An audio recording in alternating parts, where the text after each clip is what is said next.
Do I know you? Are you a friend of my husband from his middle school days? I asked, eyeing the stranger warily. I'm sorry, but you need to leave right now, I insisted, my voice firm and resolute. I'm Jackson, the man introduced himself, seemingly unaffected by my demand. I'm 33 and currently single. Today marked the wedding day of my colleague Lucas, who also happened to be a close friend. As I mingled with guests, a man who claimed to be a relative of Bryce, the groom, approached me and ushered me towards a waiting area just before the ceremony. Physically imposing and with a firm grip, the man guided me forcefully with his strong arms, leaving me feeling uneasy about his intentions. Thinking that perhaps the bride wanted to extend a pre-ceremony greeting, I followed the relative, assuming goodwill. Initially, I admired her apparent courtesy, but that admiration swiftly soured. It became evident that my presence was not welcomed for congenial purposes, but rather as a means of coercion. The bride, waiting in the anteroom, wore a malevolent expression that sent a shiver down my spine. Momentarily taken aback, I managed to compose myself and offered my congratulations. Congratulations on your wedding, I said, trying to maintain a semblance of normalcy. Her response was abrupt and commanding. You need to leave immediately, she ordered, leaving no room for argument. What? I blurted out in disbelief, unable to contain my reaction to the bride's statement. Her response to my question was exasperatingly patronizing. This is precisely why dealing with uneducated individuals is such a hassle, she muttered under her breath, the disdain evident in her tone. It was clear that the bride harbored disdain for my educational background, or rather, the lack thereof. She didn't mince her words as she elaborated. Allow me to clarify. My husband and I hail from esteemed lineage, and today's guests belong to the elite echelons of society. Your presence as a mere high school graduate is jarring and distasteful to me. The implications were not lost on me. My educational background had become a source of embarrassment in their esteemed circles. Naturally, I was aware of Lucas' prestigious background and the disdain some harbor towards those without extensive academic credentials. It wasn't a new experience for me. I'd encountered similar attitudes before. Despite this, my bond with Lucas transcended such superficial judgments, prompting me to attend his wedding. My sole intention was to partake in the joyous occasion and celebrate my friend's union. However, the bride's blatant disdain towards me, a guest she deemed unworthy, cast a shadow over the festivities. Feeling increasingly uncomfortable, I inquired if I could offer Lucas a few words of congratulation before taking my leave. The reaction from the bride and her relatives was immediate and explosive. Feeling overwhelmed by the tension and animosity, I couldn't help but mutter, "This is all a bit too much for me." Confused by their laughter in what seemed like a serious moment, I dared to inquire about the reason behind their amusement. The bride's response stunned me beyond belief. "My husband didn't invite you here out of friendship, but rather out of pity," she declared matter-of-factly. As she continued, the pieces of an unexpected puzzle started to fall into place. Despite my bewilderment, she proceeded, delving into the depths of my troubled past, one marked by parental abandonment and a childhood spent in the confines of an orphanage.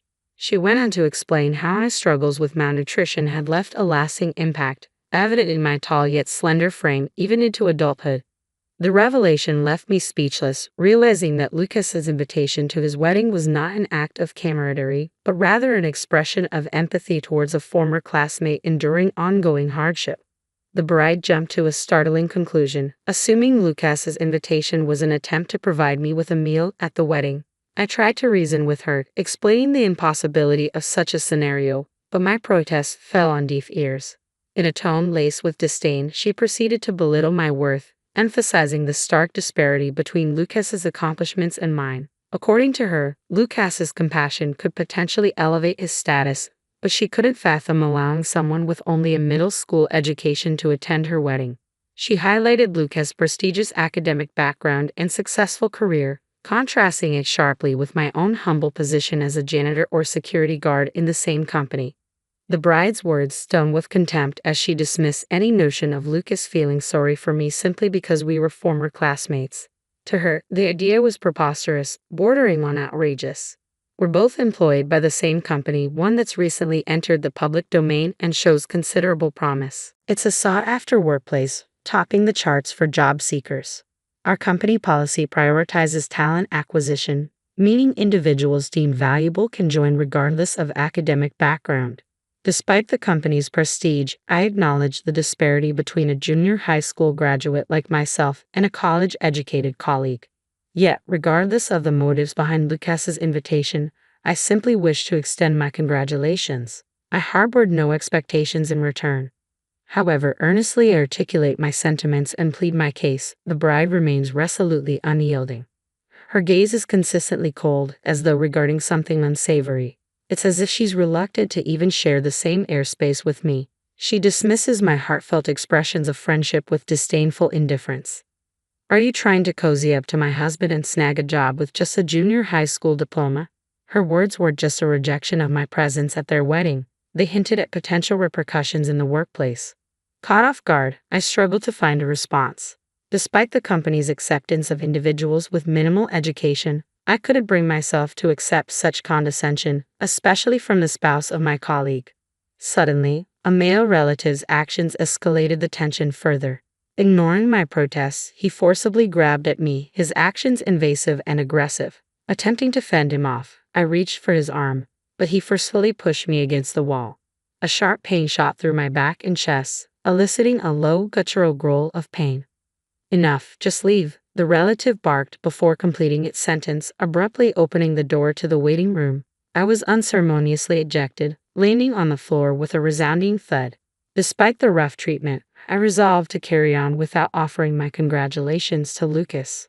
Preferring not to risk being barred from the wedding altogether, I sought refuge in a nearby cafe, biding my time before rejoining the festivities with the other guests. As the wedding reception commenced, I settled into my seat, hoping to blend in unnoticed. However, the bride's penetrating gaze soon found me. Without uttering a word, her lips moved silently, forming a single question directed at me. What are you doing here? The bride's expression shifted as the relative man spotted me. With determination, he lunged towards me, seizing my arm in an attempt to forcibly remove me. However, this time, I wasn't going to be ejected so easily. Nearby attendees sprang to action, rallying around me, shielding me from the relative's grasp.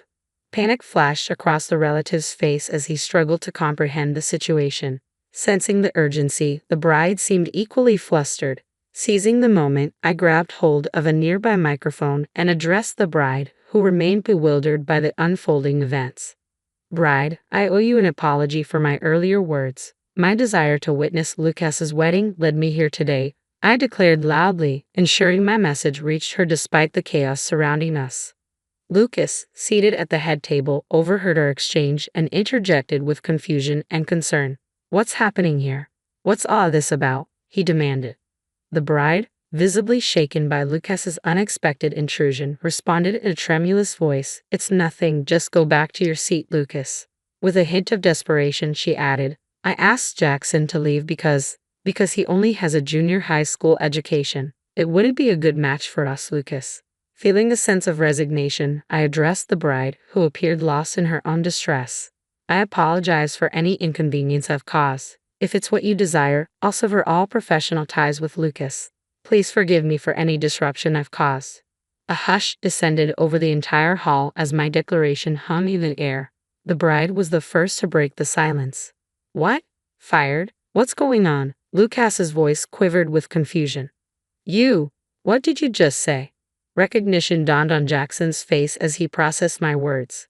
That's correct. I am Jackson, the president of our company, I affirmed, my tone steady. I may have only graduated from junior high school, but I founded a delivery company at the age of 16. With nothing but a bicycle, I transformed it into a major corporation over the span of a decade. And in response to changing consumer habits, we swiftly transitioned into a publicly traded entity. Lucas wasn't just a friend to me, he was a lifeline, a source of unwavering support when I needed it most. He shared his meals with me, showing kindness and compassion during times when I struggled with malnutrition. Raised in an orphanage until the age of 15, I lacked the familial stability that Lucas enjoyed from the age of 12, when he was adopted by his current parents. Despite our different upbringings, Lucas and I remained close even after our paths diverged geographically. When we embarked on the journey of entrepreneurship together, Lucas vowed to dedicate himself to our shared vision. Witnessing his transformation from a shy individual to a confident groom filled me with immense joy. My determination to congratulate Lucas stemmed from a deep-rooted friendship and gratitude. I remained steadfast even in the face of the bride's objections. Unbeknownst to me, the bride's disdain stemmed from my educational background, yet I was unaware that being a junior high school graduate didn't preclude me from holding a significant position within our company.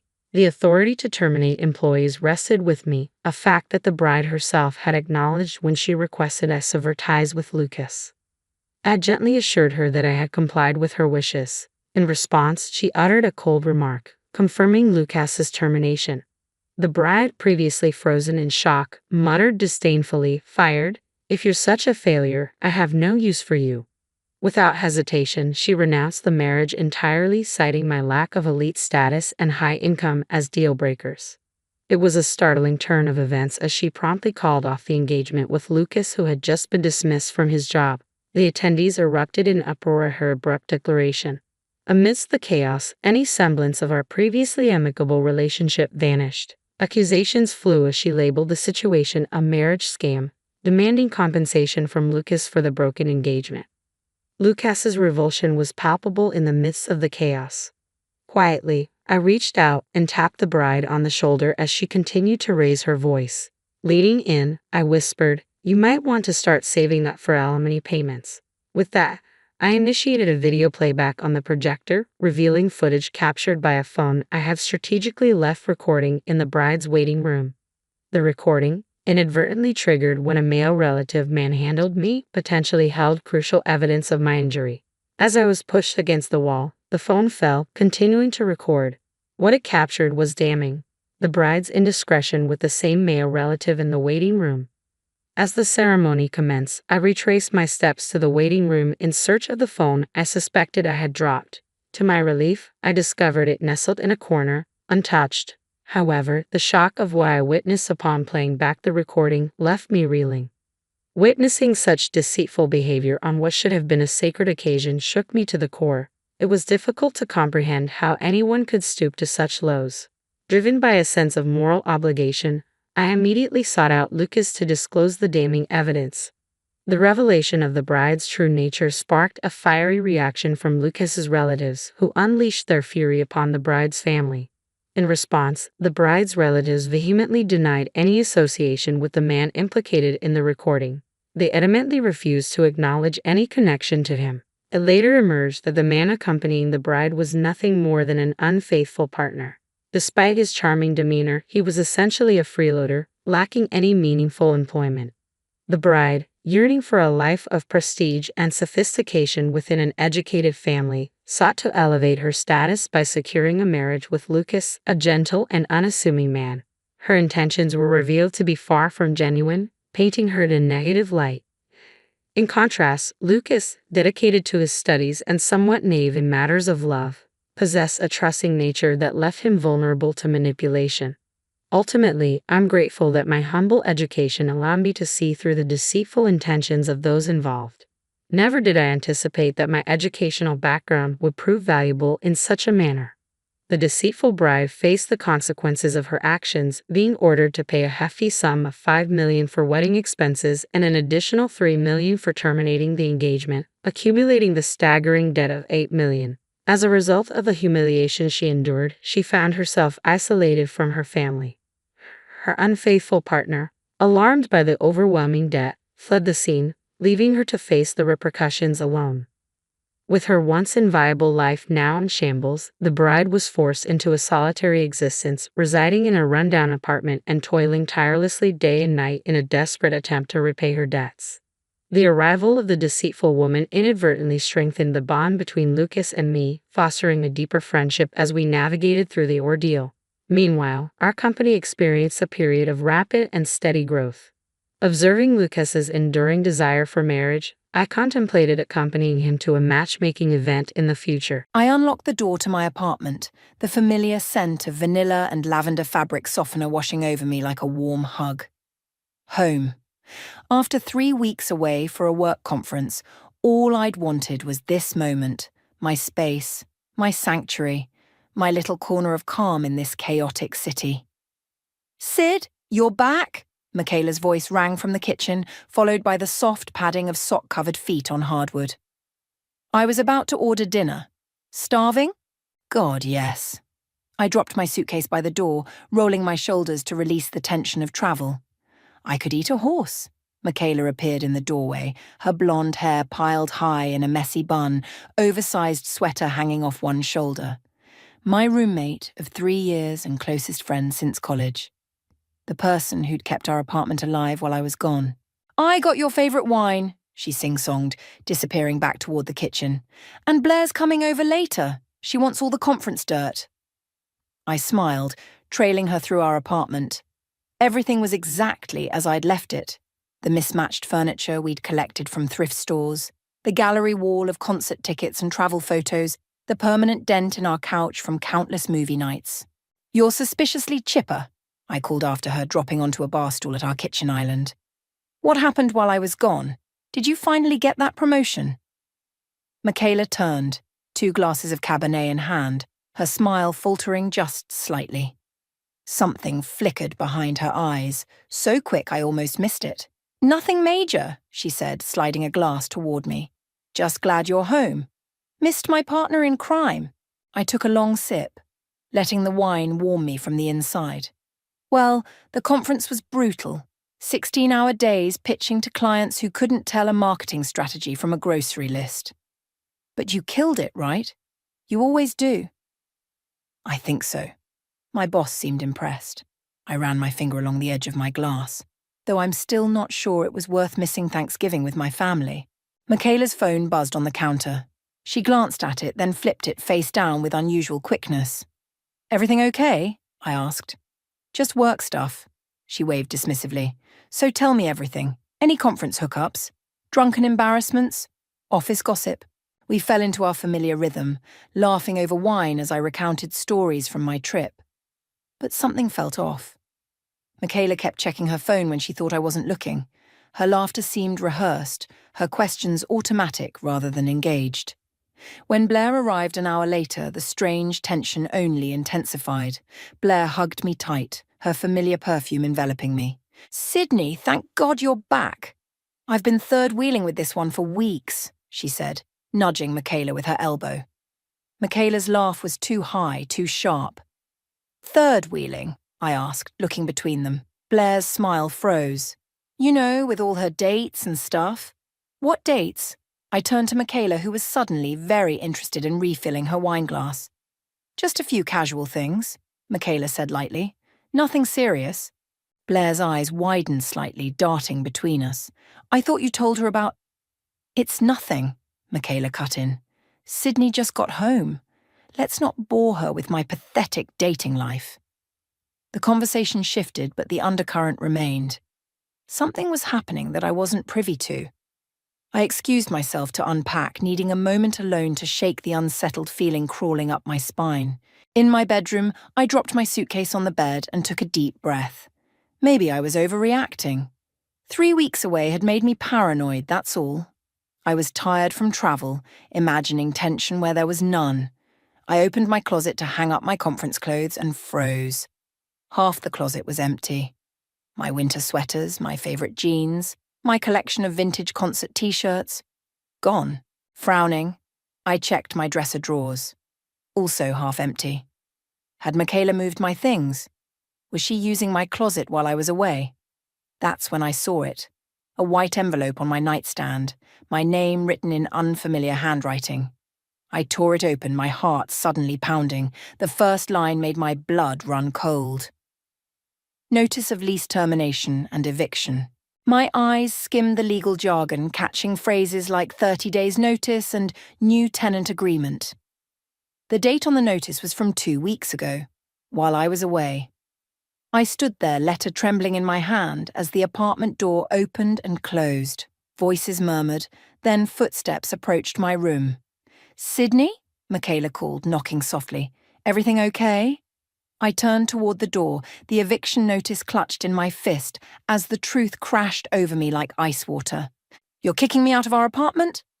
Michaela's face did something complicated. Surprise, guilt, then a forced neutrality that made my stomach turn. She pushed my door open wider, stepping into my half-empty room. "I was going to tell you tonight," she said, her voice unnaturally calm. "After you settled in." "Tell me what? That you're replacing me?" I held up the eviction notice, my hand shaking. "While I was away at a work conference? What the actual fuck, Michaela?" She sighed, leaning against my dresser like we were discussing a minor inconvenience. "It's not personal, Sid."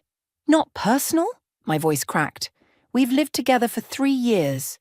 We split the security deposit. We picked out this apartment together." Blair appeared in the doorway behind her, eyes wide. "I should probably go—" "No, stay," I said, suddenly desperate not to be alone with Michaela. "I'd love to hear if you knew about this too." Blair's silence was answer enough. "Great." I laughed, the sound brittle even to my own ears. "So everyone knew I was being kicked out except me." "Look, things changed while you were gone," Michaela said, crossing her arms. "My cousin Isabella needs a place to stay. She just moved to the city and—" "And what? I'm suddenly disposable. You couldn't have called me. I texted you about it." "No, you didn't." I grabbed my phone, scrolling frantically through our messages. Nothing about eviction, nothing about moving out. Just normal roommate check-ins and cat memes. "I definitely texted you," she insisted. "You must have missed it with all your conference stuff." The lie was so blatant it took my breath away. 3 weeks of messages and not one mentioned I was being kicked out of my own home. "Show me," I challenged. "Show me the text where you told me I needed to find a new place to live." Michaela's fingers flew over her phone screen, scrolling up and down. "I can't find it right now, but I definitely sent it." Blair shifted uncomfortably. "Maybe we should all take a breath." "I don't need a breath," I snapped. "I need answers. When am I supposed to be out? Where am I supposed to go?" "The notice gives you 30 days, Michaela said, not meeting my eyes. "But Isabella's lease ends next week, so if you could be out by then." "Next week?" The room spun. "Are you fucking kidding me? It's December. Do you know how hard it is to find an apartment during the holidays?" "You can stay with your brother, can't you?" Michaela suggested, as if Robert and I had spoken in years. As if she didn't know exactly why we didn't.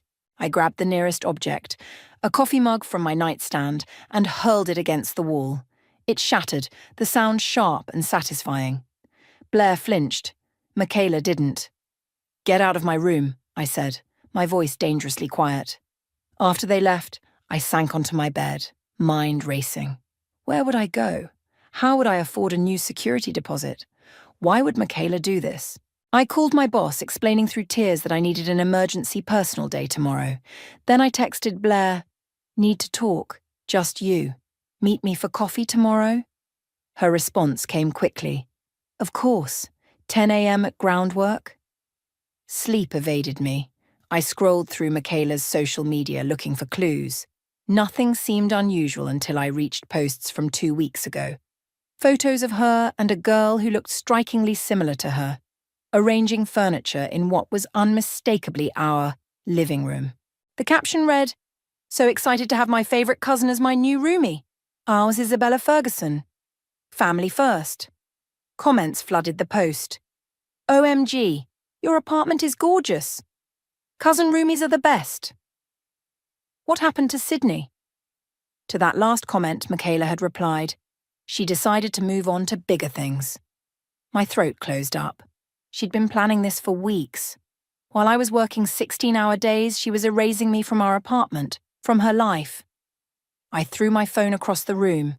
The next morning, I arrived at Groundwork Cafe early, eyes swollen, running on maybe 2 hours of sleep.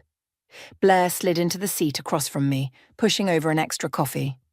"I'm so sorry, Sid," she said immediately. "I only found out last week when I stopped by and Isabella was there. Michaela told me you two had discussed it." "She's lying." I wrapped my hands around the warm cup. "She never said a word." Blair hesitated. "There's something else you should know." My stomach dropped. "What?" "Isabella isn't just staying temporarily. She's taking over your part of the lease, permanently." "That's not possible. My name is on the lease." Blair's expression was pained. "Not anymore. Michaela told the landlord you were moving out voluntarily. She forged your signature on the paperwork." The cafe noise faded to a dull roar in my ears. Forgery. That was illegal. That was criminal. "How do you know this?" I whispered. "Isabella was drunk last weekend, bragging about how Michaela handled everything so she could move in." Blair leaned forward.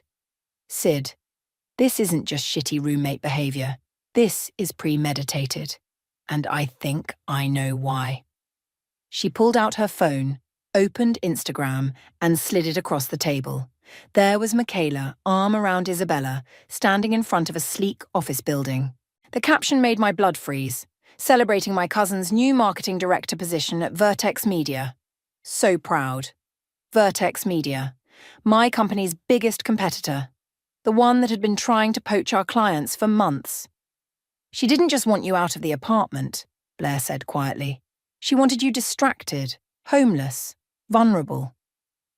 I stared at the photo, something dark and unfamiliar uncurling inside me. "She has no idea who she's messing with," I said. I spent the next 3 days in a cheap hotel, burning through my savings while my mind raced with possibilities. The betrayal wasn't just personal, it was professional, calculated. My homelessness wasn't collateral damage, it was the point. "You need to tell your boss," Blair said over the phone, "if Isabella's trying to steal clients." "Not yet." I paced the cramped hotel room. "I need proof first. Otherwise, I'm just the unstable employee making accusations because my roommate kicked me out." What I didn't tell Blair was that I'd already started gathering evidence. I'd created a fake email account and reached out to Isabella, posing as a potential client who'd heard great things about her work at Vertex. Her eager response included a portfolio featuring marketing strategies suspiciously similar to ones I'd developed. But I needed more. Something concrete that showed Michaela's involvement. I checked my watch. 2:15 p.m. Michaela would be at her yoga class until 4.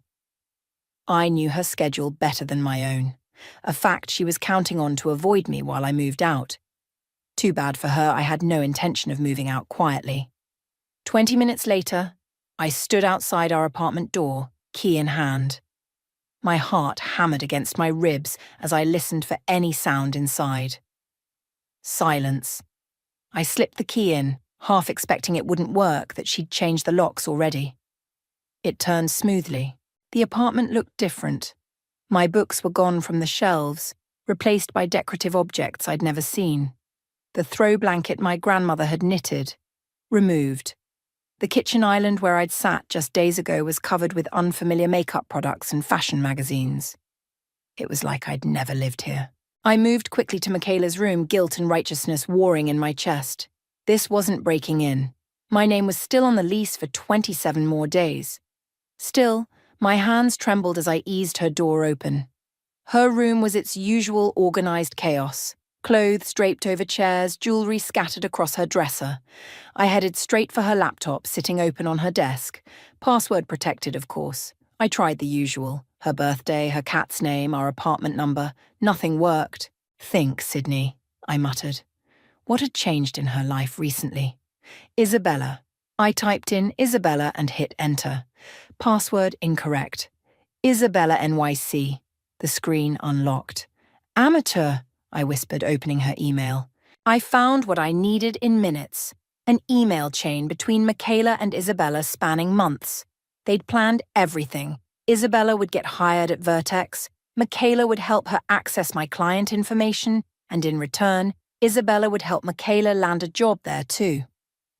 My eviction was timed perfectly with my biggest client presentations, ensuring maximum disruption to my work. I forwarded the emails to myself, then took screenshots for good measure. As I was closing the laptop, a text notification popped up on Michaela's phone, which lay charging nearby. Isabella. "Did Sydney move her stuff out yet? My furniture arrives tomorrow." My throat tightened. Tomorrow. They expected me gone by tomorrow. I grabbed the phone, my fingers flying across the screen. Michaela. "Not yet. Having trouble finding a place. Might need another week." The response came immediately. Isabella. "Are you kidding?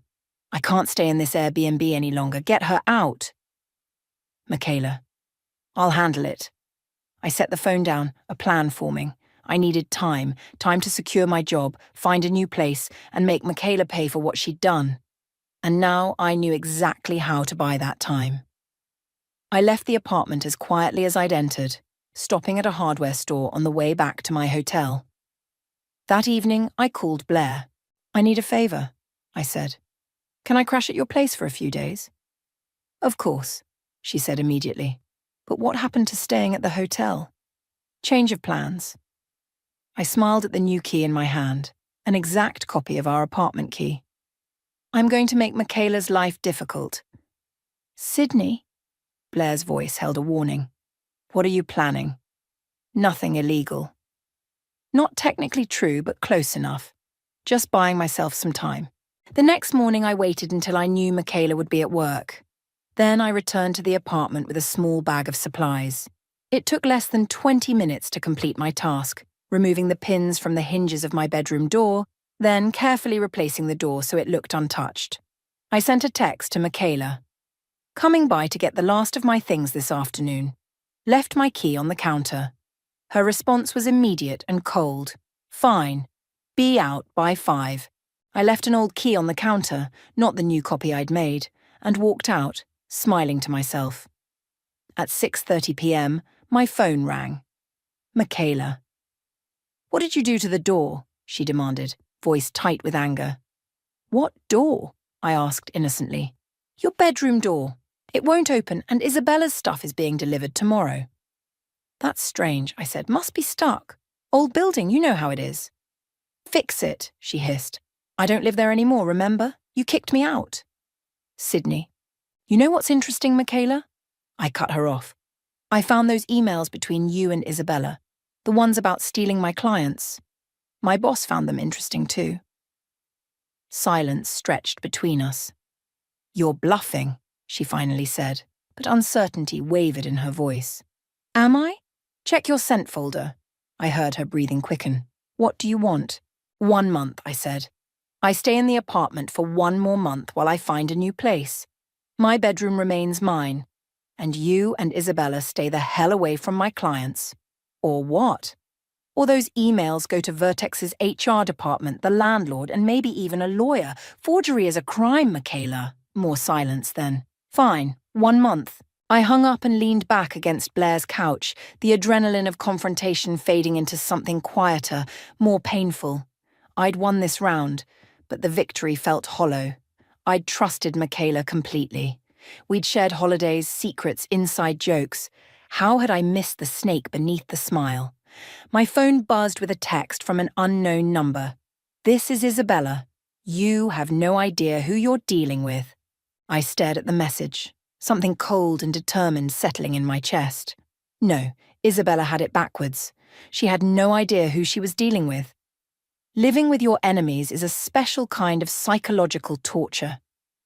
The apartment that had once been my sanctuary became a battleground of passive-aggressive notes, icy silences, and territorial disputes over the refrigerator. Isabella had moved in despite the bedroom door issue, sleeping on the living room couch and making sure I knew about her discomfort with loud sighs and pointed comments whenever I passed through.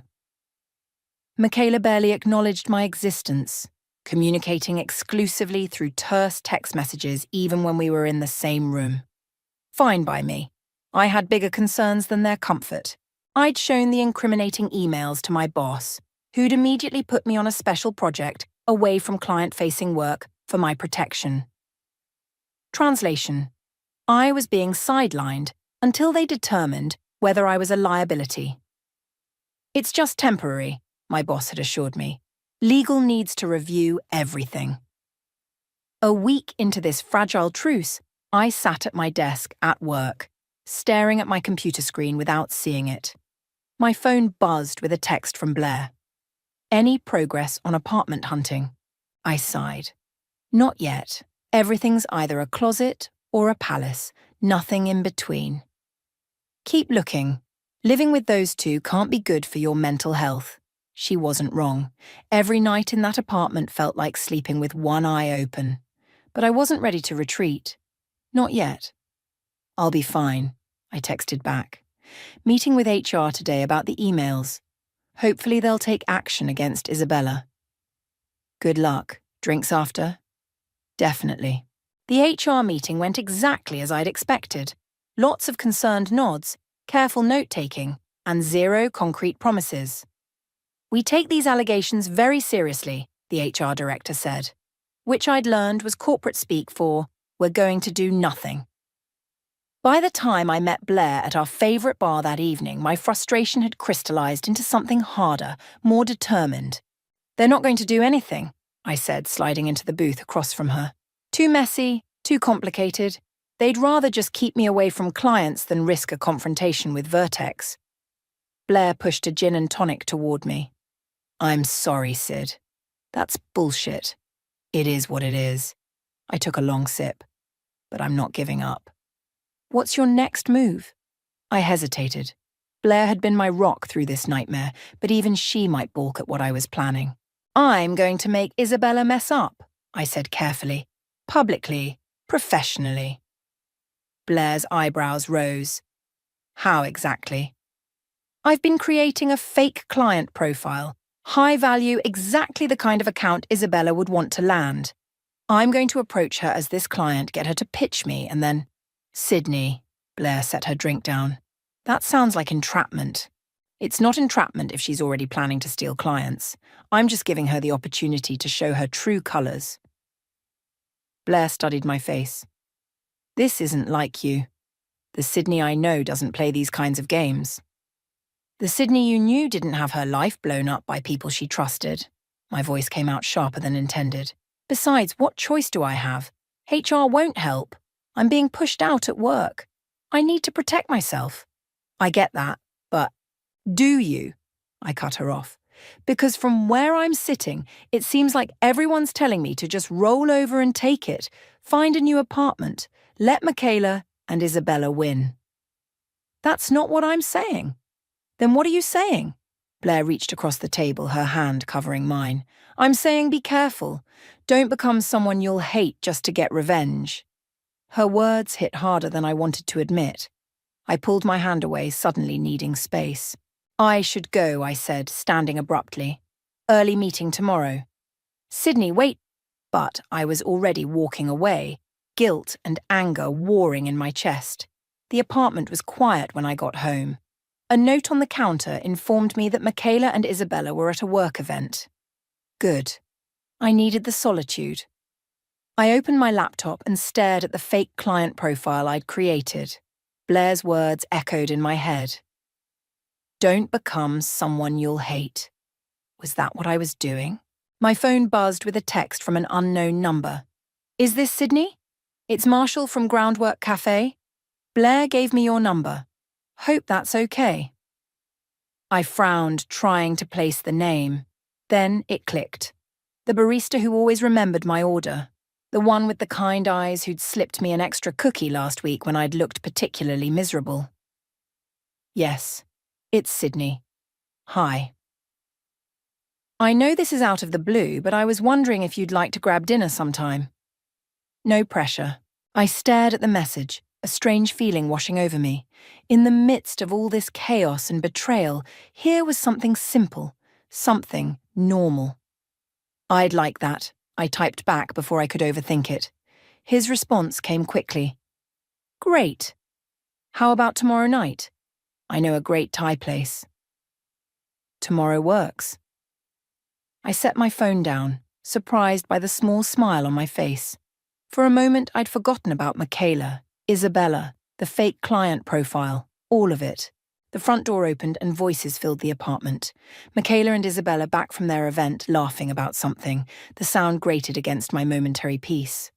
Oh, Michaela said, spotting me in the kitchen. You're here. I live here, I replied evenly. For 3 more weeks, anyway. Isabella smirked, dropping her designer bag on the counter. Not for long if you keep getting sidelined at work. Heard you're off the West Ridge account. My blood went cold. How did she know that? Careful, Isabella, I said quietly. Corporate espionage is a serious offence. Is it espionage to hear office gossip? She shrugged. People talk, especially about employees who might not be around much longer.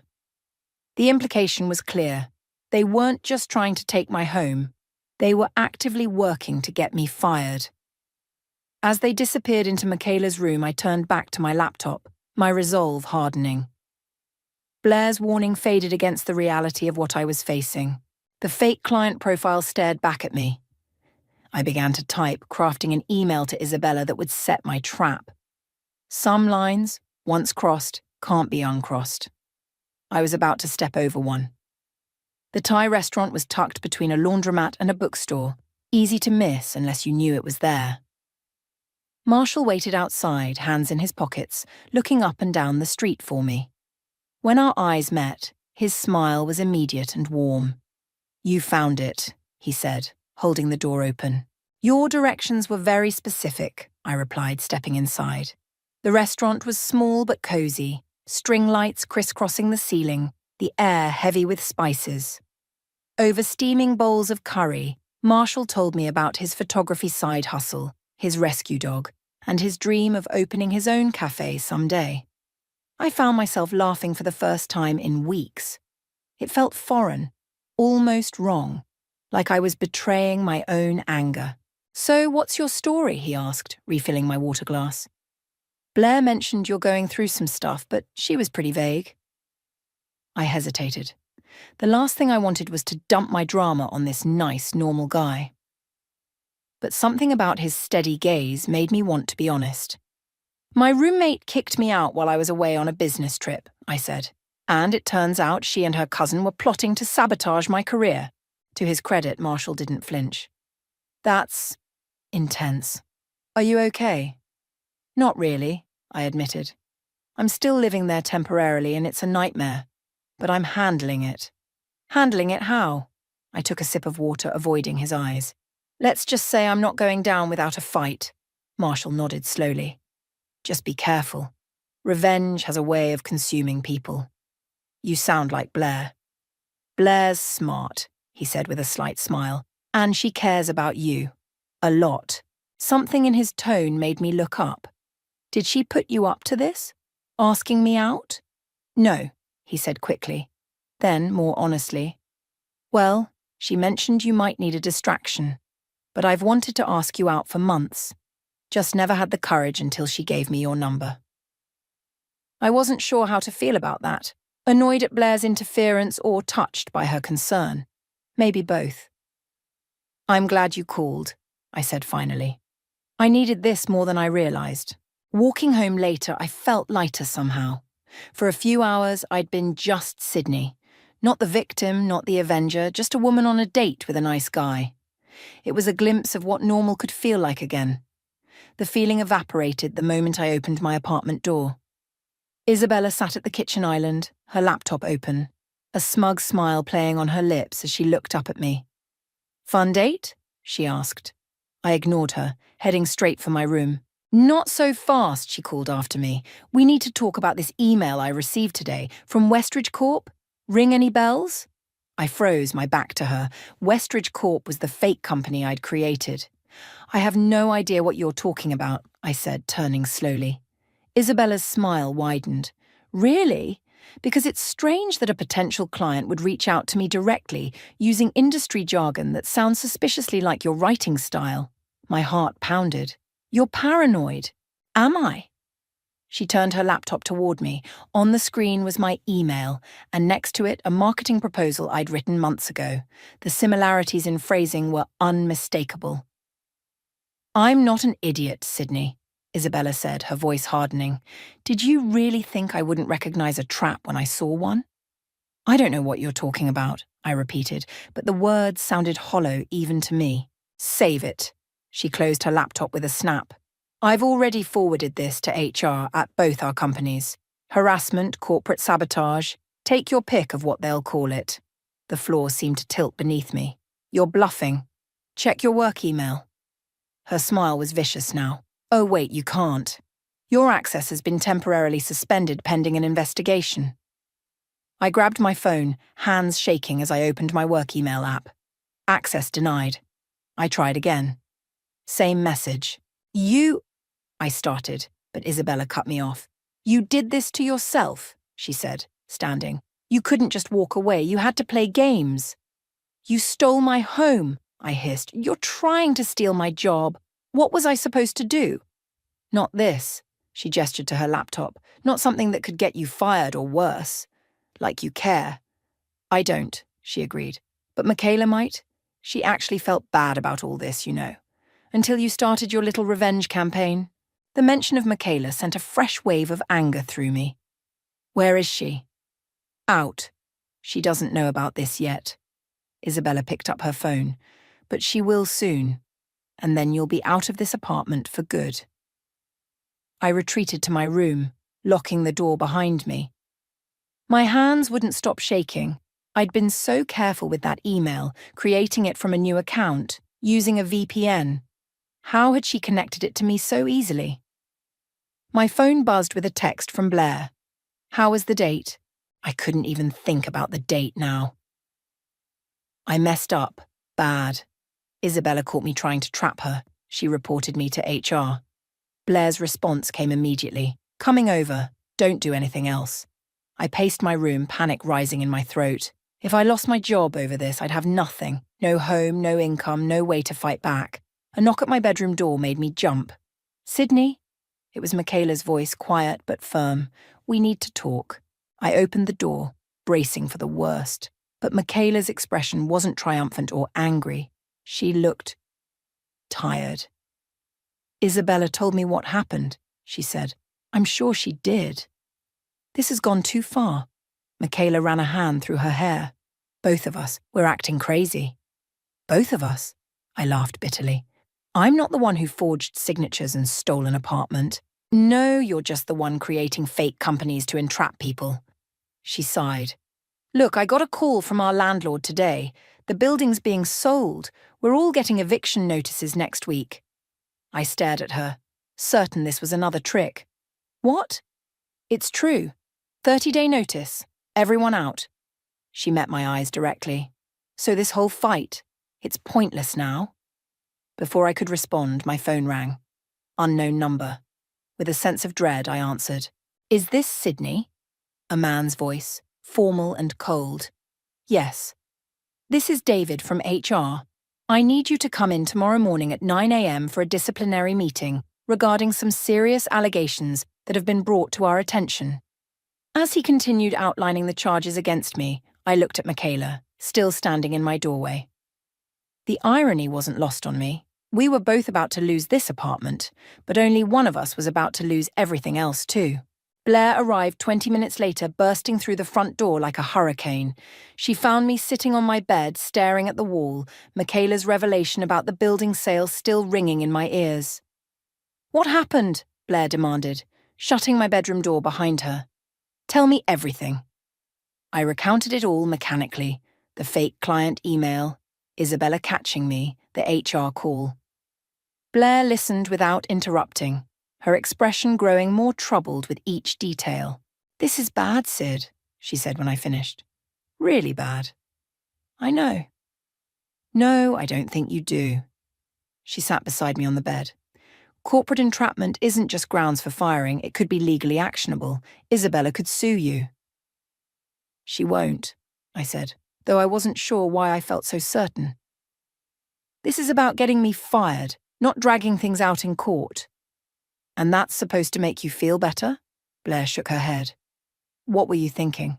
I was thinking they were trying to destroy my life, my voice cracked. What would you have done? Blair was quiet for a moment. I would have walked away, found a new apartment, focused on my career, moved on. Easy to say when you're not the one it's happening to.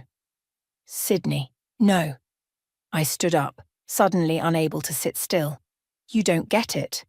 This isn't just about an apartment or a job. It's about the fact that someone I trusted completely betrayed me. Again. Blair's expression softened. This isn't about your brother, Sid. Isn't it? I laughed bitterly. Robert abandoned me when I needed him most. Michaela kicked me out when I was most vulnerable. The pattern's pretty clear. That's not fair to Robert. He was going through his own stuff. Don't defend him. The words came out sharper than I intended. Not now. Blair held up her hands in surrender. Okay.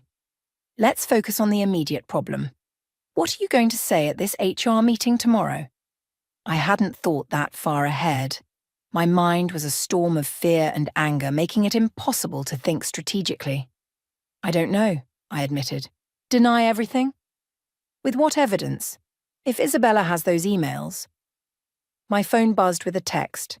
I expected Marshall checking in after our date. Instead, it was a number I hadn't seen in years. It's Robert, we need to talk. I'm in town. I stared at the screen, unable to process this new complication. My estranged brother reaching out now after years of silence. The timing was too bizarre. Who is it? Blair asked, noticing my expression. I handed her the phone wordlessly. Holy shit, she whispered. Are you going to respond? Before I could answer, another text came through. Michaela called me, said you're in trouble. Let me help. The betrayal hit like a physical blow. Michaela called him? Behind my back? Blair's eyes widened. Wait, they know each other? No, at least I didn't think so. My mind raced. How would she even have his number? A knock at my door interrupted us. Michaela stood there, her expression unreadable. Your brother's on his way over, she said without preamble. You had no right, I said, my voice shaking. No right to contact him. Someone had to, she replied. You're spiraling, Sydney. You need family right now. Family? I laughed, the sound harsh and brittle. You mean the brother who cut me off when our parents died? Who left me to handle everything alone while he disappeared to find himself? Michaela had the decency to look uncomfortable. He said it was complicated. How long have you been in touch with him? I demanded. She hesitated. A few months. He reached out looking for you but asked me not to tell you yet. He wanted to make things right in person. The room seemed to tilt. All this time, Michaela had been talking to Robert behind my back, while planning to kick me out, while conspiring with Isabella. Get out, I whispered. Sydney. Get out, I screamed, something breaking loose inside me. Both of you, get out! Blair touched my arm. I'm staying. No, I pulled away. I need to be alone. Please. After they left, I sat in the silence of my room trying to make sense of everything. Robert was coming here. After 5 years of nothing, he was walking back into my life at my lowest moment. Because Michaela called him. My phone buzzed again. Robert. Almost there. Please talk to me. I turned my phone off and curled up on my bed, feeling like that 16-year-old girl again, the one who stood at our parents' funeral while Robert, 21 and drowning in his own grief, told me he needed space. The one who handled the estate, the house sale, the insurance claims, all while finishing high school alone. The doorbell rang 30 minutes later. I heard murmured voices in the living room, Michaela letting Robert in. Then a knock at my bedroom door. Sid? His voice deeper than I remembered. It's me. I didn't answer. I know you're angry, he continued. You have every right to be, but I can help with this HR situation. I'm a lawyer now. That got my attention. I opened the door to find an older, more polished version of my brother. The wild hair was now neatly cut, the band t-shirts replaced by a button-down. But his eyes were the same. Our mother's eyes. A lawyer, I repeated flatly. Congratulations. Employment law, specifically. He shifted uncomfortably. Can I come in? I stepped aside, allowing him into my room. He looked around, taking in the half-packed boxes, the general disarray. Michaela told me what's been happening, he said. All of it. I'm sure she did.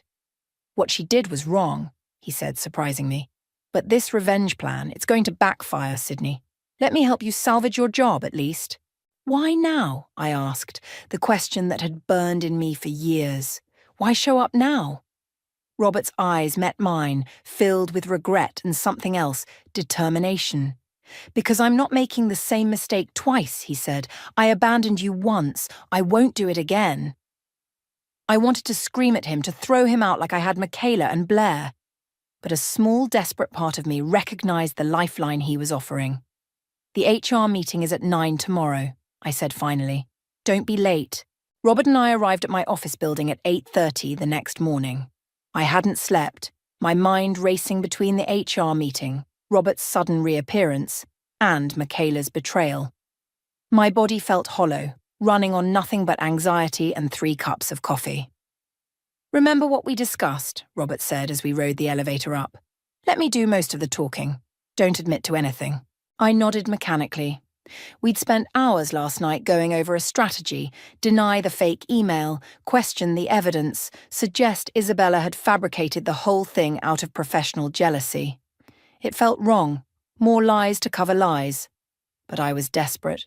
The elevator doors opened to reveal Isabella standing in the lobby talking to my boss. They both turned as we approached, Isabella's expression shifting from confident to uncertain at the sight of Robert in his crisp suit, leather briefcase in hand. "Sydney," my boss said, his tone carefully neutral. "The meeting's in conference room B. Who's this?" "Robert Miller," my brother said, extending his hand. "Sydney's legal counsel." My boss's eyebrows shot up. "Legal counsel? This is just an internal review, not a court proceeding." "Nevertheless," Robert replied smoothly, "given the serious nature of the allegations, my sister has the right to representation." Isabella's smug smile had vanished completely. In the conference room, David from HR sat with another woman I didn't recognize. Files were spread before them, including printouts of what I assumed were the damning emails. "Before we begin," Robert said as soon as we sat down, "I'd like to address the fundamental conflict of interest here. Isabella Ferguson has a personal vendetta against my sister that extends beyond the workplace." "That's not true," Isabella interjected. Robert ignored her.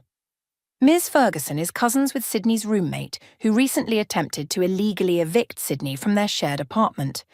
We have evidence of forged documents and conspiracy to displace my client during her business trip." The HR representatives exchanged glances. "While that's concerning," David said carefully, "it doesn't address the allegations that Sydney created a fake company to entrap Ms. Ferguson." "About those allegations," Robert continued, "we've reviewed the emails in question. There's no evidence connecting them to my sister beyond Ms. Ferguson's speculation. In fact, we have reason to believe Ms. Ferguson fabricated this entire scenario to discredit Sydney professionally." My heart pounded as Robert laid out our counter-narrative that Isabella, desperate to eliminate competition, had created the fake email herself to frame me. It was bold, audacious, and completely dishonest. I watched Isabella's face flush with anger, saw my boss's furrowed brow as he tried to determine who was telling the truth. This wasn't justice. This was just more manipulation, more lies. "Stop," I said suddenly. Robert turned to me, warning in his eyes. "Sydney? No." I straightened in my chair, a strange calm washing over me. "I'm not doing this." I looked directly at David from HR. "I sent the email. I created the fake company. I was trying to catch Isabella stealing clients because I had evidence she and Michaela were conspiring against me." The room went silent. Robert closed his eyes briefly, defeat written across his face. "Sydney," my boss began, his tone grave, "that's a serious admission." "I know." My voice was steady now. "And I'll accept whatever consequences come with it. But I want everyone to know exactly what happened." I pulled out my phone and opened the email app. These are the original emails between Michaela and Isabella, planning to use my client information. This is the forged lease termination. This is evidence of them planning to disrupt my work during critical presentations. I laid it all out. Every manipulation, every betrayal, every step that had led me to this desperate act. When I finished, the room was silent again, but different this time. Heavier. "This doesn't excuse my actions," I said finally, "but it explains them. I was fighting to save my career, my home, my life."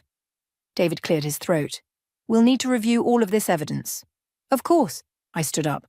"In the meantime, I understand if you need to suspend me." My boss spoke up. "Let's take a short break.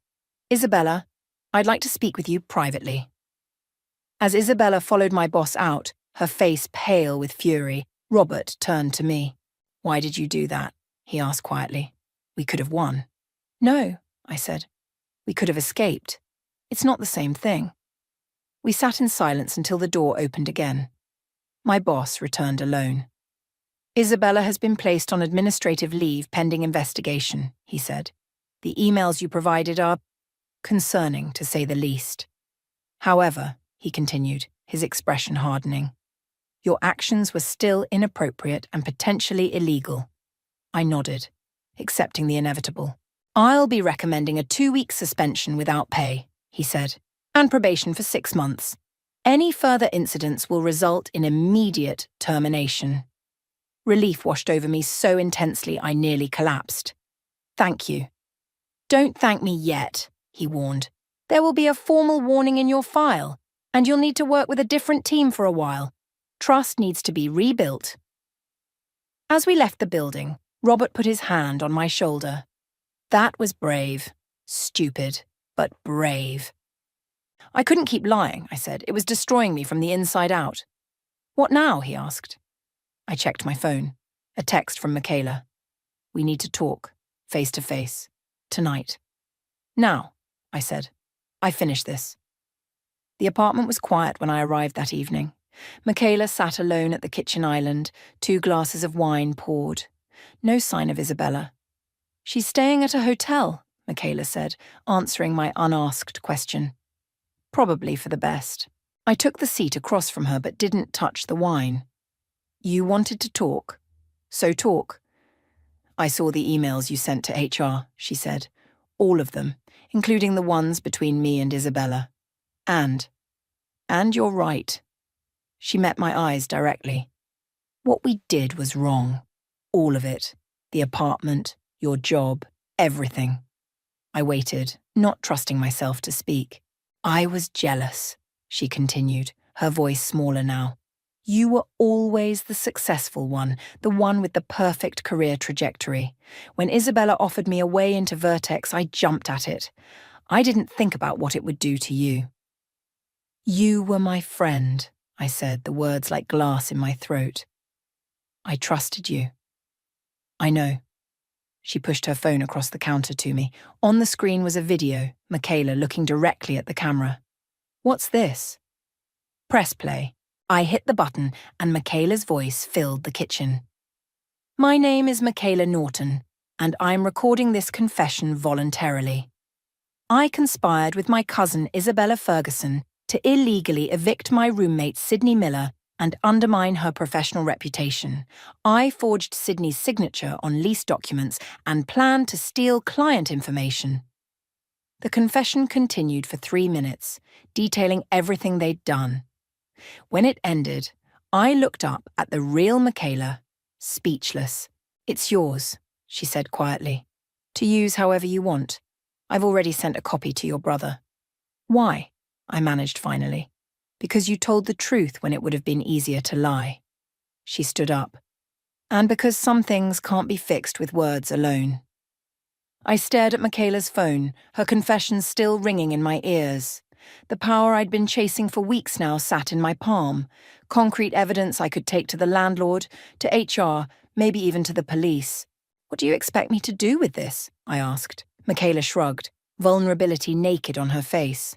Whatever you need to, I just couldn't keep living with what we did. I set the phone down between us, suddenly exhausted. The vindication I'd imagined feeling in this moment was nowhere to be found. Instead, I felt hollow, scraped clean of the anger that had been fueling me. Why did you call Robert? I asked. The question had been burning in me since he appeared. Michaela's eyes dropped to her wine glass. Because I knew you wouldn't listen to me. And because he called looking for you months ago. What? Why? Your parents' house finally sold, she said quietly. He needed your signature on the paperwork. The house, our childhood home, sitting empty since our parents died. The last physical reminder of the family we'd once been. He could have called me himself, I said, the old hurt rising. He tried. You blocked his number, remember? After that Christmas fight? I had. 3 years ago, when his absence had become too painful to bear. I'd blocked his calls, his emails, erased him from my life the way he'd erased me from his. I should go, I said, standing abruptly. This was too much. Michaela's confession, Robert's reappearance, the house. I needed space to think. Sydney, wait. Michaela reached for my arm. There's something else you should know. I paused, bracing myself for another revelation. Isabella wasn't just trying to steal your clients, she said. She was trying to get you fired because of Marshall. Marshall? The barista? What does he have to do with anything? They dated last year. It ended badly. When she found out Blair set you two up. Michaela trailed off. I laughed, the sound sharp and disbelieving. So this whole nightmare, my apartment, my job, my life, was collateral damage in some twisted revenge plot against a guy I barely know? Partly, Michaela admitted. The job opportunity at Vertex was real, but Isabella made it personal when she found out about Marshall. I shook my head, processing this absurd new information. All this time I'd thought I was the target, that Michaela and Isabella had conspired specifically to hurt me. But I'd just been convenient, the roommate of the woman dating Isabella's ex, the colleague whose clients Isabella wanted. I need to go, I repeated, grabbing my jacket. Outside, the night air was cool against my flushed skin.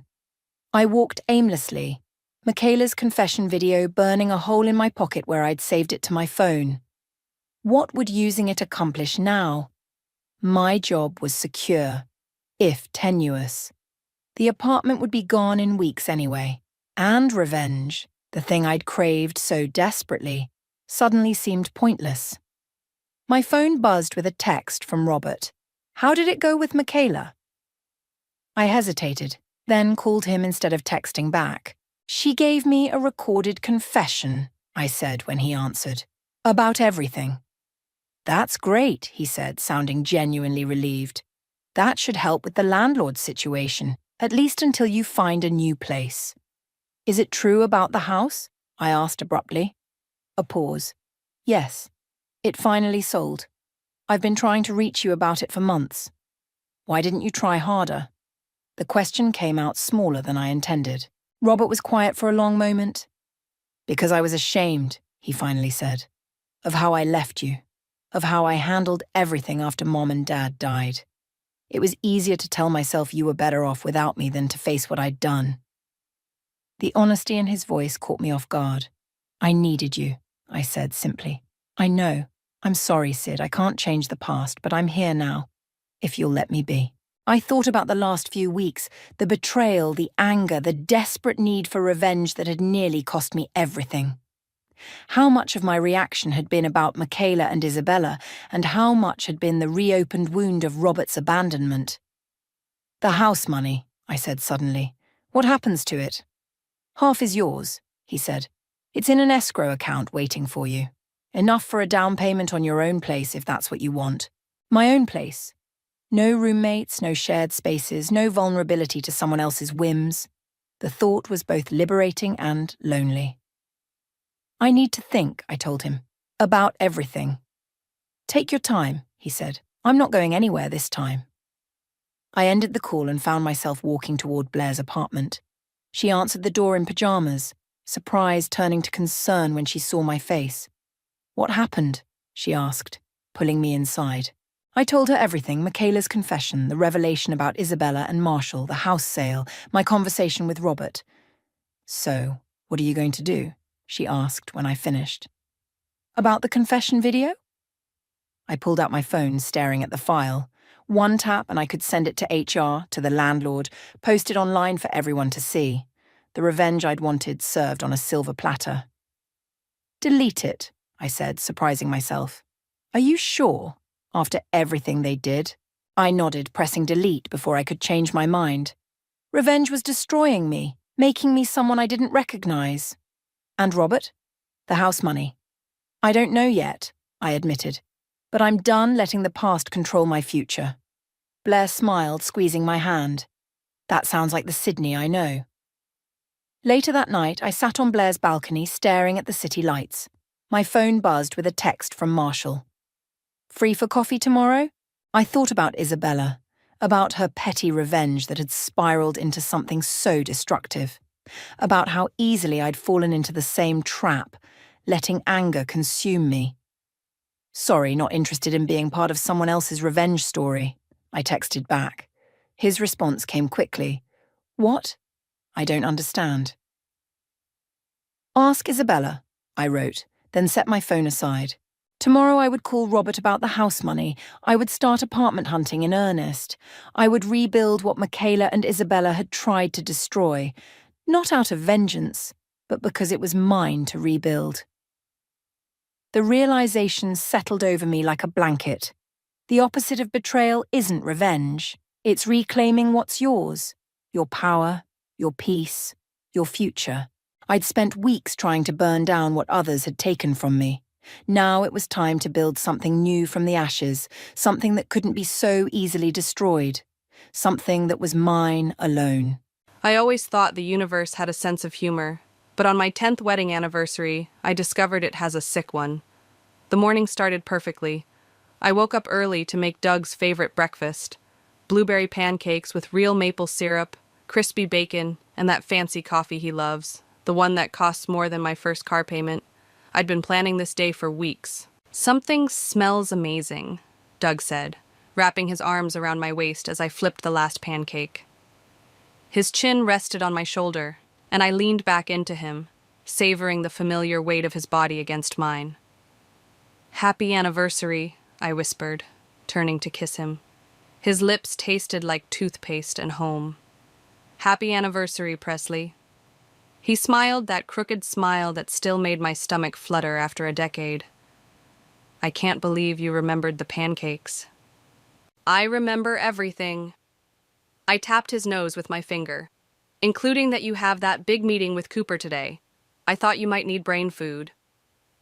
We ate breakfast together at our little kitchen island, knees touching, planning our weekend getaway. Doug had booked a cabin in the mountains, the same one where he'd proposed.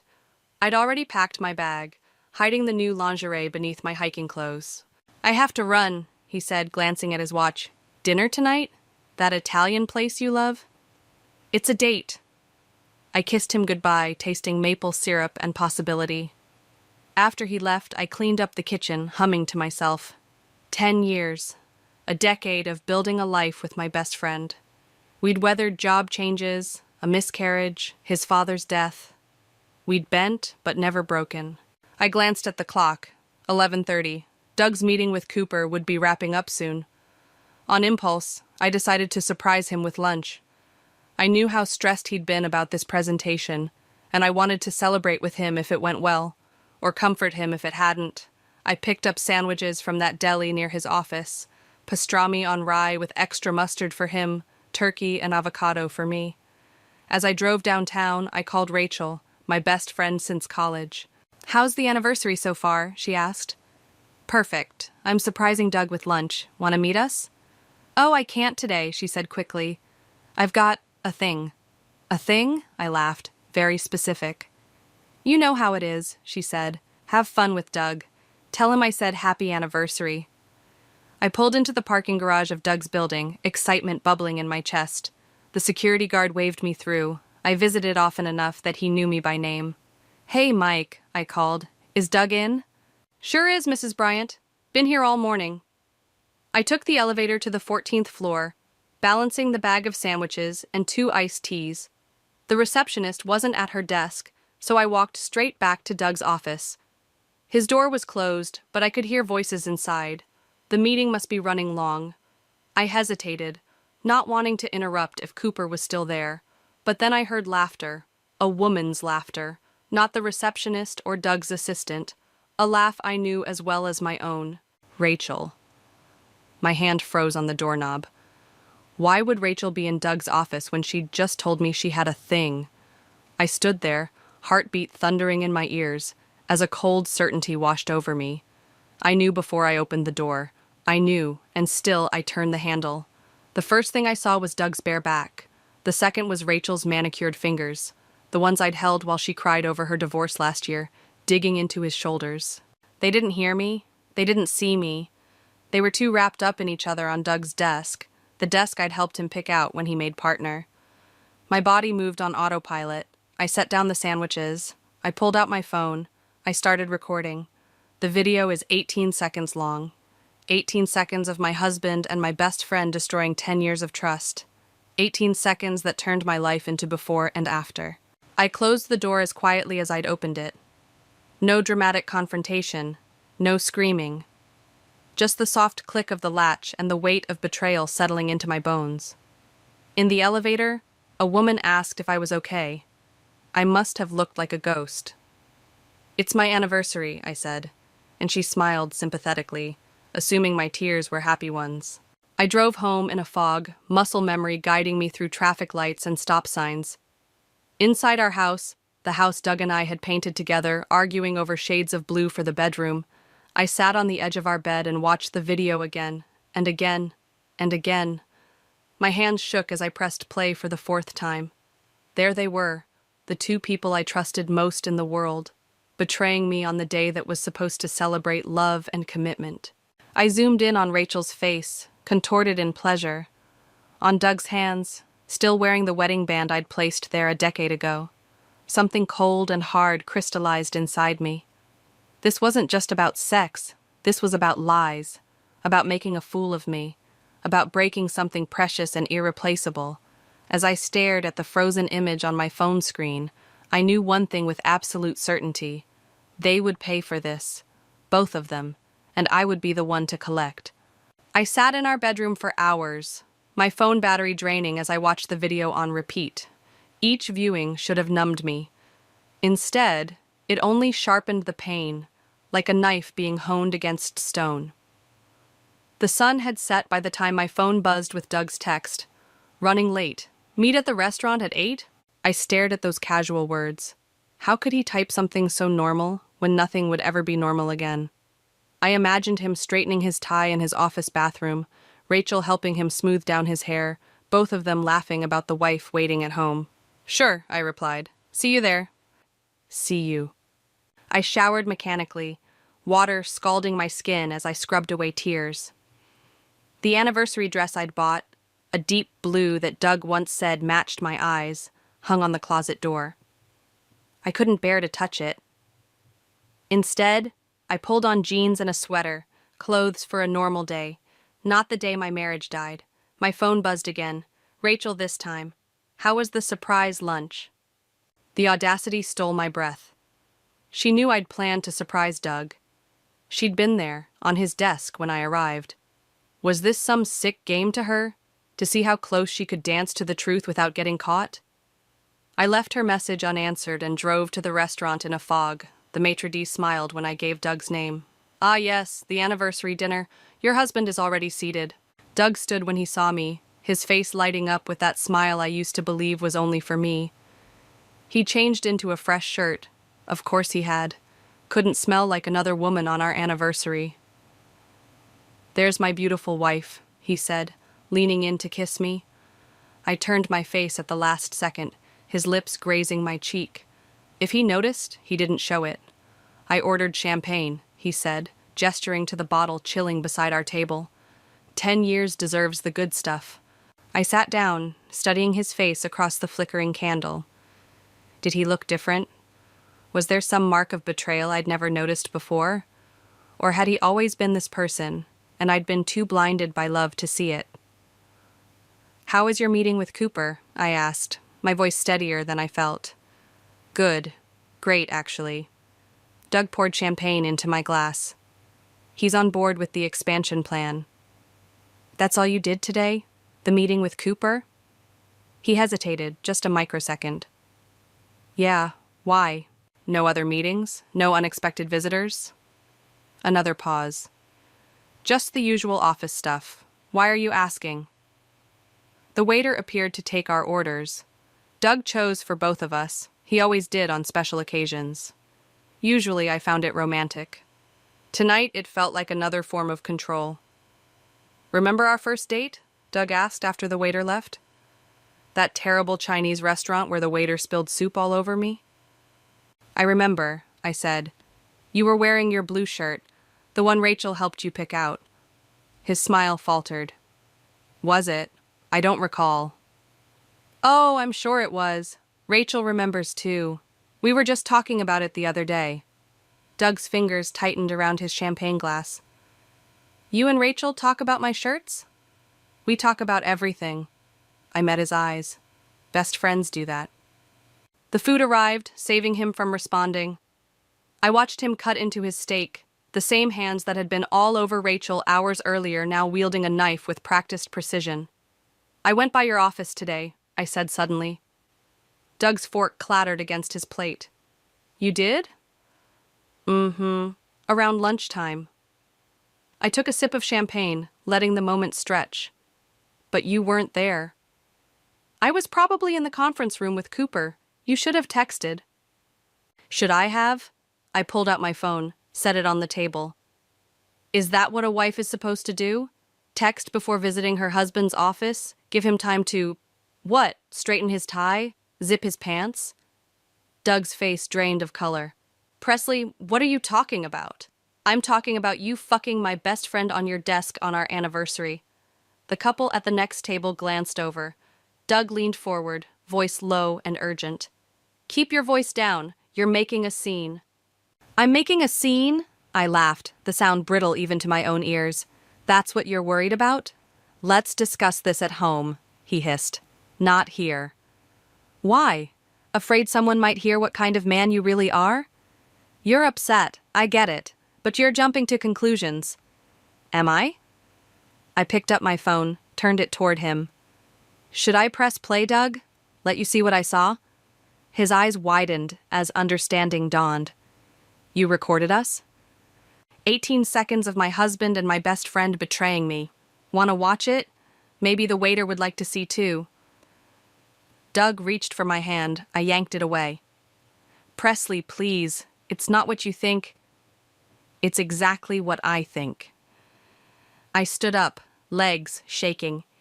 10 years, Doug. 10 years of my life with a man who could look me in the eyes and lie without blinking. Sit down, he pleaded. Let me explain. There's nothing to explain. I saw you. I saw her. I grabbed my purse.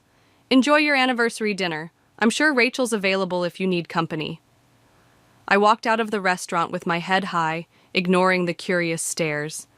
In the parking lot, my composure cracked. I slumped against my car, gulping in the cold night air. My phone buzzed with a text from Doug. Come home. We need to talk. Another notification appeared, Rachel calling. I declined, then blocked her number with trembling fingers. The drive home was a blur. I didn't cry. Something had hardened inside me, like amber preserving a moment in time. The moment I decided I wouldn't just walk away.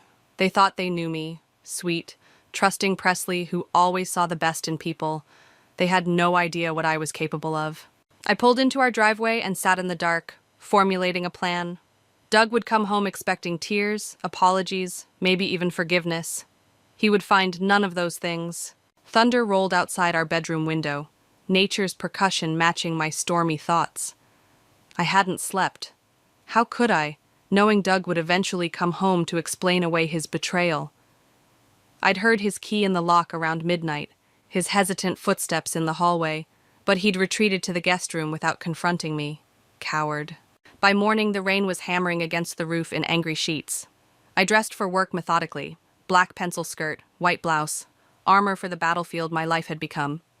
In the kitchen, I found Doug hunched over coffee, his eyes bloodshot. Presley, he started, rising from his chair. We need to talk. I'm late for work. I poured coffee into my travel mug, my movements precise and controlled. It's Saturday. Some of us have integrity about our commitments. I screwed the lid on tight, unlike others. Doug ran his hand through his hair, a gesture I once found endearing. Now it just reminded me of Rachel's fingers doing the same thing. What you saw? It wasn't... If you say it wasn't what it looked like, I swear to God I will throw this scalding coffee in your face. He stepped back, eyes wide. Good. Let him be afraid. It was a mistake, he said finally. A terrible, unforgivable mistake. But it was only once, I swear. I laughed, the sound sharp enough to cut glass. Only once? Oh, well, that changes everything.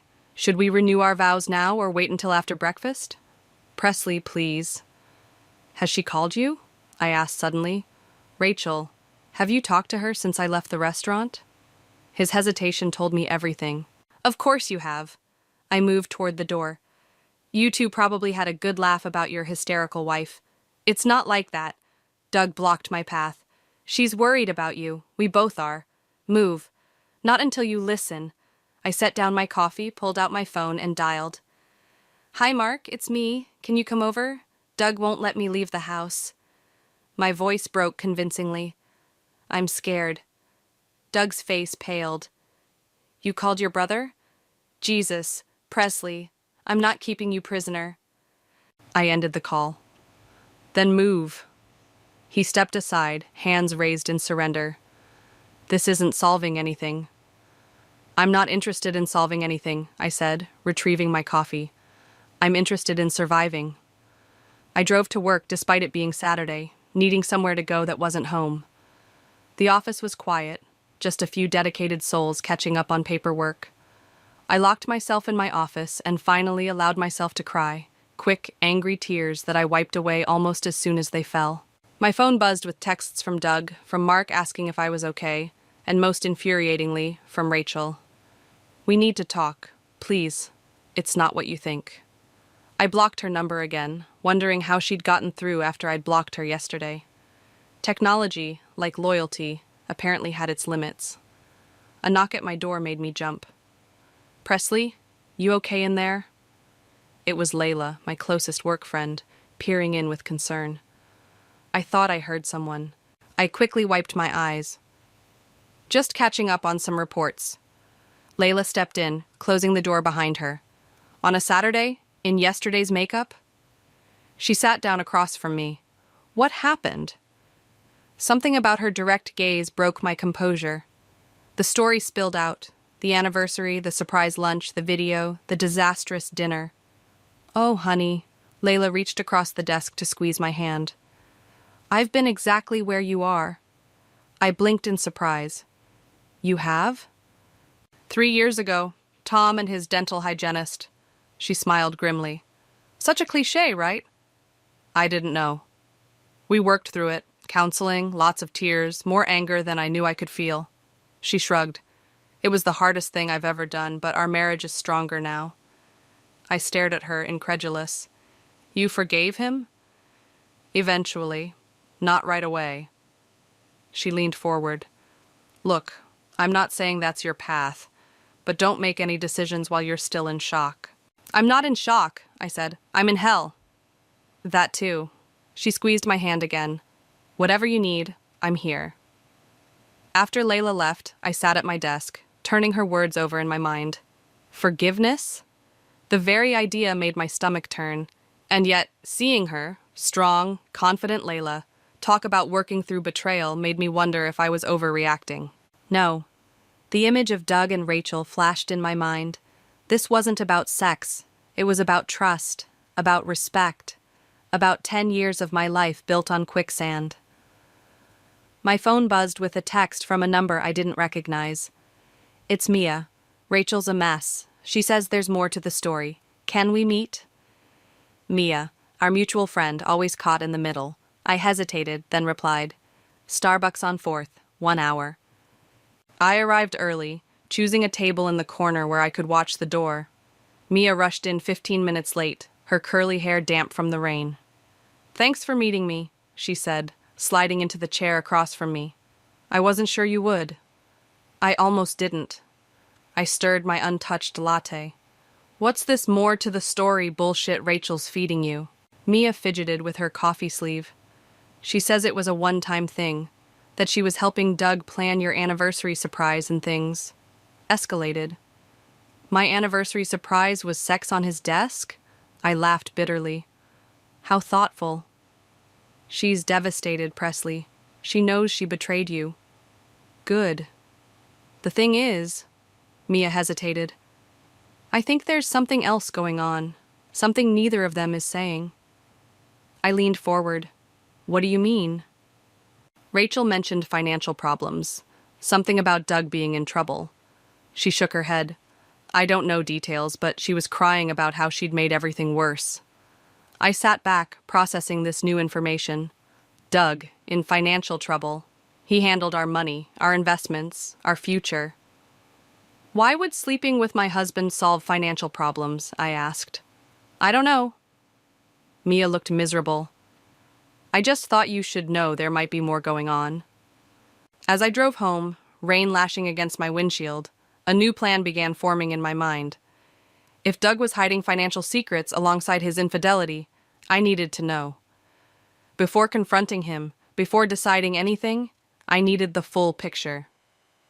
The betrayal had just become a puzzle, and I was very, very good at solving puzzles. The woman in the mirror wasn't me. She had my features, the same dark hair, the same blue eyes, but something fundamental had changed. 3 days of sleepless nights had hollowed her cheeks and darkened the skin beneath her eyes. But it was more than physical exhaustion. There was a hardness there, a calculation that hadn't existed before. I leaned closer, studying this new version of myself. "Who are you becoming?" I whispered. No answer came, just the distant sound of Doug moving around downstairs. We'd been circling each other like wary animals since Saturday, sleeping in separate rooms, communicating in terse texts about practical matters. "I'll be late tonight. Leftovers in the fridge, bill payment due tomorrow." The charade of normalcy was almost more painful than the betrayal itself. I finished applying my makeup, armor for another day of pretending I wasn't falling apart, and headed downstairs. Doug was at the kitchen table, laptop open, brow furrowed. "Morning," I said, my voice carefully neutral as I reached for the coffee pot. He startled, quickly closing his laptop. "Hey, I didn't hear you come down." That small gesture, the guilty closing of his computer, confirmed what I'd begun to suspect after talking with Mia. Whatever was happening went beyond the affair. "Plans today?" I asked casually, stirring cream into my coffee. "Just work, meetings." He rubbed his temple. "You?" "The usual." I leaned against the counter, studying him. The confident man I'd married looked diminished somehow, shoulders hunched under an invisible weight. "Everything okay with the Anderson account?" His eyes flickered to mine, surprise evident. "Why do you ask?" "Just curious. You've been stressed about it." "It's fine." Too quick, too dismissive. "Everything's fine." I nodded, sipping my coffee. "Good to hear." At the office, I closed my door and pulled out the notebook where I'd been documenting everything I could remember about our finances. Joint checking account at First National, investment portfolio managed by Westlake Partners, retirement accounts, the mortgage, all things Doug handled. I'd always trusted him with money matters. He was the financial whiz after all. Now that trust felt like another weapon he'd used against me. A knock interrupted my thoughts. "Got a minute?"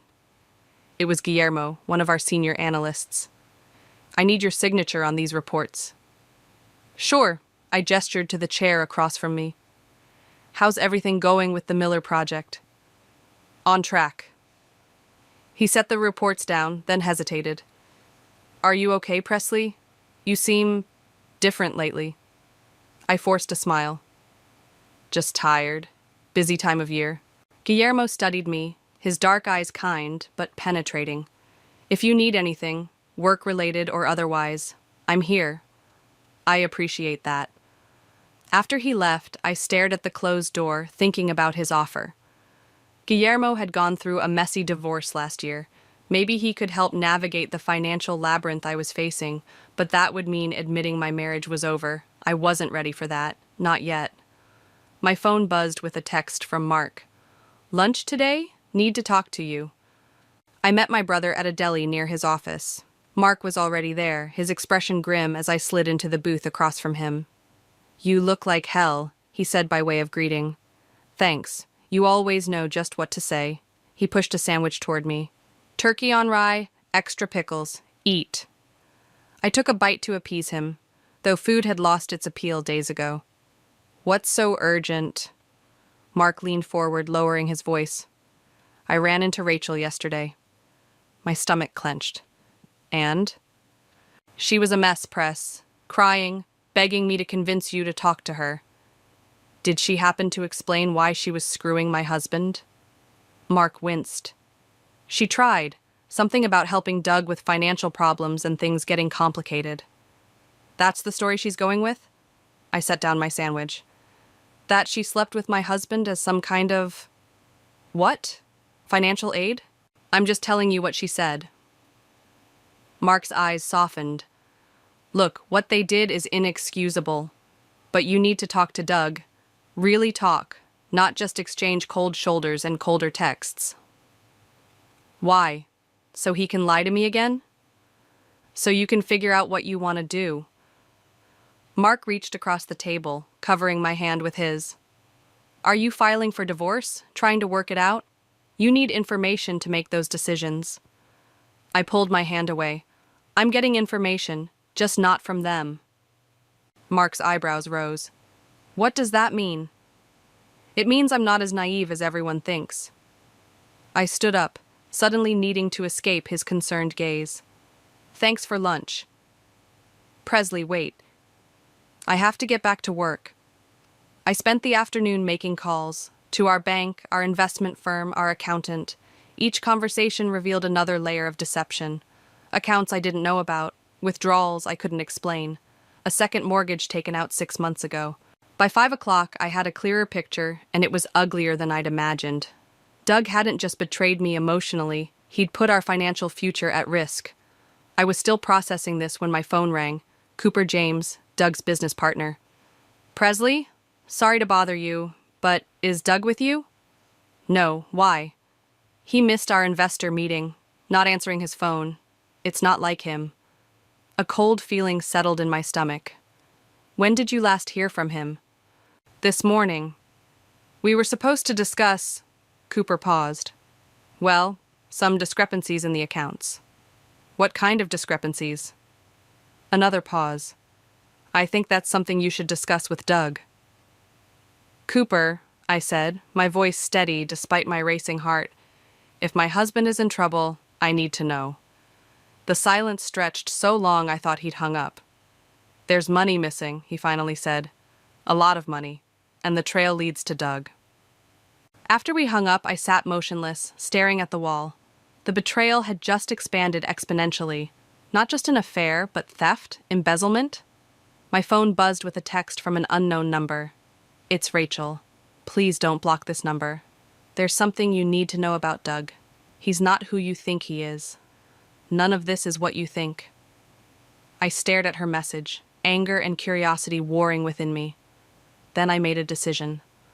Meet me at Lakeside Park, 7 p.m. Come alone.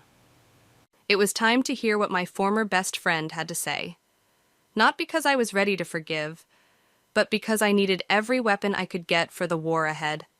Lakeside Park was nearly empty as dusk settled over the water. A few joggers circled the path, and an elderly couple fed ducks near the shore. I sat on a bench facing the lake, watching ripples distort my reflection into something unrecognizable, fitting since I barely knew myself anymore.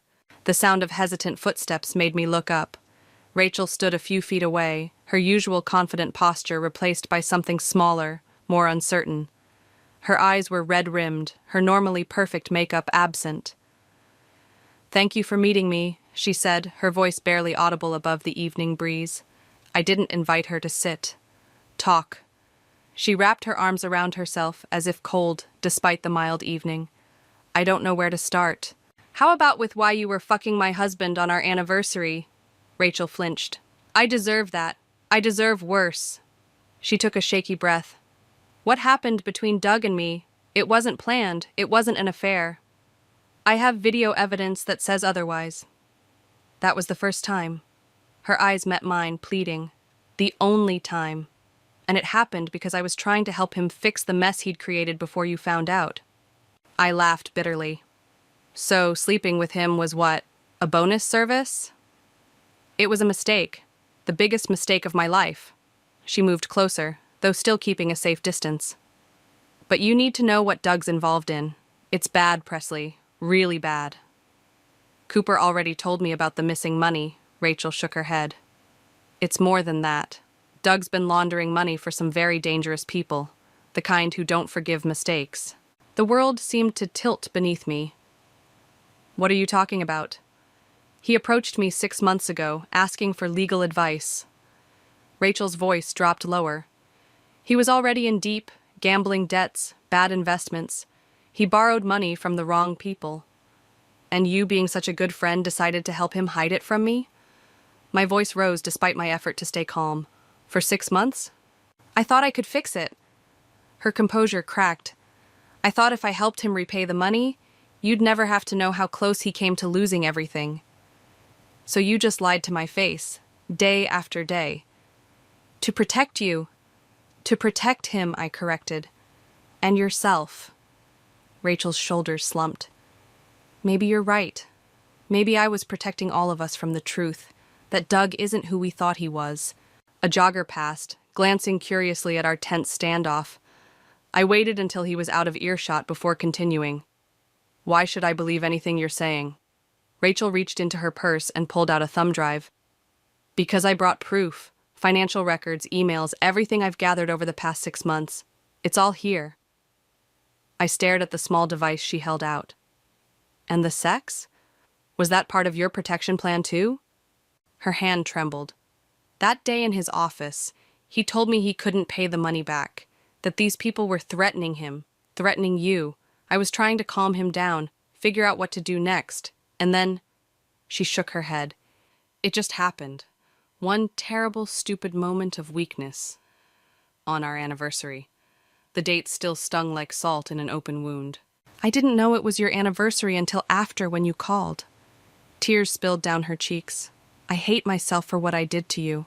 But right now, there's something more important than my guilt or your anger. What could possibly be more important? Doug's missing. The words hit me like a physical blow. What do you mean missing? He's not answering calls or texts. Hasn't been to the office. His car is gone from the parking garage. Rachel held out the thumb drive again. These people he owes money to, they don't send collection notices, Presley. They send messages, painful ones. I took the drive, my fingers numb. You think they have him? I think he's running, and if he is, you might be in danger too. The drive home was a blur, Rachel's warnings echoing in my head. I kept checking my rearview mirror, suddenly paranoid about every car that stayed behind me for more than a few blocks. Our house was dark when I pulled into the driveway. I sat in the car, staring at the home Doug and I had built together, now just a shell containing broken promises and lies. My phone buzzed with a text from Mark. Just checking in. You okay? I started to type, I'm fine, but stopped. The lie stuck in my throat. Nothing was fine. Nothing would ever be fine again. Instead, I called him. Can you come over? I need help. 20 minutes later, Mark arrived with a bottle of whiskey and a determined expression. I led him to the kitchen table where I'd set up my laptop. What's going on, Press? He asked, pouring us each a generous drink. I inserted Rachel's thumb drive. I'm about to find out how much trouble Doug is really in. The files opened like Pandora's box, spilling secrets across my screen. Bank transfers, emails with veiled threats, photos of Doug meeting with men I didn't recognize in parking garages and empty restaurants. Jesus, Mark whispered, scrolling through the evidence. This is serious, Presley. These aren't the kind of people you mess with. Apparently, they're exactly the kind of people Doug messes with. I took a long swallow of whiskey, welcoming the burn. And now he's disappeared. Mark's face hardened. You need to go to the police. With what? Evidence my husband's a criminal? That my best friend helped him hide it? That makes me look complicit. It makes you look like a victim. I slammed my glass down. I'm done being a victim. The doorbell rang, startling us both. Mark motioned for me to stay seated while he checked the peephole. It's Layla, he called. I opened the door to find my colleague standing on my porch, her expression grave. Sorry to show up unannounced, she said, but I found something you need to see. She handed me a manila envelope. Inside was a photograph. Doug and another man in what looked like an intense conversation. That was taken yesterday, Layla said. At the airport. I stared at the image, my heart pounding. How did you get this? My brother works security there. She hesitated. Presley, the man with Doug. He's connected to some very dangerous people. The photograph trembled in my hand. He's running. Yes, Layla confirmed. And based on what my brother overheard, he's not planning to come back. I looked from the photo to the computer screen still displaying evidence of Doug's crimes, and something inside me hardened into resolve. "Let him run," I said, my voice steady. "But he's not taking my life with him." The flames in my fireplace danced hypnotically, consuming old photographs. Doug and me on our honeymoon, at Christmas parties, on hiking trips. With each picture that blackened and curled, I felt a strange mixture of grief and liberation. "Are you sure about this?" Mark asked, watching from the doorway. "Some of those can't be replaced." "That's the point." I fed another memory to the fire, our wedding portrait. I don't want reminders of a life that was built on lies. It had been 3 days since Doug disappeared. 3 days of discovering just how thoroughly he'd betrayed me. Not just with Rachel, but with every decision he'd made over the past year. Our savings drained, our home equity leveraged, our future gambled away. Mark sat beside me, taking the stack of remaining photos. "Keep these," he said gently. "Not for Doug, for you. For the person you were, who loved honestly." I let him set them aside, too exhausted to argue. I hadn't slept more than a few hours since discovering the affair, and the weight of each new revelation pressed down on me like stones. "Have you decided what you're going to do?" Mark asked. "About Doug? Or the fact that he's left me holding the bag for his crimes?" "Both, I guess." I stared into the flames. "I filed a police report this morning. Reported him missing." I laughed bitterly. "Officer asked if he had any reason to leave. Where would I even start?" "Did you tell them about the money laundering?" I shook my head. "Not yet. I need to understand exactly what I'm dealing with first." The doorbell rang, interrupting our conversation. Mark went to answer it while I continued my ritual of destruction, feeding credit card statements and bank notices to the fire. "It's Guillermo," Mark called from the hallway. I quickly wiped my eyes, not wanting my colleague to see me falling apart. In the living room, Guillermo entered cautiously as if stepping into a minefield. "I hope I'm not intruding," he said, his accent more pronounced than usual. "I was worried when you didn't come to work today." "Just taking some personal time." I gestured to the chair across from me. "How did you know where I live?" "Company directory." He sat down, his dark eyes taking in the scene, the fire, the photos, my obvious distress.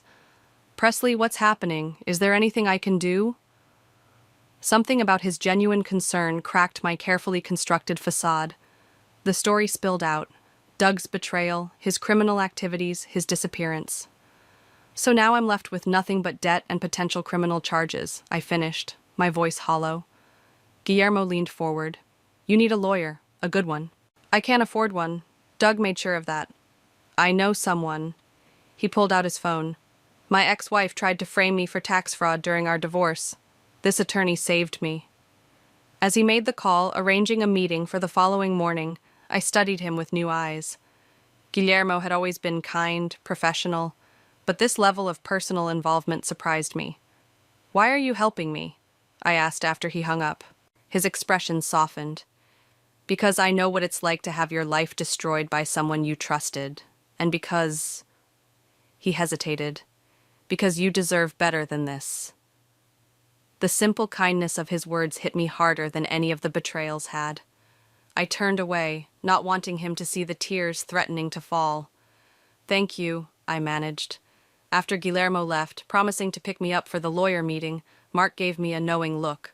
"What?" I demanded. "Nothing," he smiled slightly. "Just nice to see you have people in your corner. He's a colleague, that's all. If you say so." Mark checked his watch. "I should go. Early meeting tomorrow."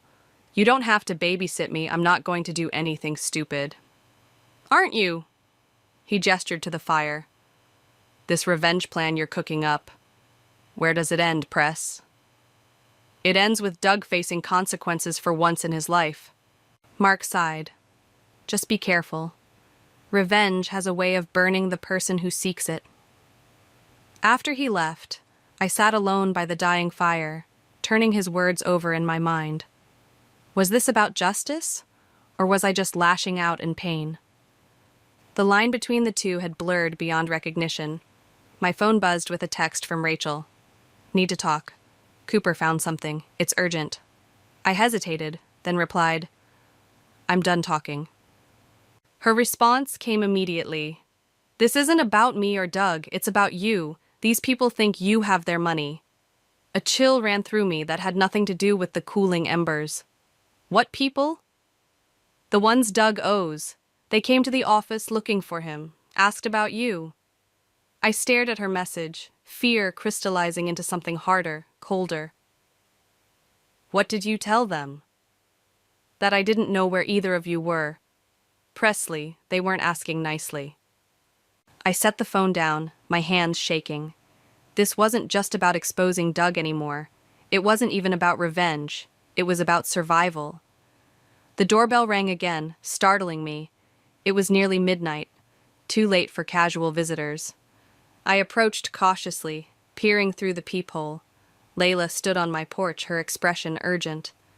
Sorry for the late hour, she said when I opened the door, but you need to see this now.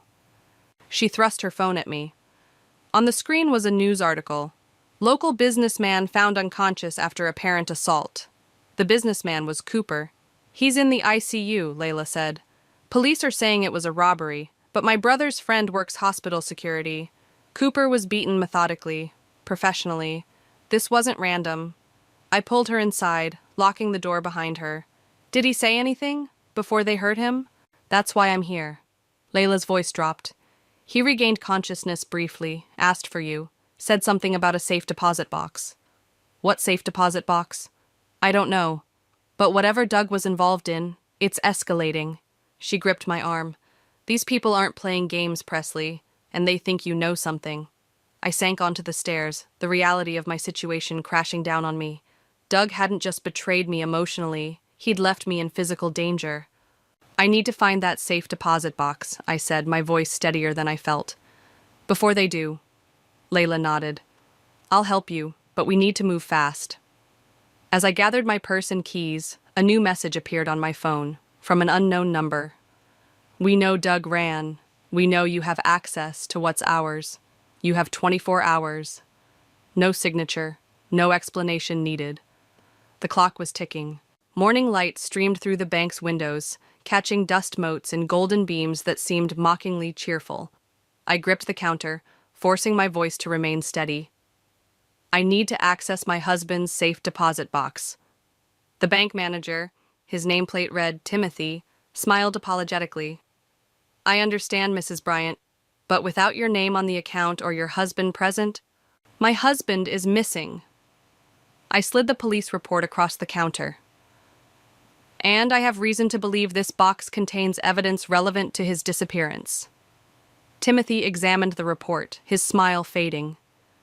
This is highly irregular. So is having dangerous criminals threaten you because your husband stole their money. I leaned closer. Please, I wouldn't ask if it wasn't important. He hesitated, then nodded. Wait here. While he disappeared into a back office, I glanced at Layla, who stood by the door keeping watch. She gave me a subtle thumbs up. 20 minutes and several phone calls later, I followed Timothy into the vault. Rows of metal boxes lined the walls, each containing someone's secrets. He stopped at box 1742. I'll need to witness you opening it, he said, inserting his key. Bank policy. I nodded, turning my own key, found in Doug's desk drawer after hours of searching. The lock clicked, and Timothy pulled out a long metal container. I'll give you privacy to examine the contents, he said, setting it on a small table. But I'll be right outside. Once alone, I took a deep breath and lifted the lid. Inside lay a USB drive, a small notebook, and a manila envelope. I opened the envelope first, finding a stack of photographs, Doug with various men in suits, exchanging envelopes, shaking hands. Evidence of his criminal activities or insurance against his partners? The notebook contained dates, amounts, and initials, a record of transactions, perhaps. I pocketed everything, my heart racing. Whatever Doug had been involved in, he'd been careful to document it. Outside, Layla waited anxiously. Did you find anything? Maybe everything, I whispered, patting my purse. Let's go. We were halfway to the car when my phone rang. Rachel. "Not now," I muttered, declining the call. It immediately rang again. This time I answered. "What?" "They know you're at the bank." Rachel's voice was tight with fear. "They're watching you." My steps faltered. "How do you know that?" "Because they came to my office again. Said if you don't bring them what's in that box, they'll—" Her voice broke. "Presley, these aren't idle threats." I scanned the parking lot, suddenly aware of how exposed we were. "Where are you now?" "Home. They said to tell you to bring everything to my place by noon." I checked my watch. 10:47. "Who exactly is they?" "I don't know their names, but the one in charge, he has a scar across his left cheek. Doug called him Marcus." "And you trust these people to just let us walk away once I hand everything over?" Rachel's laugh was hollow. "I don't trust anyone anymore, but I don't see another option." After hanging up, I turned to Layla. "Change of plans. We need to go to my office first." "Your office? Why?" "Because if I'm walking into a trap, I'm making copies of everything first."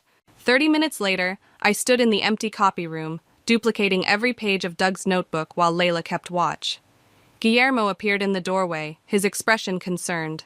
"Presley, I thought you were taking time off." I hesitated, then made a split-second decision. "I need your help." Quickly, I explained the situation, the safe deposit box, Rachel's call, the noon deadline. "This is insane," Guillermo said when I finished. "You need to go to the police." "With what? Evidence my husband is a criminal? That makes me look complicit." I shook my head. "I need to know exactly what I'm dealing with first. Then I'm coming with you to Rachel's." "Absolutely not. These people are dangerous." "Exactly why you shouldn't go alone." His jaw set stubbornly. "I'm not asking permission." I wanted to argue but didn't have time. "Fine, but you stay in the car 2 blocks away. If I'm not out in 20 minutes, call this number." I scribbled Mark's number on a post-it. "Tell him everything." At 11:55, I parked outside Rachel's townhouse. The street was quiet, too quiet for a weekday. No dog walkers, no delivery trucks, no signs of the normal suburban bustle. "I don't like this," Guillermo said from the passenger seat. "It feels wrong." "None of this has felt right since I found my husband with my best friend." I checked my watch. 20 minutes, not a second longer. "Be careful," he said as I got out. "Whatever's in that box isn't worth your life." I nodded, unable to speak past the knot of fear in my throat. Rachel opened her door before I could knock, her face pale and drawn. "You came?" "Not like I had a choice." I stepped inside, clutching my purse with its precious cargo. "Where are they?" "Living room." I followed her through the familiar hallway. How many times had I walked this path as a friend, never imagining I'd return as a pawn in some criminal game. 2 men sat on Rachel's cream-colored sofa. One was tall and thin, with nervous hands that couldn't seem to stay still. The other was older, heavier, with a jagged scar cutting through his left eyebrow and down his cheek. "Marcus." "Mrs. Bryant," he said, rising. "Thank you for joining us." "Let's skip the pleasantries." I remained standing, keeping distance between us. "I have what Doug took. I want guarantees that my friends and I will be left alone." Marcus smiled, the expression never reaching his eyes. "Of course. We're businessmen, not monsters. Businessmen don't put people in the ICU. Unfortunate, what happened to Cooper." He shrugged. "But necessary. He was uncooperative." My skin crawled at his casual dismissal of violence. "I have everything from the safe deposit box. Once I confirm you'll leave us alone, it's yours." "Show me." Slowly, I removed the USB drive and notebook from my purse. "This is what you're looking for, right? Doug's insurance policy?" Marcus's eyes narrowed. "Insurance policy?" "The evidence he collected, names, dates, transactions." I held up the notebook. "Everything he needed to bring you down if you ever turned on him." A flash of uncertainty crossed his face, the first genuine emotion I'd seen. "Give me that." "Not until I have your word, written and signed." The thin man laughed. "You're in no position to make demands." "Actually, I am." I pulled out my phone, showing them the screen. Because I'm recording this entire conversation, and if anything happens to me or anyone I care about, copies of everything go to the FBI. Marcus's face hardened. You're bluffing. Try me. I met his gaze steadily, though my heart hammered against my ribs. I have nothing left to lose. The silence stretched, taut as a wire. Then Marcus nodded to his companion, who produced a pen and paper. Write it, Marcus ordered. We agree to cease all contact with Presley Bryant and Associates in exchange for all materials related to Douglas Bryant's activities. As the thin man wrote, Rachel moved to stand beside me. I'm sorry, she whispered, for everything. I didn't look at her. Couldn't. This doesn't make us even. I know. The thin man slid the paper across the coffee table. I read it carefully, then nodded. The envelope, too, Marcus said, with the photos. I hesitated, then removed it from my purse. Everything's here. Our business is concluded. Marcus took the items, examining them briefly, before nodding to his companion. We're done here. As they moved toward the door, relief washed over me. We'd made it through. We were safe. Then Marcus paused, turning back with a cold smile. One more thing, Mrs. Bryant. Your husband... ex-husband, I corrected. Ex-husband, he amended. When you find him, and you will, tell him Marcus says hello. The door closed behind them, leaving Rachel and me in a silence heavy with unspoken words. It's over, she said finally. I shook my head, a strange calm settling over me. No. Now it's time for the real reckoning. The conference room hummed with tension as I arranged 8 chairs around the long table. Each place setting had a manila folder, a glass of water, and a name card, all identical except for what was written inside the folders. Are you sure about this? Guillermo asked, adjusting the projector screen at the front of the room. I've never been more sure of anything. I smoothed my black dress, not mourning attire, but armor for battle. They might not all come. They'll come. I checked my watch. Curiosity, if nothing else. The first to arrive was Mark, 15 minutes early as always. He hugged me tightly.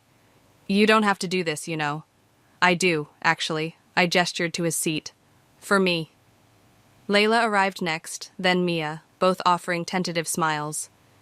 Cooper came limping in, still bruised from his hospital stay, but determined to be present. Rachel slipped in quietly, taking the seat farthest from mine, her eyes downcast. At exactly 7 hours, the door opened one final time. Doug stood in the doorway, thinner than when I'd last seen him, dark circles under his eyes. He scanned the room, his gaze finally settling on me. You found me, he said simply. Wasn't hard. You're predictable. I gestured to the empty chair. Your mother's cabin in Vermont? Really? He sat down cautiously. How did you know about Marcus? I know everything now. I moved to the front of the room. That's why we're here. Once everyone was seated, I took a deep breath, steadying myself for what came next. Thank you all for coming. Some of you know parts of what I'm about to share. None of you know all of it. I clicked the remote, and an image appeared on the screen, Doug and Rachel in his office. This is where it started for me, 10 days ago, my anniversary. Doug flinched. Rachel stared at her hands. But it actually started much earlier. I clicked to the next slide, bank statements, transaction records. About a year ago, when Doug began embezzling from his own company to cover gambling debts. Cooper sat up straighter, his bruised face hardening. When that wasn't enough, he borrowed from people who don't offer payment plans. Another click, the photos of Doug with Marcus. And when that went south, he started laundering money through client accounts. I moved through the evidence methodically, laying bare every deception, every betrayal. Doug's financial crimes, Rachel's complicity, the danger they'd put all of us in. Inside your folders, I continued, you'll find information specific to how these actions affected each of you. Cooper, the evidence clearing you of any involvement. Mark, documentation of the loan Doug took out in your name. One by one, they opened their folders. Expressions of shock, anger, and betrayal rippled around the table. Why are you doing this? Doug asked, his voice hollow. Because secrets have power only in the dark. I met his gaze steadily, and I'm done living in the shadow of yours. So this is revenge, Rachel said quietly. Public humiliation. No, this is truth. What you do with it is up to you. I turned to the group. Cooper has already agreed not to press charges if full restitution is made. I've liquidated our assets to cover what I can. And Marcus? Doug asked. Did you give him the evidence? Copies. Just like I gave copies to the FBI. I smiled thinly. Insurance works both ways. A heavy silence fell over the room. Then Mia spoke up. What do you want from us, Presley? Nothing. This isn't about what I want from you. It's about what I'm giving you. The truth, and the freedom to choose what to do with it. I clicked to the final slide, a blank screen. My part in this story is over. I've filed for divorce. I've given statements to the authorities. I've made what amends I can for the damage Doug's actions caused. And us? Rachel asked, her voice barely audible. Is there any way back from this? I considered her question, feeling the weight of our history. College roommates, bridesmaids at each other's weddings, countless secrets shared over wine and tears. I don't know, I answered honestly. Trust isn't just broken or fixed. Sometimes it's transformed into something else entirely. As the meeting disbanded, people moved in small groups, talking quietly, processing. Doug approached me last, his expression unreadable. You could have just turned me in, he said. Why go through all this? Because it wasn't just about you. It was about me, who I became when everything fell apart. I gathered my notes, not meeting his eyes, and who I chose to be after. And who is that? I looked up then, seeing him clearly for perhaps the first time. Not the man I'd loved, nor the villain who'd betrayed me, but simply a flawed human who'd made terrible choices. Someone who doesn't need revenge to heal. I closed my laptop. Someone who understands that the opposite of love isn't hate, it's indifference. He nodded slowly, accepting the finality in my voice. For what it's worth, I am sorry. I know, but sorry doesn't change what happened. It just acknowledges it. After everyone left, Guillermo helped me clear the room. We worked in comfortable silence until he spoke. Are you really okay? I paused, considering the question. Not yet, but I will be. Outside, the evening air was cool against my skin. Guillermo walked me to my car, his presence steady and undemanding. What now? He asked. I looked up at the emerging stars, bright points of light in the gathering darkness. Now I stop defining myself by what was done to me and start defining myself by what I choose to do next. And what's that? I smiled. A real smile, the first in what felt like forever. I don't know yet, but for the first time in 10 days, in 10 years maybe, that uncertainty feels like freedom. As we stood there in the quiet parking lot, I realized something profound. The story I'd been living wasn't about betrayal after all. It was about reclamation, not of what I'd lost, but of who I'd always been beneath the roles of wife, friend, victim. Just Presley, broken, healing, and finally, irrevocably, my own. The credit card statement stared back at me from my laptop screen, its total making my stomach lurch. $23,000. I blinked hard, hoping the number would change, but it remained stubbornly fixed. These weren't my charges. I hadn't spent a dime at the Golden Palace Casino, let alone multiple transactions totaling thousands. My name is Freya, and I've always been the responsible one, the one my family calls when they need money, advice, or someone to clean up their messes. But this was different. My phone buzzed. Mom's face lit up the screen, probably calling about the usual, Terrence needs help with rent, or Dad's business is having another cash flow problem. I let it ring. Girl, you look like you've seen a ghost, Natasha said, peering over my cubicle wall. Her dark curls fell forward as she leaned in closer to look at my screen. Holy shit, Freya, that's not right. Tell me about it. I scrolled through the transactions, each one making me feel sicker than the last. I need to call the bank. Do that now, Natasha insisted, pulling up a chair. I'll cover for you with Roberts if he comes looking. The hold music played for 20 excruciating minutes before a customer service representative picked up. Hi, I'm calling about some fraudulent charges on my card.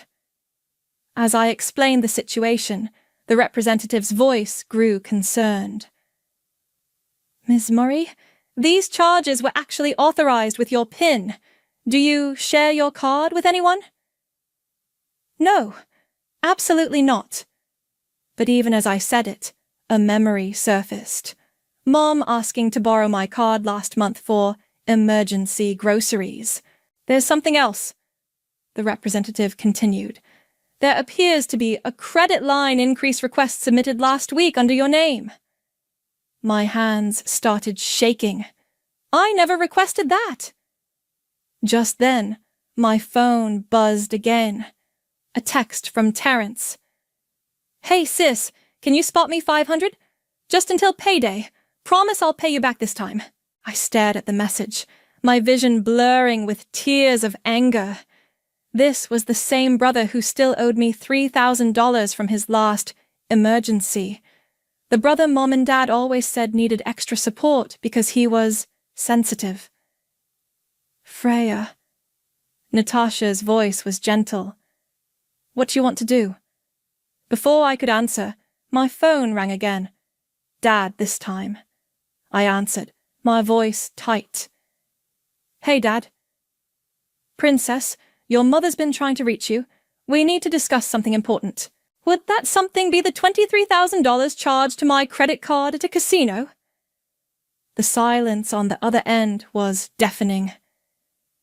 Freya, honey, we can explain. Your brother's been going through a rough patch. Stop. My voice came out stronger than I expected. I'm calling the police. No. Dad's voice cracked. Please, we'll figure this out as a family. You know how fragile Terrence is. This would destroy him. Natasha was watching me intently, her expression a mix of concern and encouragement. She mouthed the words, "Stay strong." Dad, what about me? Did anyone think about how this would affect me? Of course we did, Princess, but you're the strong one. You always land on your feet. Terrence, he needs protection. I laughed, but there was no humor in it. Protection? From what? Consequences? Just come over for dinner tonight. Your mother's making your favorite lasagna. We can talk about this like adults. I glanced at the credit card statement again, then at Terrence's text, still waiting for a response. My whole life flashed before me. All the times I'd said yes, all the times I'd helped, all the times I'd put my own dreams on hold to be the responsible one. No, Dad, not this time. Freya. I have to go. I have a fraud claim to file. I hung up before he could respond. Natasha squeezed my shoulder. That was badass. I think I'm going to throw up. No, you're not. You're going to file that fraud claim, and then we're going to figure out exactly what they've done. She pulled out her notebook. And then you're going to stop being everyone's ATM. My phone buzzed again. Mom, this time, with a text. Please don't do anything rash, sweetheart. Family protects family. I turned my phone off and looked at Natasha. You're right. But first, I need to check something else. If they used my credit card, what's stopping them from taking out other loans in my name? The look on Natasha's face told me she'd had the same thought.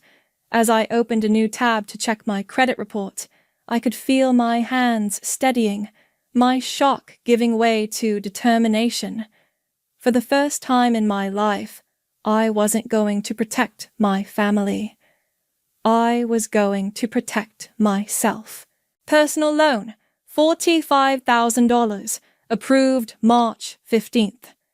I read the credit report entry out loud, my voice shaking. Car loan, $32,000, approved January 3rd. Each line felt like another punch to the gut.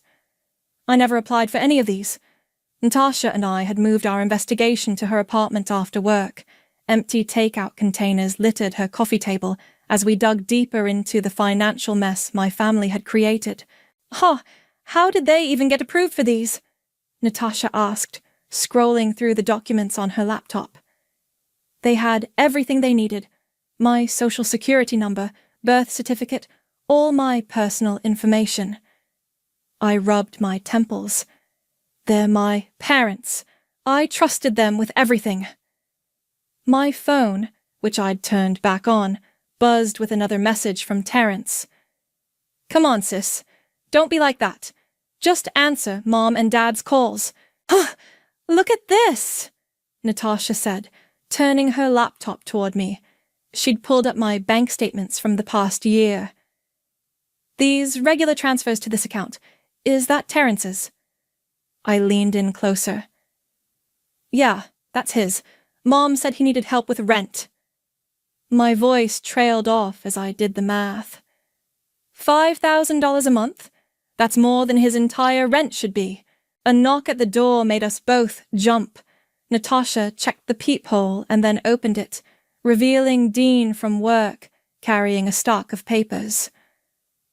I hope you don't mind, Natasha said. I called him. He used to work in financial crimes at his old bank. Dean set the papers down. I did some digging. Freya, this is bigger than just credit card fraud. These loans, they're using sophisticated identity theft techniques.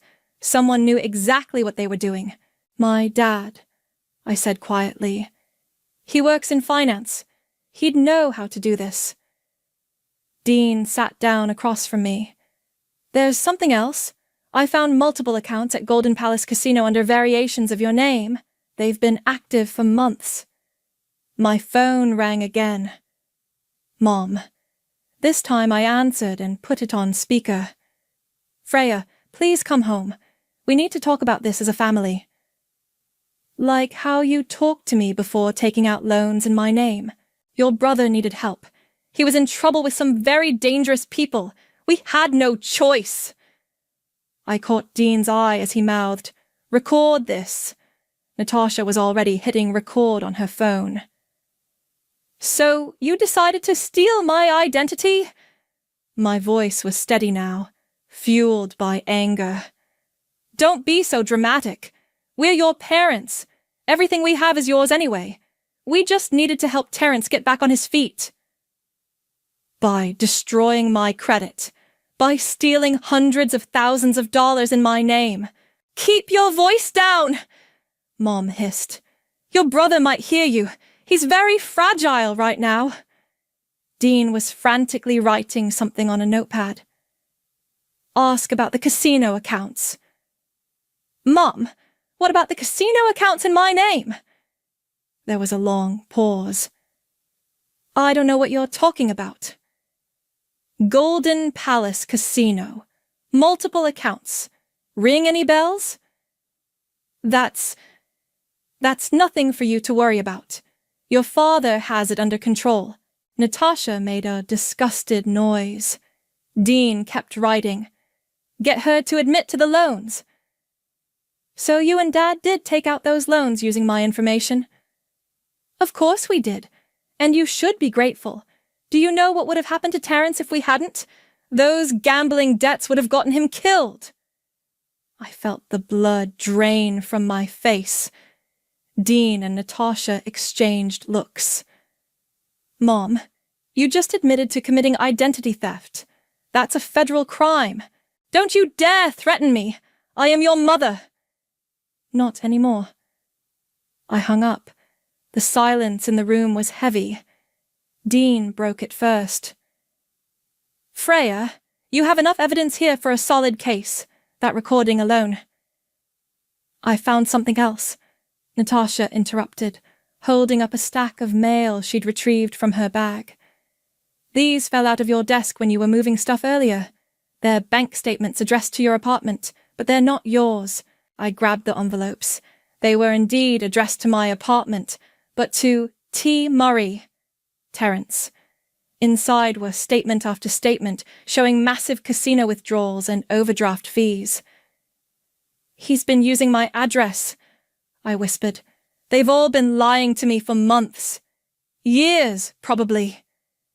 Dean touched my arm gently. You need to decide what you want to do. But whatever you decide, you need to protect yourself first. I looked at the evidence spread across the table. The loans, the credit card statements, the casino accounts, the recorded confession, and now these bank statements. Years of being the responsible one, the dependable one, the one who always cleaned up everyone else's messes, and this was how they repaid me. I want to burn it all down, I said, surprising myself with the coldness in my voice. I want them to face every single consequence of what they've done. Natasha squeezed my hand. Then, let's make that happen. The bank manager's office felt too small, too warm. I sat across from her desk, watching as she reviewed the stack of documents I'd brought. Ms. Murray, she said, looking up from the papers, this is extensive. And you're saying none of these loans or accounts were authorized by you? No. My parents and brother used my information without my knowledge. She nodded, making notes. We'll need to file formal fraud reports for each account. But first, she pulled out a fresh document. There's something you should see. Another loan application was submitted in your name yesterday. My hands clenched into fists. They're still doing it? The application hasn't been processed yet. We flagged it due to the sudden high volume of credit requests. As we discussed the next steps, my phone vibrated. A text from Dean. Terence just walked into Golden Palace.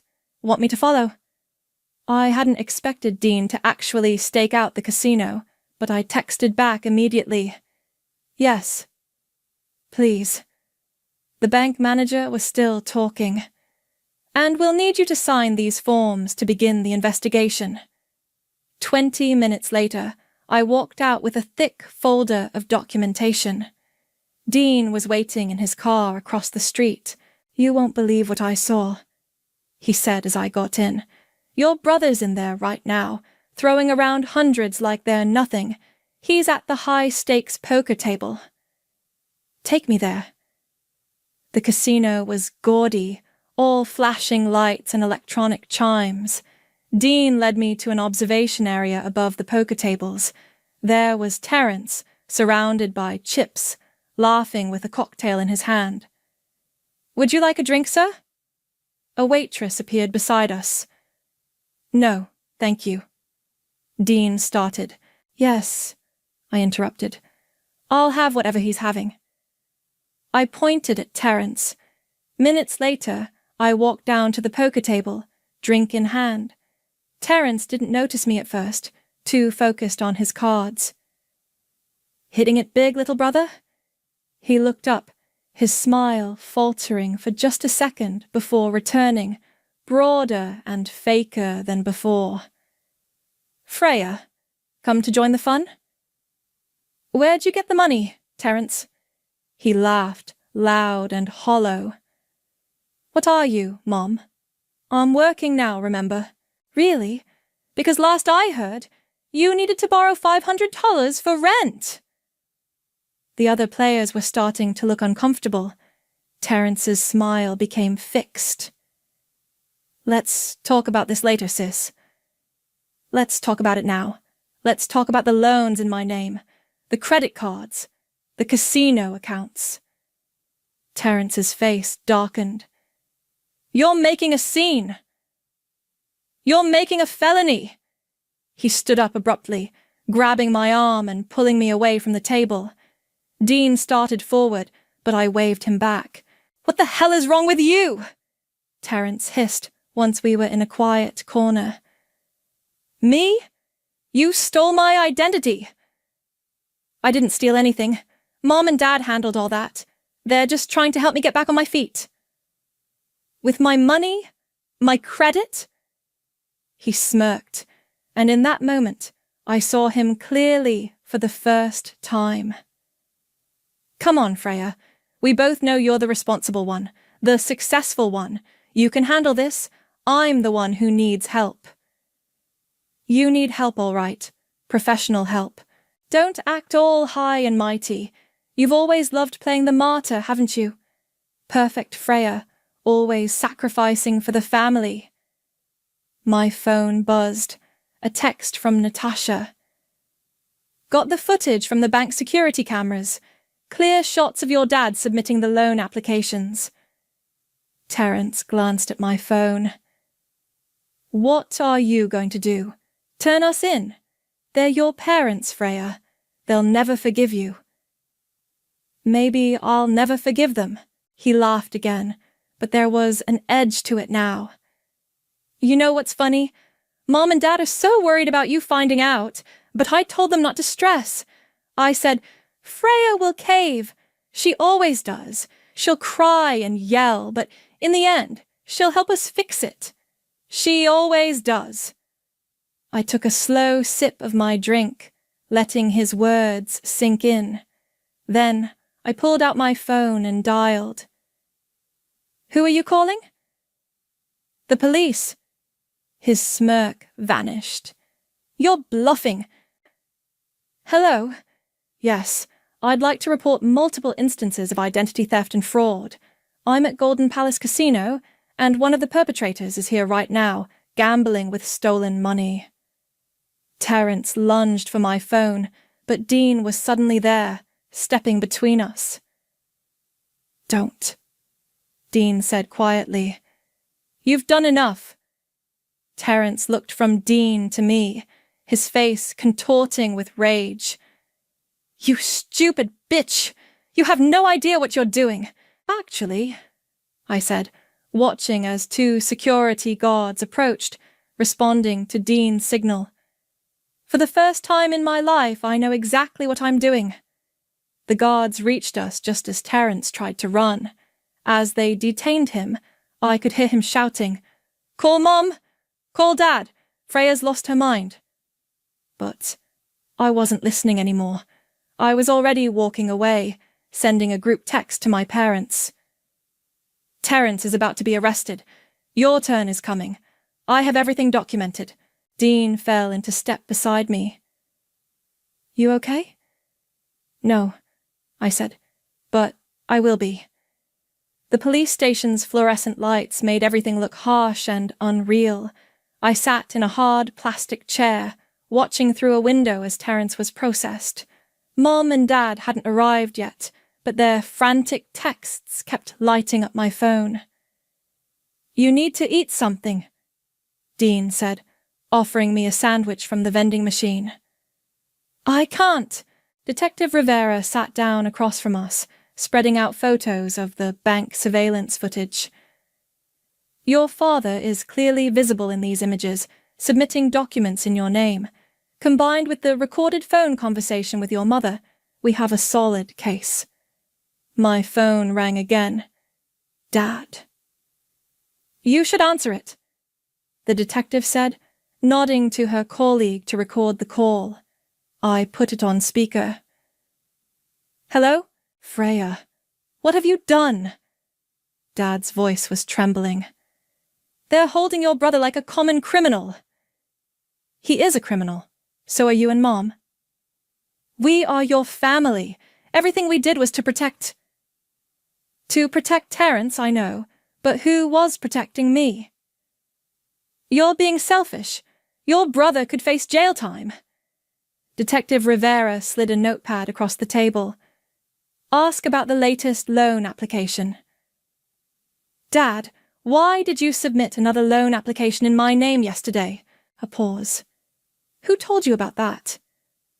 The bank flagged it. Were you planning to steal even more money from me?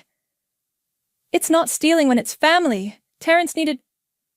How much does he owe? I interrupted. The real amount, Dad. No more lies. Another pause, longer this time. Close to $500,000. Dean swore under his breath. Detective Rivera leaned forward. To who? I asked. Some people. Bad people. They were threatening him. So you decided to sacrifice my future instead? We had a plan! Once Terrence won big at the casino, we'd pay everything back. You'd never even know. Never know that my own parents committed felony fraud? That you destroyed my credit? That you... A commotion in the hallway cut me off. Mom burst in, her face red and tear-streaked. How dare you? She screamed, lunging toward me. An officer stepped between us. After everything we've done for you. Everything you've done to me, I corrected, standing up. Where were you when I needed help with college? When I was working 3 jobs to pay my rent? You were too busy bailing out Terrence. He's sensitive. He needs us. And I don't. You're strong. You can handle it. Not anymore. I turned to Detective Rivera. I want to press charges against all of them. Mom collapsed into a chair, sobbing. Dad's voice came through the phone, still on speaker. Princess, please, we can work this out. We're family. Family doesn't steal from family, Dean said quietly. Detective Rivera nodded to an officer. Mr. Murray, we need you to come down to the station immediately. I need to call our lawyer. That would be wise, the detective said. Mrs. Murray, please remain here. Mom looked up at me, her makeup streaked across her face. You're really doing this? To your own parents? You did this. All of you. Every time you chose Terrence over me. Every time you stole from me. Every time you lied. We'll never forgive you for this, she spat. I know. My voice was steady. I'm counting on it. The detective led Mom to another room for questioning. Through the window, I could see Terrence in his cell, head in his hands. Dean touched my shoulder. Want to get some air? Outside, the night air was cool on my face. My phone buzzed with a text from Natasha. Just saw the news. You okay? Need me to come down? No, I texted back. But maybe later.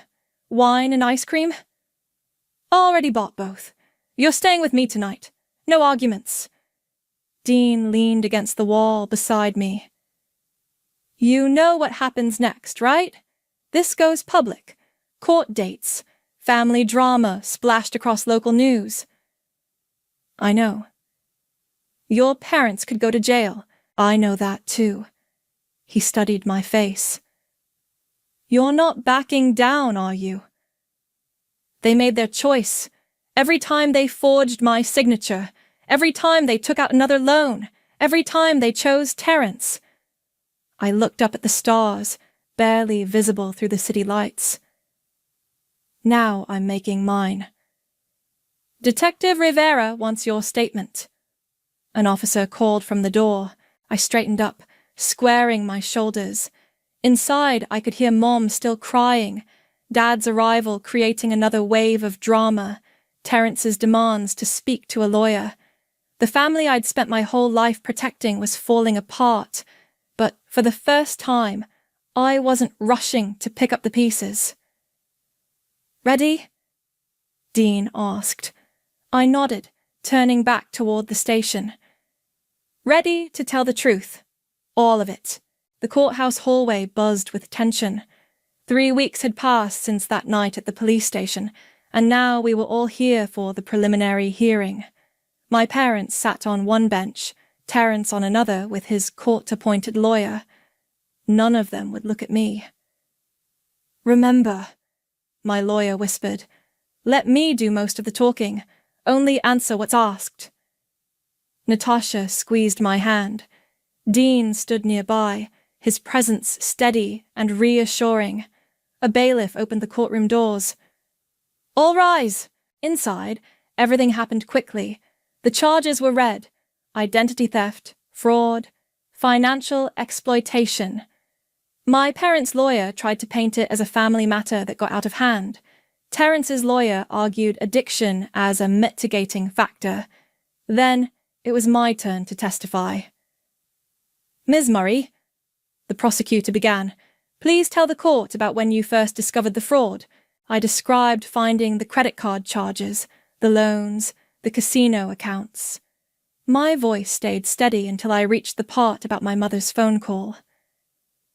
And what did your mother say when you confronted her?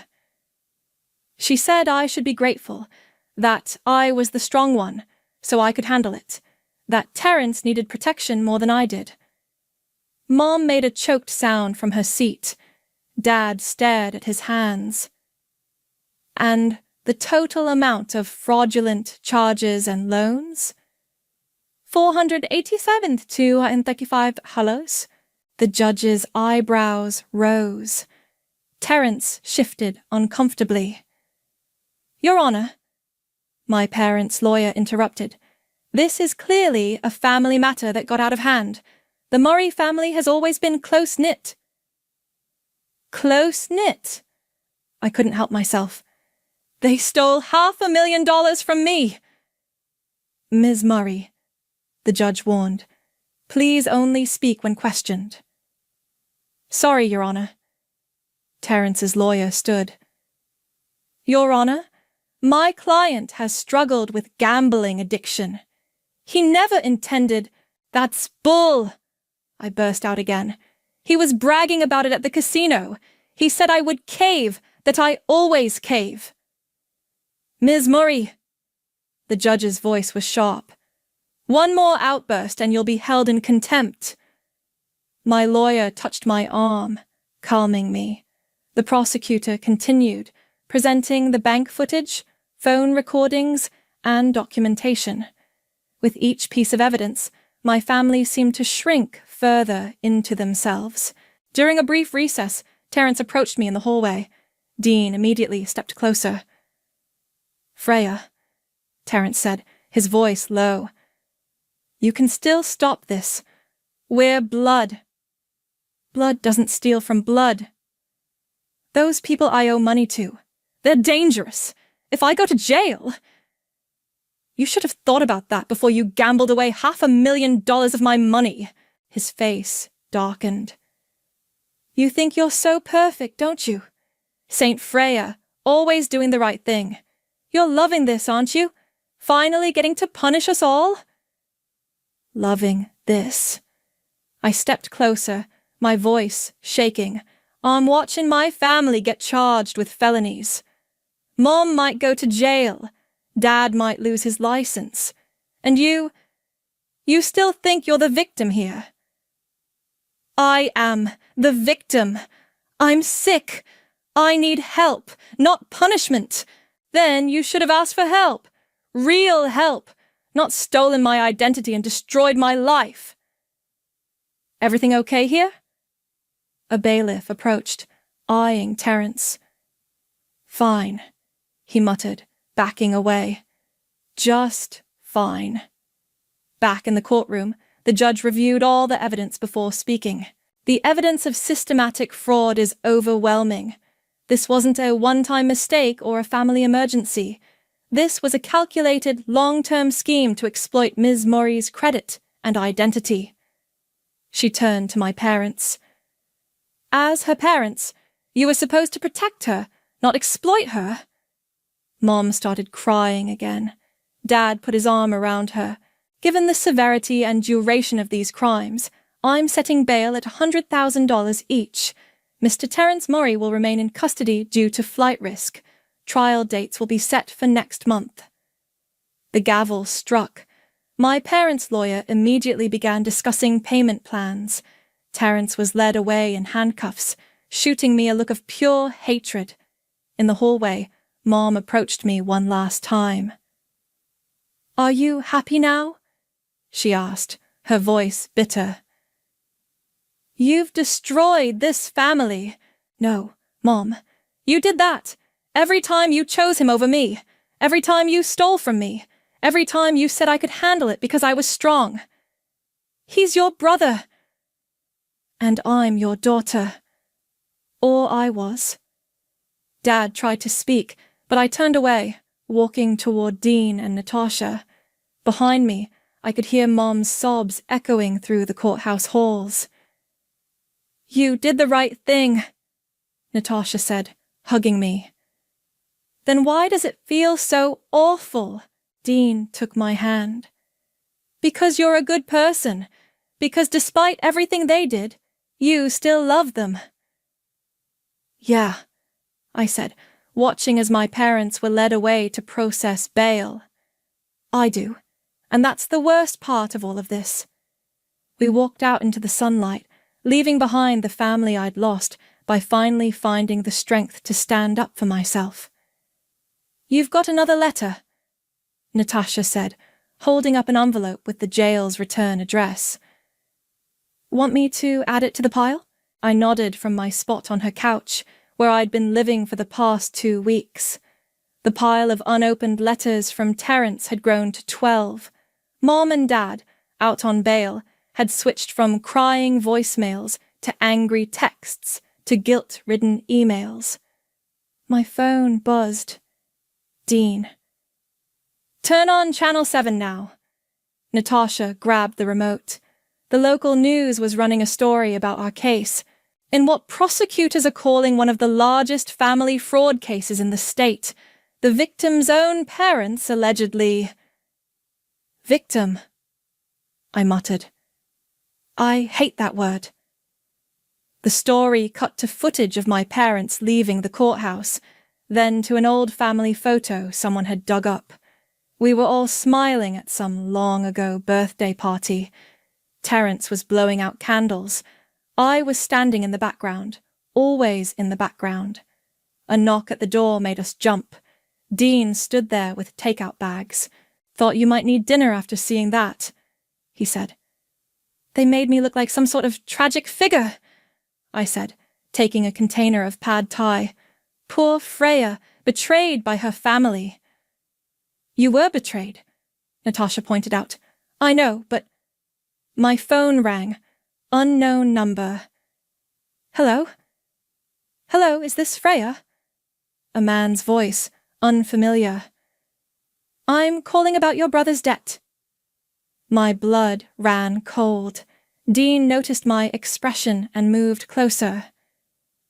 Who is this? Let's just say I'm one of the people your brother owes money to. A lot of money. That's not my problem. It is now. See, your brother promised he'd pay us back with his casino winnings, but now he's in jail, thanks to you. You should talk to his lawyer. The man laughed. We don't do lawyers. We do family, and your family. Are you threatening me? Dean grabbed my phone, putting it on speaker. Natasha was already dialing the police. Not threatening, just explaining the situation. Your brother owes us $200,000. We're willing to be reasonable. Pay us, and this all goes away. And if I don't? Then maybe those charges against your parents get worse. Maybe some new evidence appears. Maybe I report this call to the FBI. Dean cut in. Since you're adding extortion to illegal gambling. A pause. Who's this? Someone who's recording this call and tracing this number. The line went dead. Call Detective Rivera, Dean said to Natasha. Now! My hands were shaking. They found me. They actually found me. They're trying to scare you, Dean said, pulling me close. We won't let them. Detective Rivera arrived 30 minutes later with 2 other officers. We'll need to set up surveillance, she said, pacing Natasha's living room. And you'll need protection. I can't stay here, I said to Natasha. I'm putting you in danger. Don't even think about it, Natasha replied. We're in this together. She's right, Dean added. You're not alone anymore. My phone buzzed with a text from Mom. These men came to our house.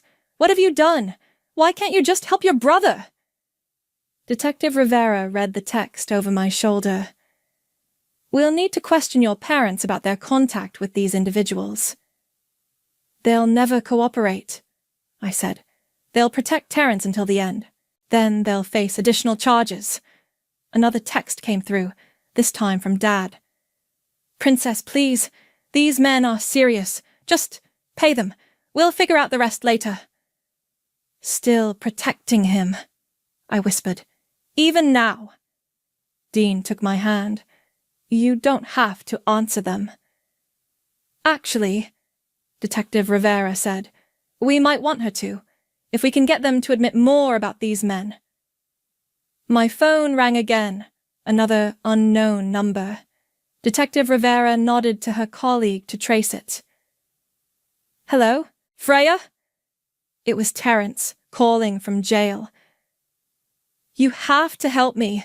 These guys, they're not playing around. Neither am I. They'll hurt Mom and Dad. Don't you care? Of course I care, but I'm done fixing your messes. They know where you live, where you work, who your friends are. Detective Rivera was frantically writing notes, coordinating with someone on her radio. Is that a threat, Terrence? It's a warning. Family looks out for family. Family doesn't destroy family. You're destroying me! No, I said, my voice stronger than I felt. You did that all on your own. I hung up, looking at the room full of people who had my back. Really had my back. Not like my family had claimed to all these years. Okay, I said to Detective Rivera. What's our next move? For the first time in my life, I wasn't facing a crisis alone, and that made all the difference. The trial date arrived faster than I expected. The courthouse steps were crowded with reporters, their cameras flashing as we approached. Dean kept his arm around me, shielding me from their questions. Ms. Murray, how does it feel to testify against your own family? Did you know about your brother's gambling addiction? Are your parents going to prison? Inside, my parents sat with their lawyer, both looking older than I remembered. Mom had lost weight. Dad's hair had gone completely grey. They didn't look like criminals. They looked broken. Terrence was brought in wearing an orange jumpsuit, handcuffs clinking. The past month in jail hadn't been kind to him. His eyes were hollow, his face gaunt. All rise. The proceedings began with opening statements. The prosecutor laid out the evidence methodically: bank records, forged documents, recorded conversations. My parents' lawyer spoke about family loyalty and misguided love. Terrence's lawyer emphasized addiction and mental health. Then they called me to testify. Ms. Murray, the prosecutor began, please tell the court about your relationship with your family before discovering the fraud. We were close, or I thought we were. I was always the one they counted on, the responsible one. And how did they repay that trust? Objection, my parents' lawyer called out, leading the witness. Sustained. The prosecutor rephrased. What happened when you discovered the unauthorized loans? I described everything. The credit card charges, the loans, the confrontations. As I spoke, I couldn't look at my family. I kept my eyes on Dean and Natasha in the gallery. And the threatening calls? The prosecutor asked. They started after Terrence was arrested. Men he owed money to, demanding I pay his debts. Did your family support you during these threats? No. They told me to pay the men. To protect Terrence. Again. During cross-examination, my parents' lawyer tried a different approach. Isn't it true your parents only wanted to help their son? By destroying my life, by protecting their child from dangerous criminals. I'm their child too, the lawyer paused. And haven't they always provided for you? Supported you? No. They supported Terence. I supported myself, and then they stole from me to support him more. Terence's lawyer was next. Ms. Murray, are you aware of the nature of gambling addiction? Yes. I researched treatment programs for years, tried to get him help. He refused. So you knew he was sick? Being sick doesn't give you the right to steal $500,000. A commotion erupted in the gallery. One of the men who'd threatened me had stood up. You think this is over? He shouted. You think testifying fixes anything? Security rushed toward him. More men stood up. 4, 5, 6 of them. Your brother still owes us, another yelled. The judge banged her gavel. Order! Clear the courtroom! Dean vaulted over the barrier, reaching me before the guards did. Natasha was right behind him. They formed a human shield as chaos erupted. My mother's voice cut through the noise. Just pay them, Freya! Please! I turned to see her being led away by guards, still reaching toward me. Dad wouldn't look at me at all. Terence was laughing, actually laughing, as they rushed him out. You see? He called out. You can't escape family, sis. Detective Rivera appeared with more officers, surrounding us as they cleared the courtroom. In the hallway, she turned to me. We got them. All of them. Recording devices caught everything. We've been tracking these guys for months. What? Your case helped us build a bigger one against an organized crime ring. Those men. They're going down too. I sagged against Dean, the adrenaline wearing off. The judge called us back in an hour later, the courtroom now heavily guarded. In light of today's events, she announced, and the overwhelming evidence presented, I'm prepared to rule. My parents stood with their lawyer. Terence was brought back in, no longer laughing. The defendants have not only committed serious financial crimes, but have continued to demonstrate a complete lack of remorse or understanding of their actions. Furthermore, their connection to known criminal elements presents a clear danger. She turned to my parents. 5 years each, with possibility of parole after 3, plus full restitution. Mom collapsed into Dad's arms. As for Terence Murray, given your prior record and the severity of these crimes, 10 years, no possibility of parole for 7. You can't do this, Terence shouted. Freya, tell them you forgive us. But I didn't. I couldn't. As they were led away, I stayed silent, holding on to Dean and Natasha's hands. Outside, reporters swarmed again, but Detective Rivera's team cleared a path. It's over, Dean said softly, but looking at my family being led to separate police vehicles, I knew it wasn't over. It was just different now. Permanently, irreversibly different. And somehow, I was okay with that. The last box from my parents' house sat unopened on my new apartment floor. Dean and Natasha lounged on the couch we'd just hauled up 3 flights of stairs, watching me stare at it. You don't have to open it today, Natasha said. Yes, I do. I cut through the tape. Inside were photo albums, childhood memorabilia, and a stack of letters tied with ribbon. Every birthday card I'd ever received from my parents. The doorbell rang. Detective Rivera stood there with a thick envelope. The restitution papers came through, she said, stepping inside. The courts seized your parents' assets and Terence's accounts. It won't cover everything, but it's a start. I nodded, still staring at the birthday cards. There's something else. She pulled out another document. The gambling ring we took down. There's a victims' compensation fund. You qualify for it. I don't want their money. Take it, she insisted. Use it to rebuild. That's the best revenge. Living well. My phone buzzed with a text from the prison chaplain. Your mother asked to see you again. Should I tell her the same thing? Still no. I typed back. Dean moved to sit beside me, picking up one of the photo albums. Look at this one, he said, pointing to a picture of teenage me at a science fair. First place ribbon. Were your parents there?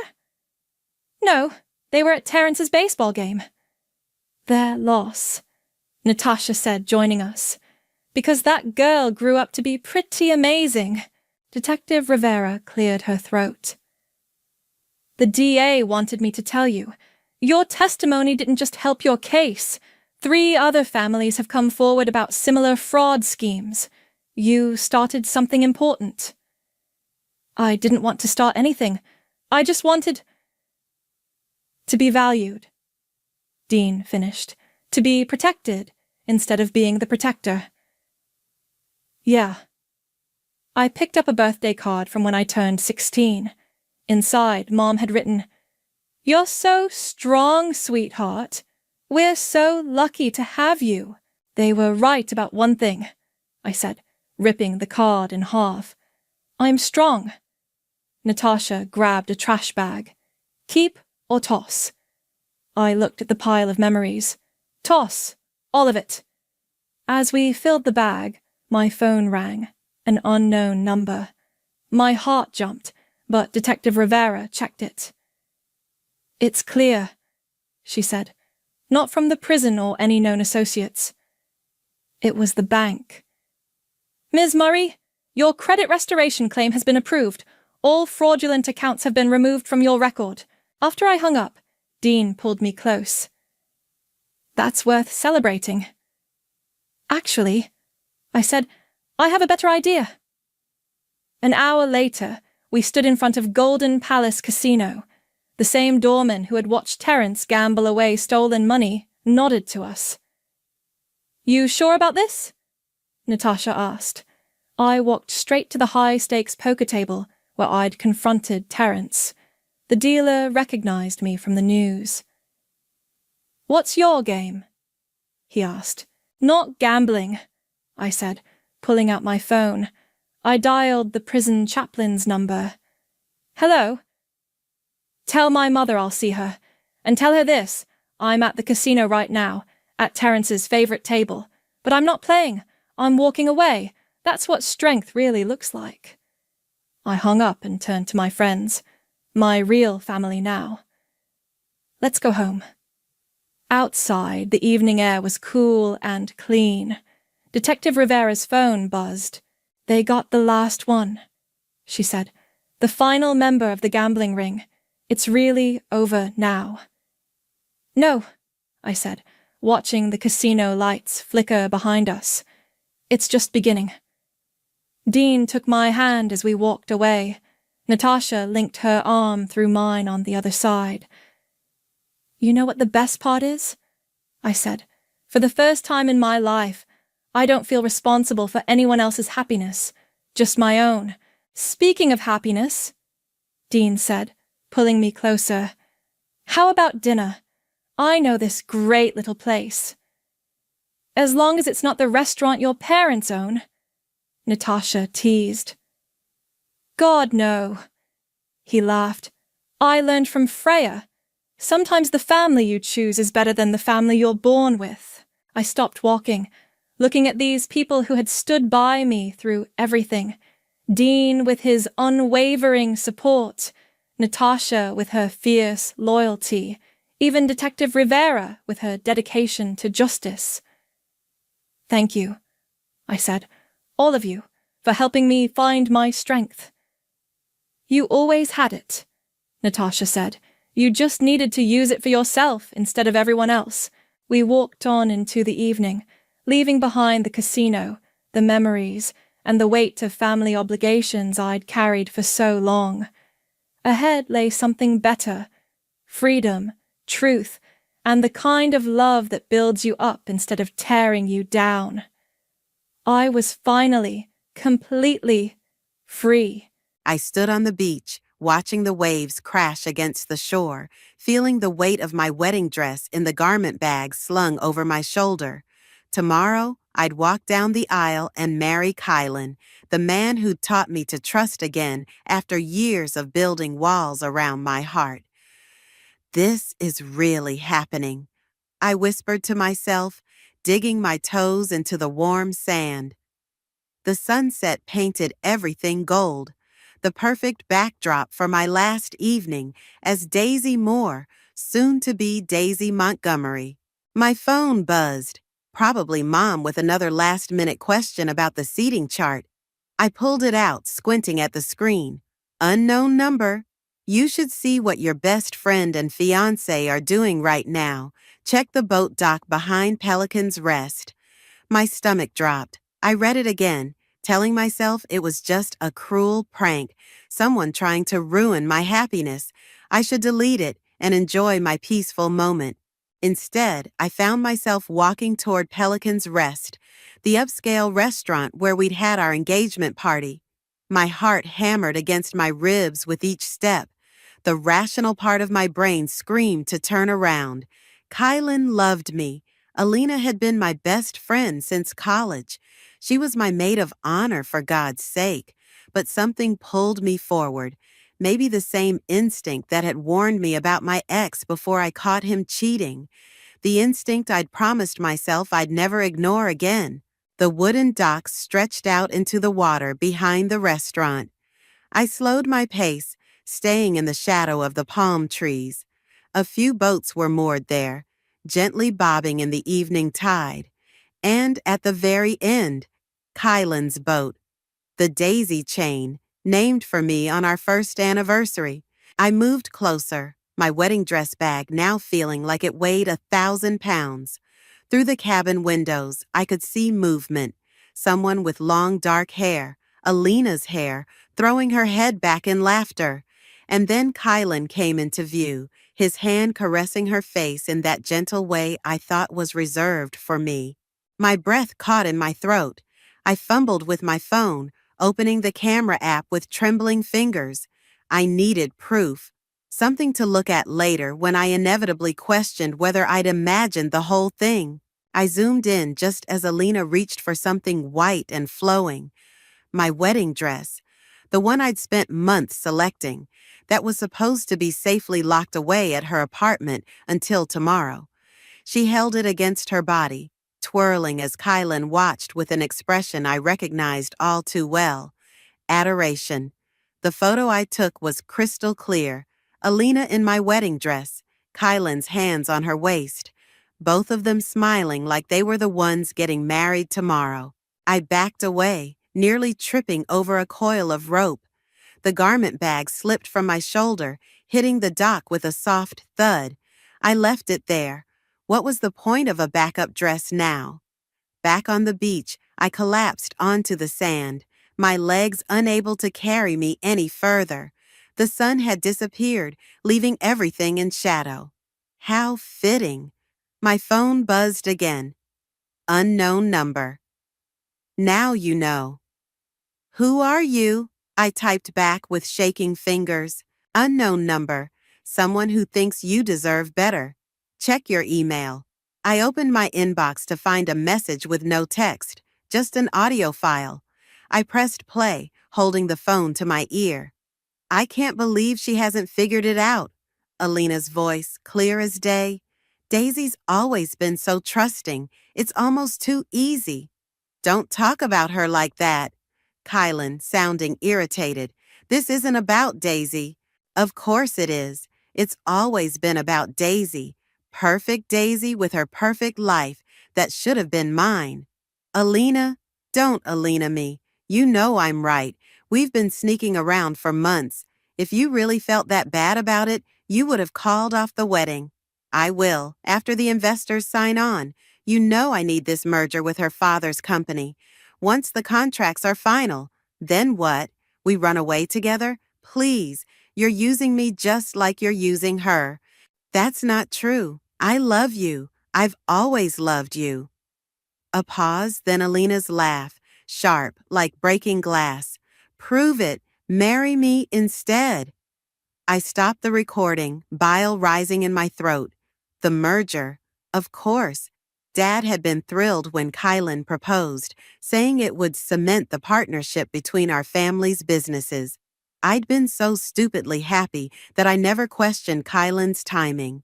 And Alina, my best friend since freshman year, the person who'd helped me pick out my wedding dress, who'd held my hair back when I got food poisoning last month, who'd been sleeping with my fiancé behind my back.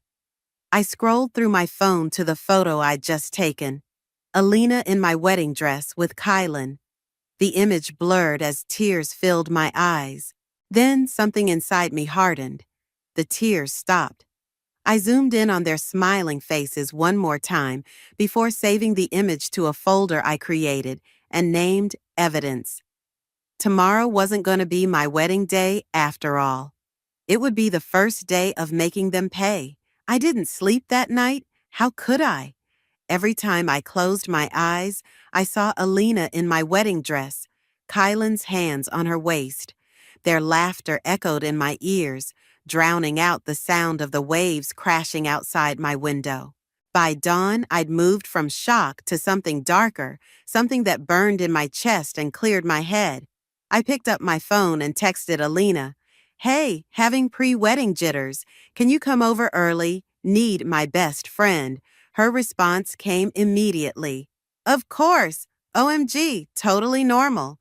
Be there in 30 with coffee and bagels. Love you." Love you. The casual lie made my fingers tighten around my phone until my knuckles turned white. While waiting, I pulled up the recording again, listening to their voices plan my humiliation. I'd always thought Alina's laughter was warm, like summer sunshine. Now it sounded brittle and cold. The doorbell rang exactly 30 minutes later. I checked my face in the mirror, eyes clear, expression neutral. I could do this. There's my beautiful bride. Alina burst through the door in a cloud of expensive perfume, balancing a coffee tray and paper bag. Her dark hair was pulled into a messy bun, her smile wide and seemingly genuine. "I got your favorite, cinnamon bagel with extra cream cheese."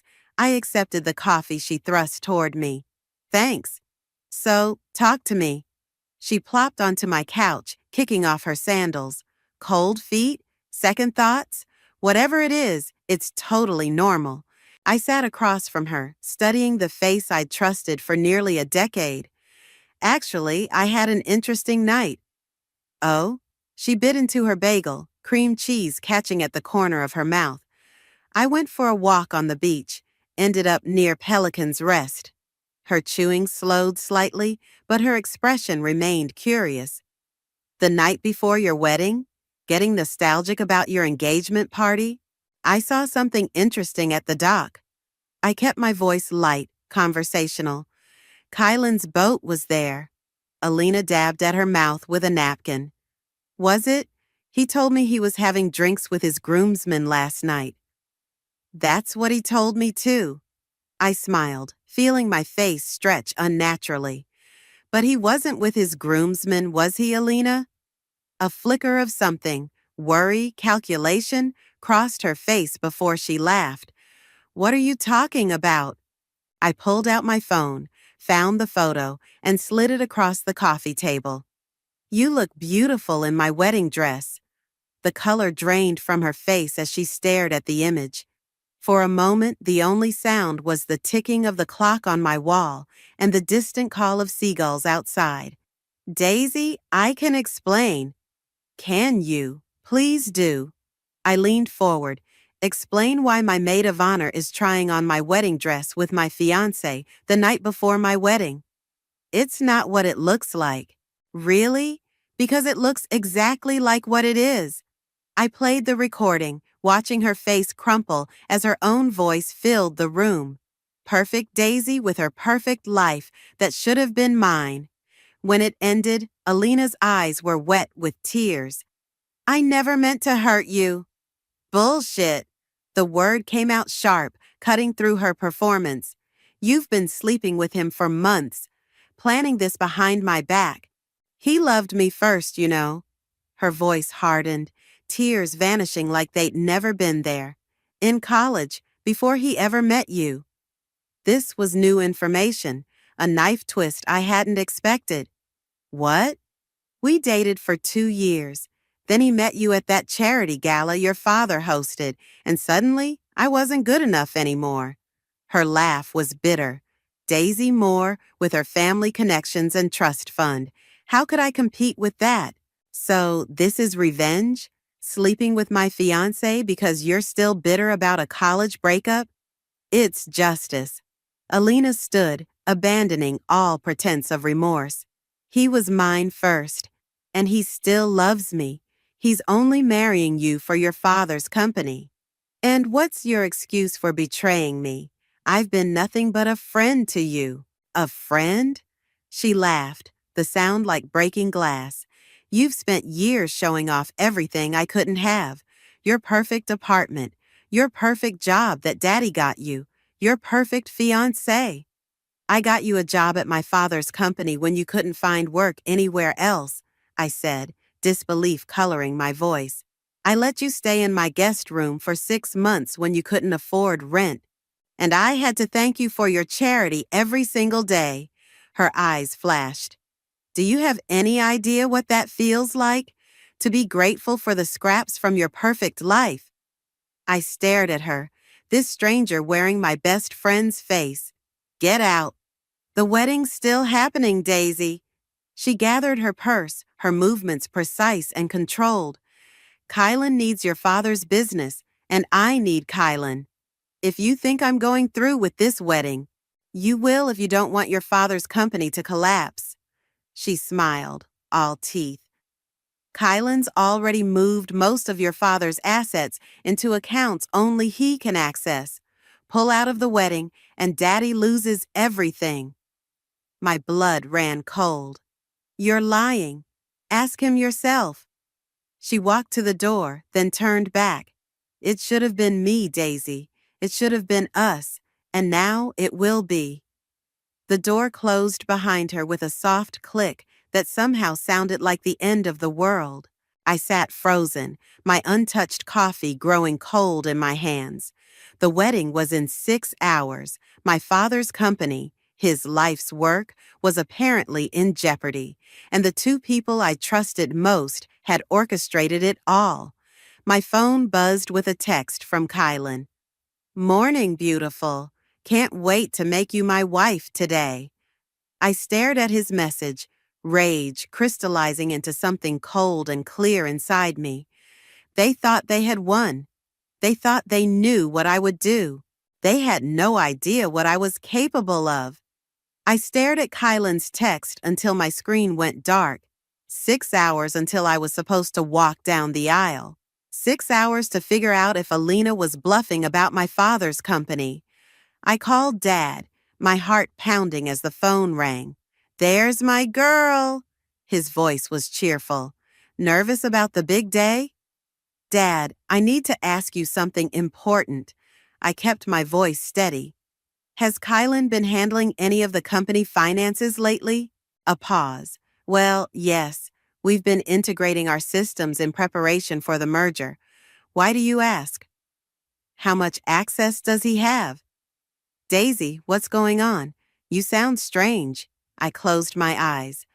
Dad, I need you to check your accounts. Right now. I'm in the car on my way to the venue. I can't.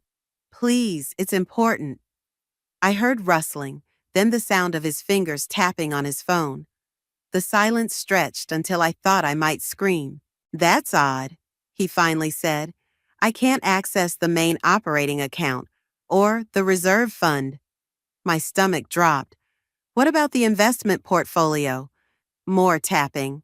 No, that's locked. Says I need additional authorization. His voice sharpened. Daisy, what's happening? The wedding's off, Dad. Kylan's been cheating with Alina.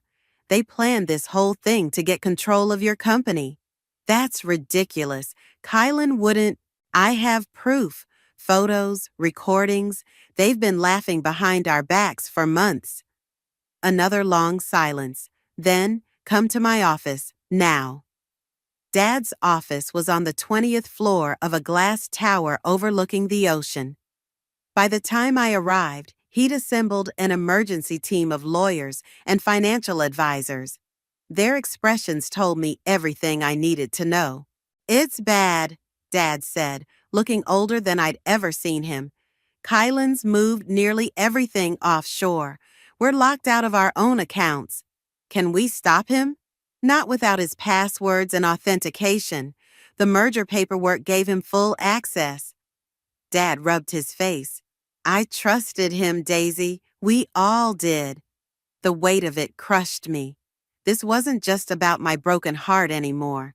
My father's life's work, the company he'd built from nothing, was being stolen. We need to confront him, I said, before the wedding. And say what?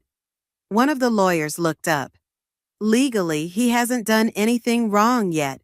The transfers were authorized under the merger agreement.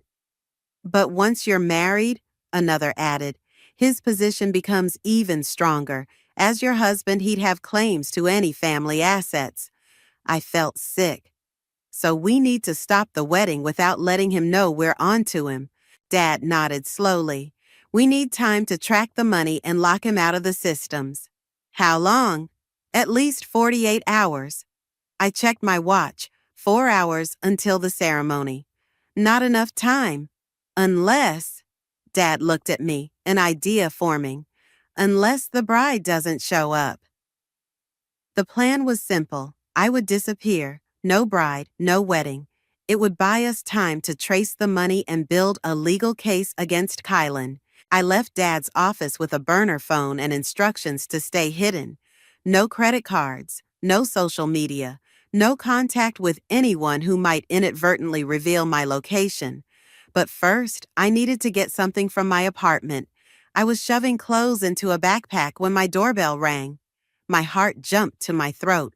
Kylan? Alina? I peered through the peephole to see Zachary, one of our mutual friends, shifting nervously from foot to foot. I opened the door. Zach, what are you doing here? Checking on you. His eyes scanned my face. You haven't been answering your phone, and Kylan's freaking out. The wedding's in 3 hours. I'd forgotten about Zach. He'd been friends with both Kylan and me since college, always the reliable one, the voice of reason. I'm not going through with it, I said. His eyebrows shot up. What? Why?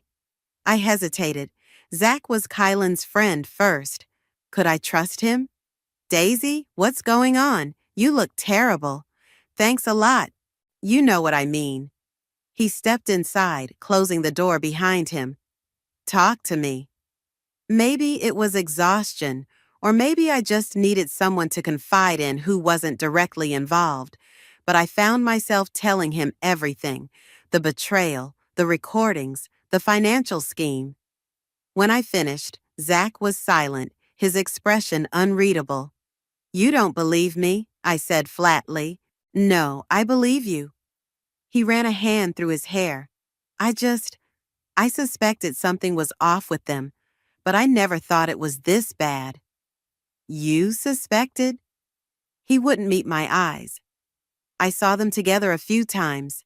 Nothing concrete, just moments. The way they looked at each other when they thought no one was watching. Anger flared in my chest. And you didn't think to tell me? I wasn't sure, and Kylan always had explanations. They were planning your surprise birthday party or discussing wedding details. He looked miserable. I wanted to believe him. Well, now you know the truth. I zipped up my backpack. I'm leaving town for a few days. Don't tell anyone you saw me. Where are you going?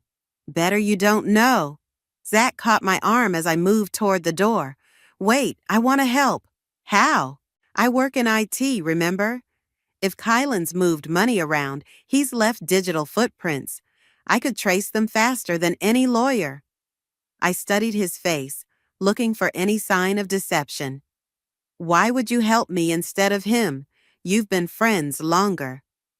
Because, Zach said quietly, some of us actually care about you, Daisy. Not what you can do for us, or what we can take from you. Just you.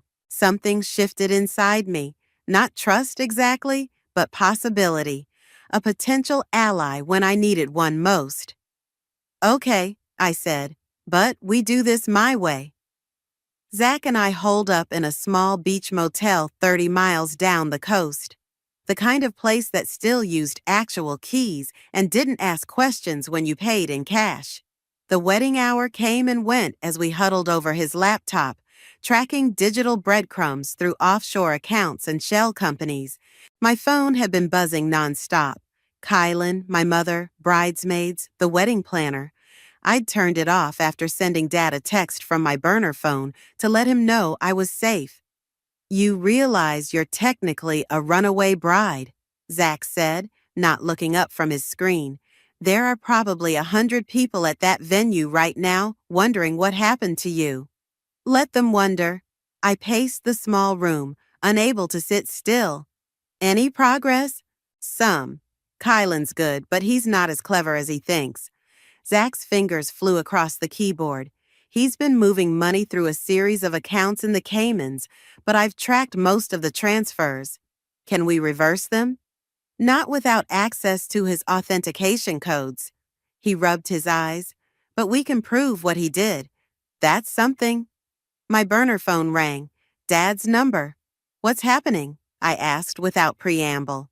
Chaos. Dad sounded exhausted. Kylan's telling everyone you had cold feet.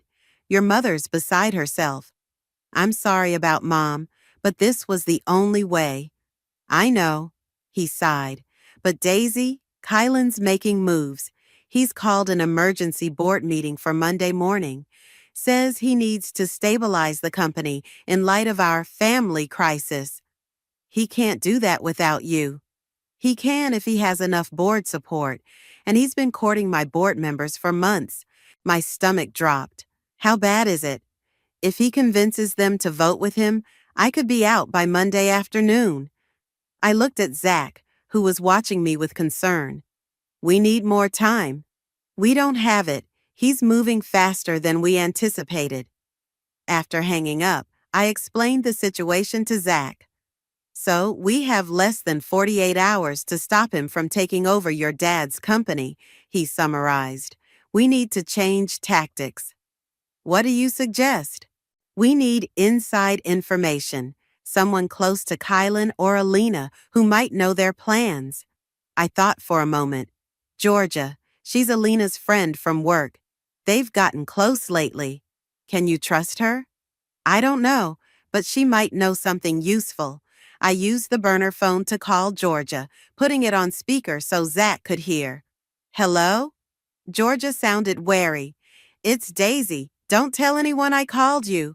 Oh my God, Daisy, where are you? Everyone's looking for you. I know what Kylan and Alina have been doing, I said, cutting to the chase. I need your help. Silence then. What do you mean? They've been having an affair, planning to take over my father's company. I have proof. Another long pause. I didn't know about the company part. My breath caught. But you knew about the affair? Alina told me a few weeks ago. Her voice was small. I wanted to warn you, but she said it was complicated, that you wouldn't understand. Understand what? That my fiancé and best friend were betraying me? That they have history. They were together before you came along. Alina always felt like you stole him. That doesn't justify what they did. I know. Georgia sounded miserable. I should have told you. I'm sorry. I swallowed my anger. Getting mad at Georgia wouldn't help. I need to know what they're planning now. Have you heard anything? Alina's staying at Kylan's place. She mentioned something about a board meeting on Monday. Said by next week, they'd be set for life. Anything else? Any details about how they're convincing the board members? No, but... She hesitated. Alina has a laptop she never lets out of her sight. She's been working on something she calls the presentation. Says it's going to change everything. I looked at Zach, who nodded encouragingly. Georgia, I need a huge favor. I need you to get me that laptop. What? I can't just steal? You don't have to steal it. Just get me access for an hour. That's all I need. Daisy, I don't know. You said you're sorry you didn't warn me. This is your chance to make it right. After some negotiation, Georgia agreed to invite Alina for brunch the next day. She'd accidentally spill something on Alina, forcing her to clean up in the bathroom. That would give us a window to access the laptop. After hanging up, Zach looked concerned. You're putting a lot of trust in Georgia. Do we have a choice? What if it's a trap? What if she tells Alina? I hadn't considered that. You think she would? I think Alina's manipulative, and Georgia already kept their secret once. The thought made my skin crawl. I'd been betrayed by the two people I trusted most. What was to stop it from happening again? We need a backup plan, I said. Zach nodded. I might have an idea, but you're not gonna like it. Try me. We need to talk to Sylvia. My heart sank. Sylvia was my mentor at work, but she was also on my father's board of directors, and she'd been the one who introduced me to Kylan in the first place. She's too close to this, I argued, and she thinks Kylan walks on water. Exactly. If anyone knows what he's planning with the board, it's her. Zach closed his laptop. Plus, if we can convince her he's not who she thinks he is, we might sway a crucial board vote. And if we can't convince her, if she warns him we're on to him, then we've lost nothing. He already knows you figured out the affair. He doesn't know we're tracking the money. I stared out the window at the darkening sky. The thought of facing Sylvia, of seeing the disappointment in her eyes when I told her I'd run out on my own wedding, made me feel sick. But Zach was right. We needed allies. Okay, I said finally. We'll talk to Sylvia, but first, let's see what's on Alina's laptop. Zach nodded, but his expression remained troubled. Just be prepared. Whatever they're planning for that board meeting, it's big, and they've been working on it for months. What do you think it is? I don't know, he met my eyes, but I think we're still missing something important. Something that would explain why they're so confident they'll win. The knot in my stomach tightened. He was right. Despite everything we'd uncovered, it felt like we were still only seeing part of the picture. And time was running out. The next morning, I sat in Georgia's car outside the trendy cafe where she'd arranged to meet Alina. My hands wouldn't stop shaking.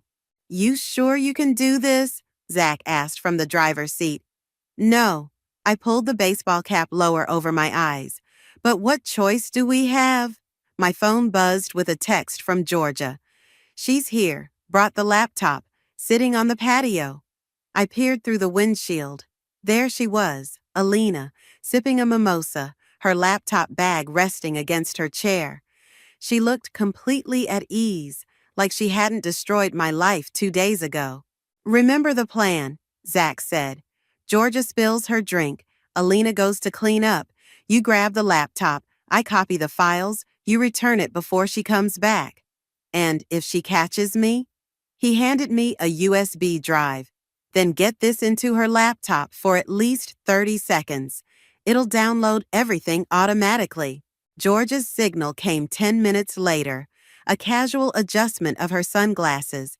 I watched as she gesticulated wildly during a story, then accidentally knocked over her mimosa, splashing Alina's white blouse. Alina jumped up, visibly annoyed. Georgia's apologies were profuse as she guided Alina toward the restrooms inside. Now, Zach said. I moved quickly across the patio, heart hammering. The laptop bag was right where Alina had left it. I grabbed it and hurried back to the car, sliding into the back seat. Hurry, I urged as Zach took the laptop and connected it to his equipment. It's password protected, he muttered. Try her birthday. Already did, and yours, and Kylan's. I thought for a moment. Try it should been me. All one word. Zach typed it in. The screen unlocked. How did you know? It's what she kept saying, that it should have been her. The words still stung. Zach worked quickly, copying files while I kept watch. 5 minutes passed. Then 10. What's taking so long? I hissed. There's a lot here. Financial reports, presentations, emails. He stopped suddenly. Oh shit. What? These aren't just company files.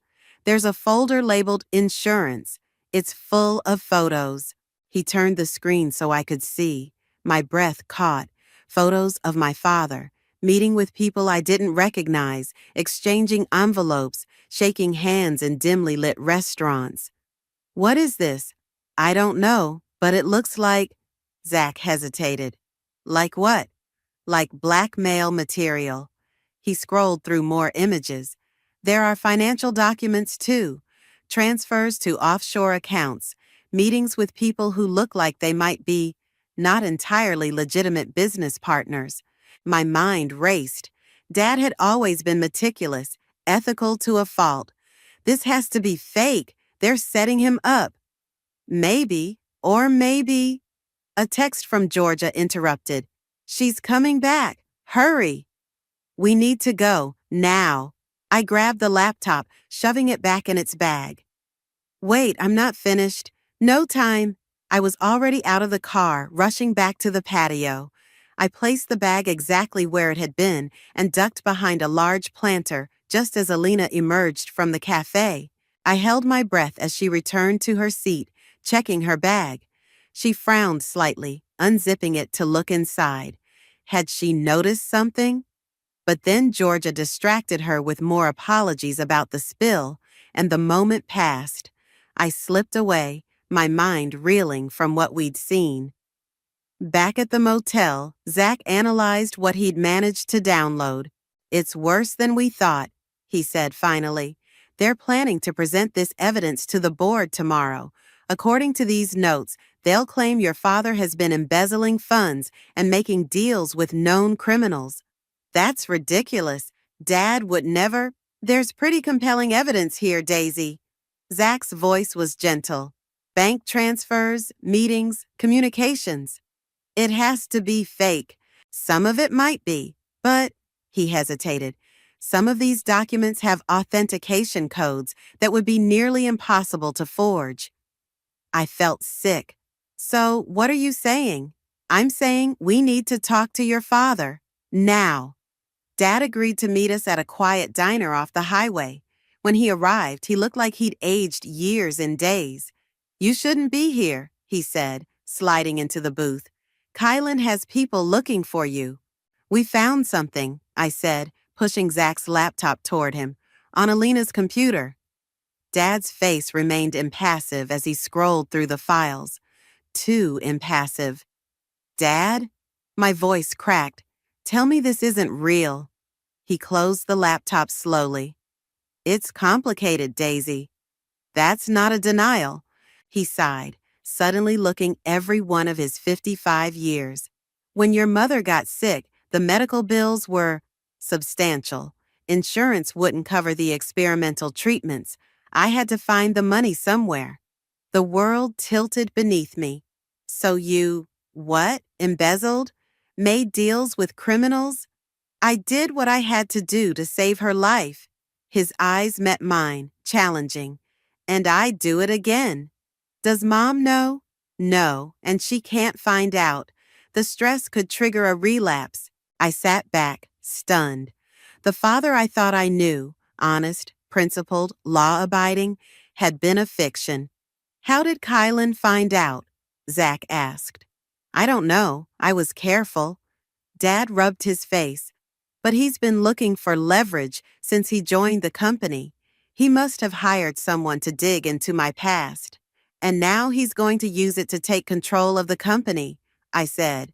Yes, with these documents, he can force me out and convince the board to appoint him as CEO. Dad looked defeated. I'll be lucky if I don't end up in prison. The weight of it crushed me. This wasn't just about my broken heart or betrayal anymore. My father could go to jail. My mother could relapse. The company that supported hundreds of employees could collapse. And it was all tangled up with my relationship with Kylan, a relationship I now realized I'd never fully understood. There has to be something we can do, I said, desperation creeping into my voice. Dad shook his head. The board meeting is tomorrow morning. Kylan has the evidence. It's over. No, I straightened my shoulders. It's not over, not yet.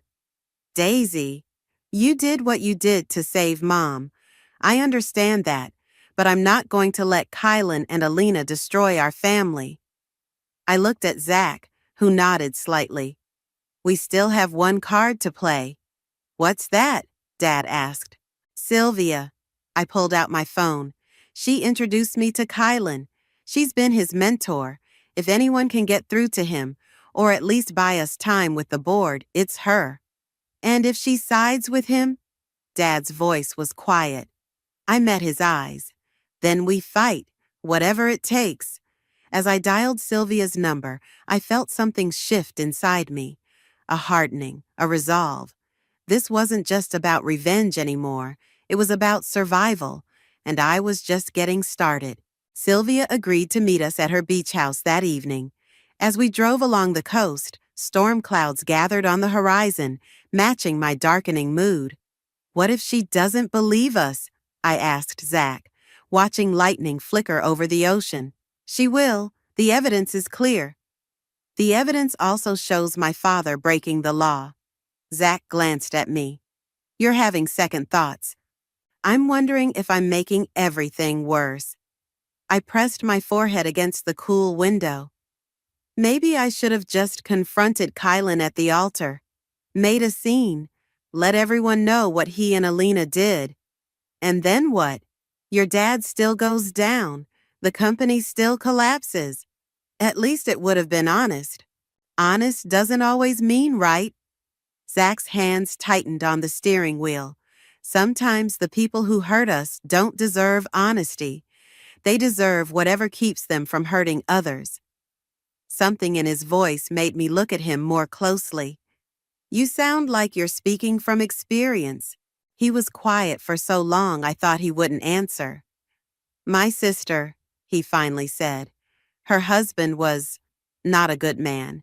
She tried being honest, confronting him, couples therapy, the works. He just got better at hiding who he really was. In the end, she had to play his game to get out safely. I didn't know you had a sister. There's a lot you don't know about me, Daisy. His smile was sad. We've all been playing roles for a long time. The implications of that statement hung between us as we pulled up to Sylvia's elegant beach house. Sylvia Hamilton had been my mentor since I joined my father's company 5 years ago. At 55, she commanded every room she entered with her silver-streaked dark hair and penetrating gaze. She'd taken me under her wing, taught me to navigate the male-dominated business world, and eventually introduced me to Kylan at a charity gala. Now she stood in her living room, arms crossed, as we laid out everything: the affair, the financial schemes, the blackmail material. I knew something was wrong when you didn't show up for the wedding, she said when we finished. But this is beyond anything I imagined.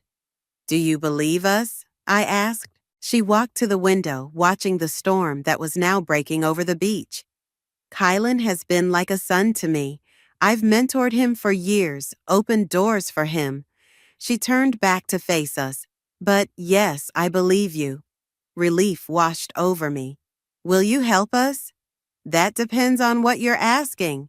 We need to stop tomorrow's board meeting, Zach explained. Or at least delay Kylan's presentation until we can figure out a counter strategy. Sylvia's expression hardened. You realize what you're asking? If your father's activities come to light, I'm implicated too. As a board member, I had a fiduciary duty to prevent exactly this kind of behavior. You didn't know, I said. Ignorance isn't a defense in corporate governance. She sighed. I could lose everything: my reputation, my position, possibly face legal charges myself. I hadn't considered that. In my focus on saving my family, I'd overlooked how this scandal could destroy others. I'm sorry, I said. I didn't think, no, you didn't. Her words were sharp but not unkind. But that's why you need me, because I understand what's really at stake here. She walked to a cabinet and pulled out a bottle of scotch, pouring 3 glasses. Tomorrow's meeting isn't just about your father's actions or Kylan's ambitions. It's about the future of a company that employs hundreds of people. People with families, mortgages, children in college. I accepted the glass she offered, the amber liquid burning my throat as I took a sip. So, what do? We need leverage, Sylvia said. Something on Kylan that's worse than what he has on your father. We've been looking, Zach said, but he's careful. Everyone has secrets.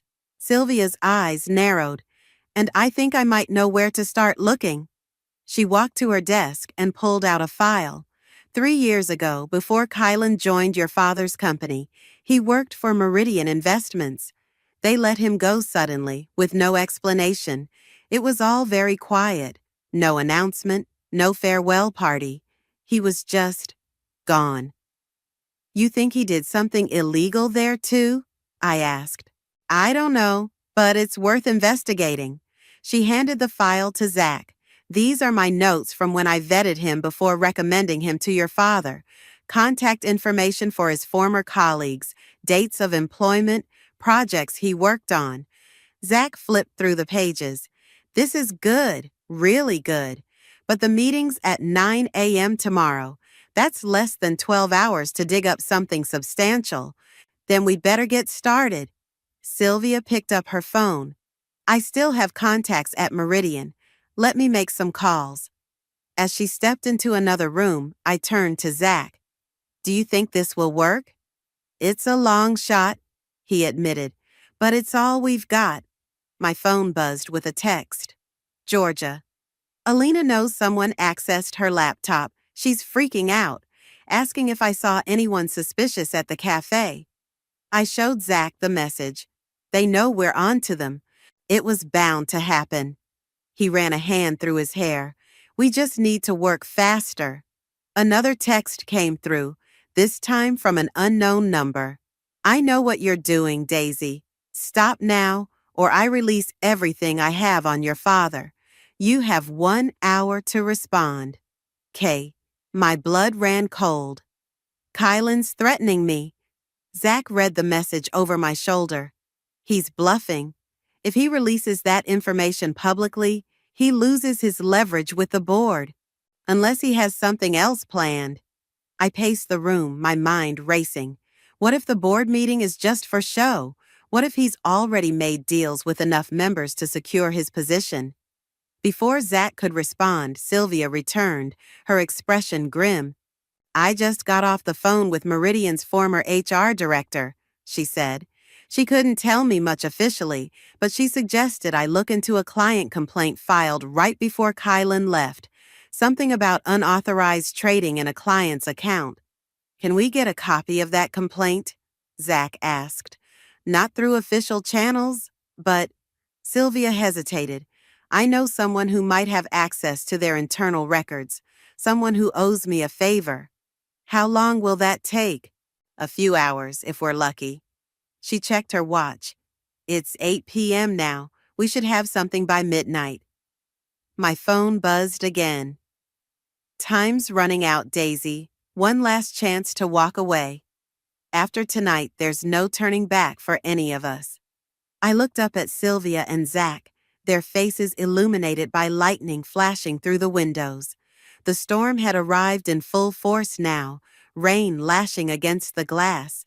Tell your contact we need those records, I said to Sylvia, my voice steadier than I felt.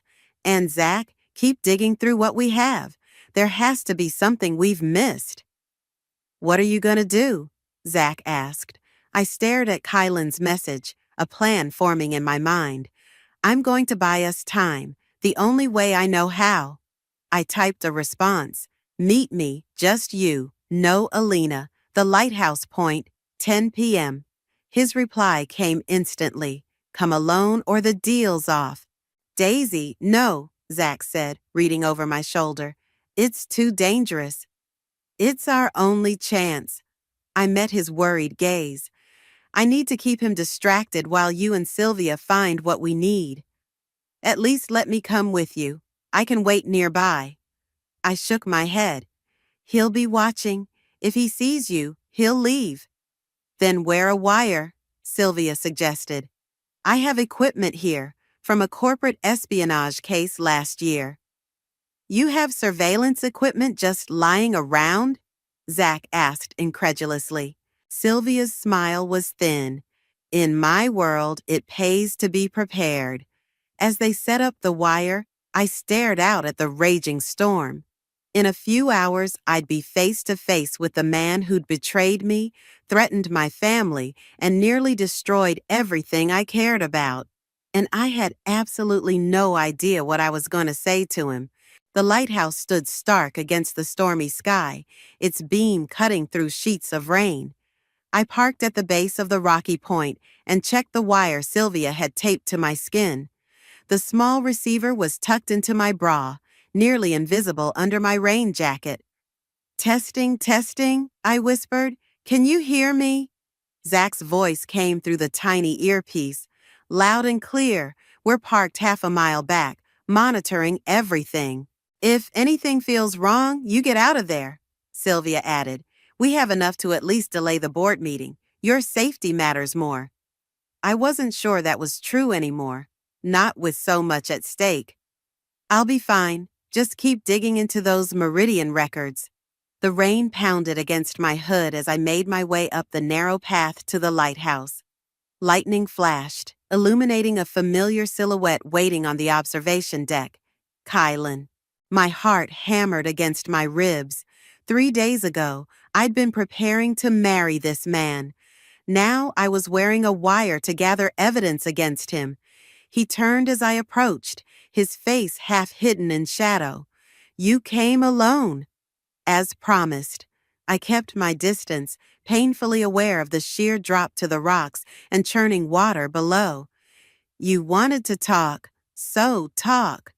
Where have you been, Daisy? Everyone's been worried sick. Worried?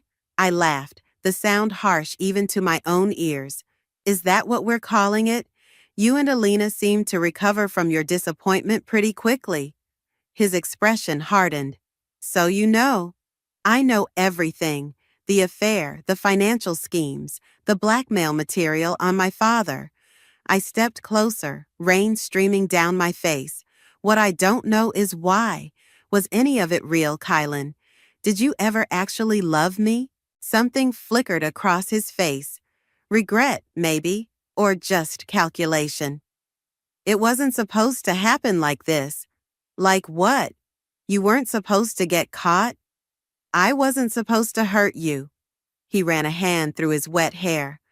Alina and it's complicated. We have history.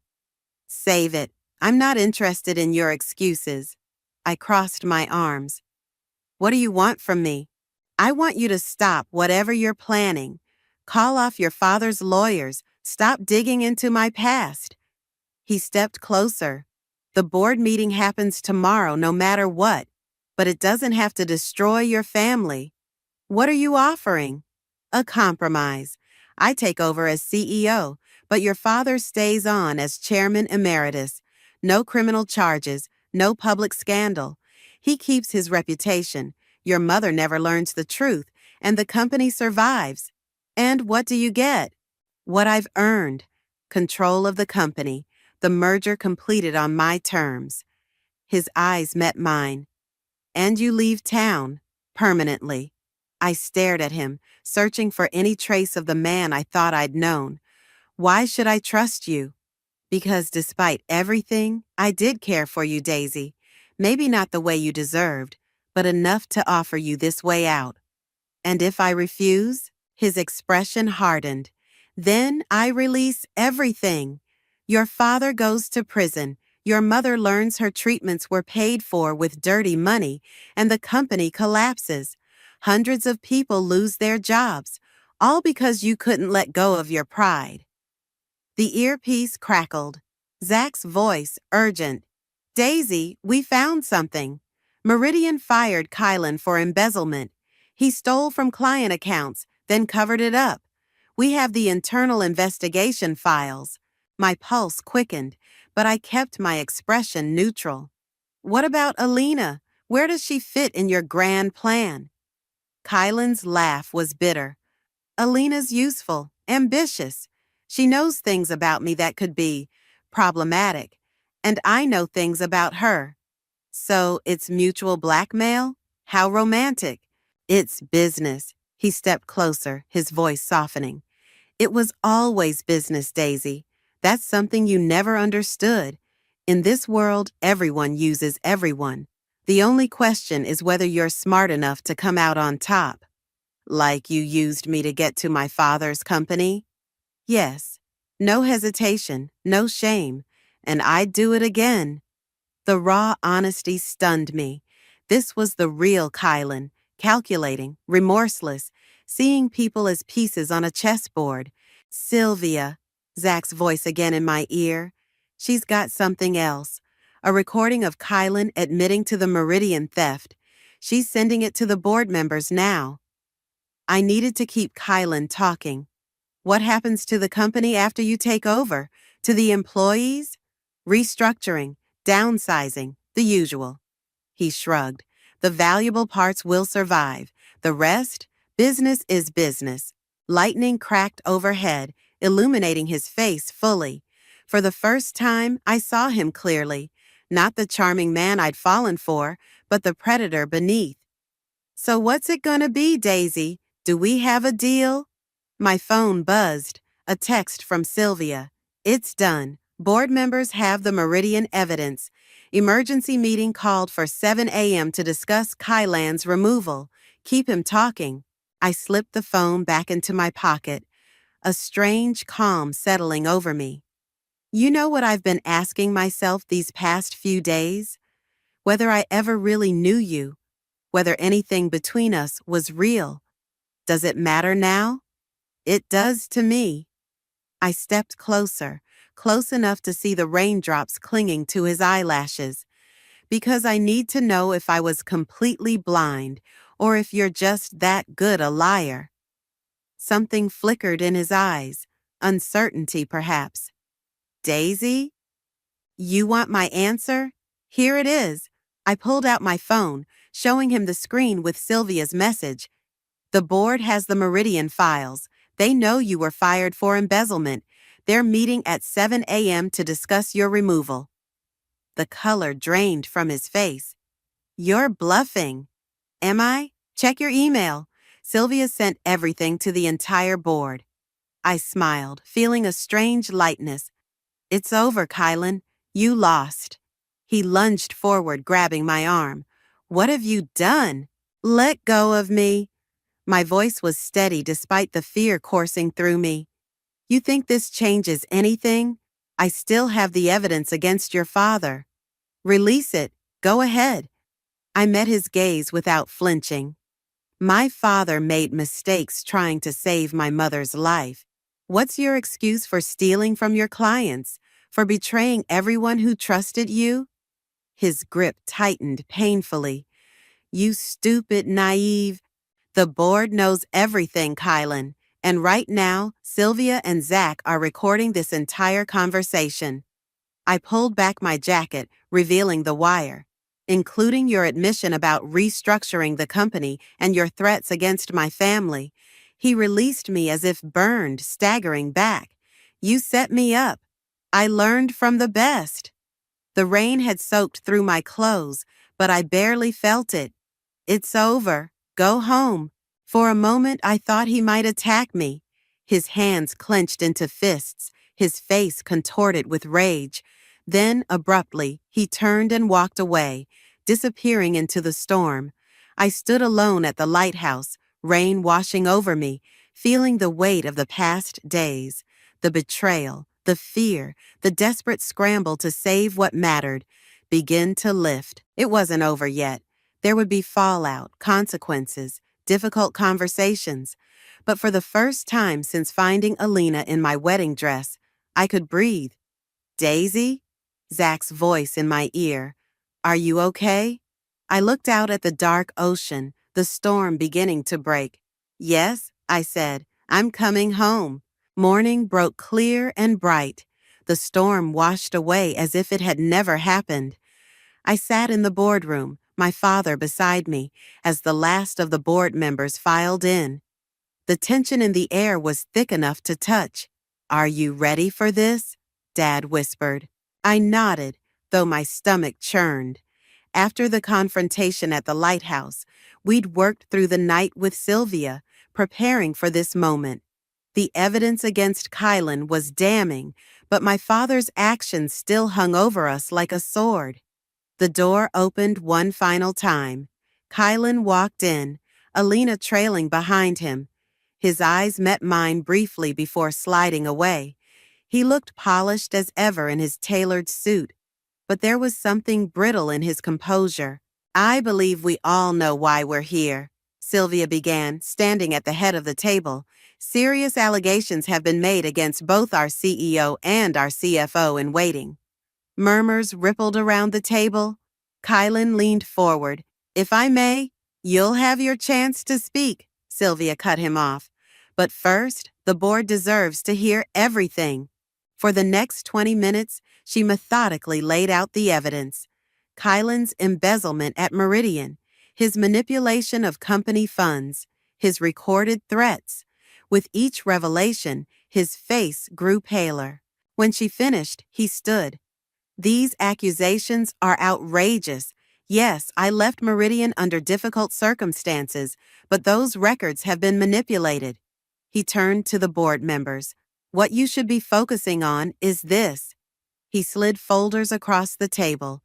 Evidence of Robert Moore's illegal activities that put this entire company at risk. My father stiffened beside me. This was the moment we'd been dreading. Mr. Montgomery, one of the board members said, are you suggesting we ignore your misconduct because of allegations against Mr. Moore? I'm suggesting you look at the bigger picture. Kylan replied smoothly. Who do you want leading this company? Someone who made a youthful mistake or someone who has been systematically breaking the law for years? The room fell silent. I felt the weight of every gaze, the judgment in their eyes. This was the moment everything could fall apart. I stood up. Ms. Moore, Sylvia said, you don't have to. Yes, I do. I looked around the table, meeting each person's eyes. My father broke the law. He made choices that put this company at risk. There's no denying that. Kylan's triumphant smile made my blood boil. But there's something you should know about those choices.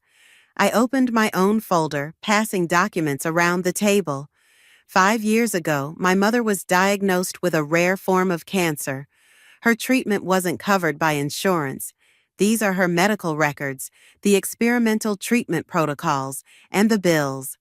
I watched as they flipped through the pages, their expressions shifting from suspicion to something softer. My father did what he did to save my mother's life. Was it right? No. Was it legal? Definitely not. I took a deep breath. But it was done out of love, not greed, and every penny has been paid back to the company with interest. Murmurs of surprise circled the table. This was the card we'd played. My father had spent the night transferring his personal assets to repay everything he'd taken. In contrast, I continued, Mr. Montgomery's actions at Meridian and here were motivated solely by personal gain. He stole from clients. He manipulated company funds. He attempted to seize control through blackmail and threats. Kylan stood abruptly. This is absurd. You're trying to play on their sympathies with a sob story. No, I'm telling the truth. Something you might try sometime. I turned back to the board. My father is prepared to step down as CEO. He accepts responsibility for his actions. But before you decide the company's future, you should know exactly who's asking for your trust. I nodded to Sylvia, who pressed a button on her laptop. Alina's voice filled the room. I don't care about the company. Once we have control, we can strip the assets, sell off the divisions, and be done with it. The board are all idiots anyway. Then Kylan's voice, patience, Alina. First we get control, then we dismantle it piece by piece. The real money's in the liquidation. The recording ended. Alina had gone pale. Kylan looked like he might be sick. Where did you get that? He demanded. Georgia stood up from her seat in the corner. From me. I recorded it at your apartment last night. She looked at me. I'm sorry, Daisy, for not telling you sooner, for being part of this. I nodded, accepting her apology without words. The board's decision was unanimous. Kylan and Alina were escorted from the building by security. My father resigned as CEO, but was allowed to retain a position as advisor to help with the transition. Sylvia was named interim CEO. As we left the boardroom, Dad squeezed my hand.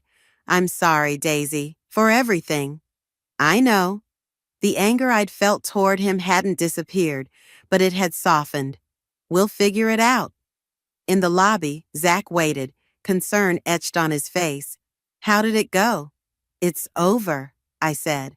All of it. What happens now? I looked out the glass doors to the bright morning beyond. I don't know. For the first time in my life, I don't have a plan. Sounds terrifying, he said with a small smile. Actually, it feels like freedom.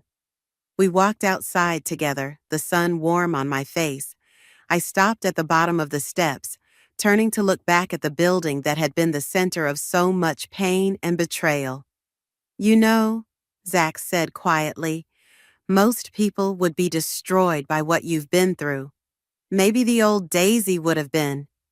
I turned away from the building, away from the past, but I'm not her anymore. The realization hit me with surprising force.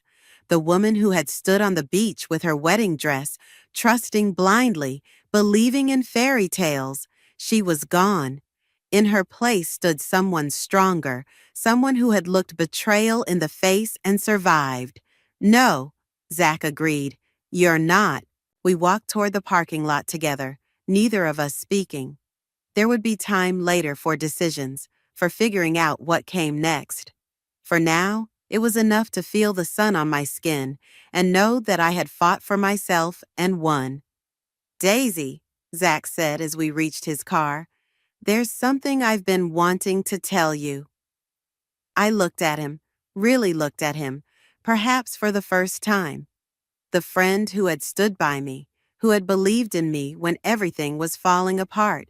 I think, I said, cutting him off with a smile, that whatever it is can wait for coffee. I'm buying. His answering smile was like sunrise. Deal. As we drove away, I didn't look back. The past had taken enough from me already. The future, uncertain, unwritten, mine to shape, was waiting.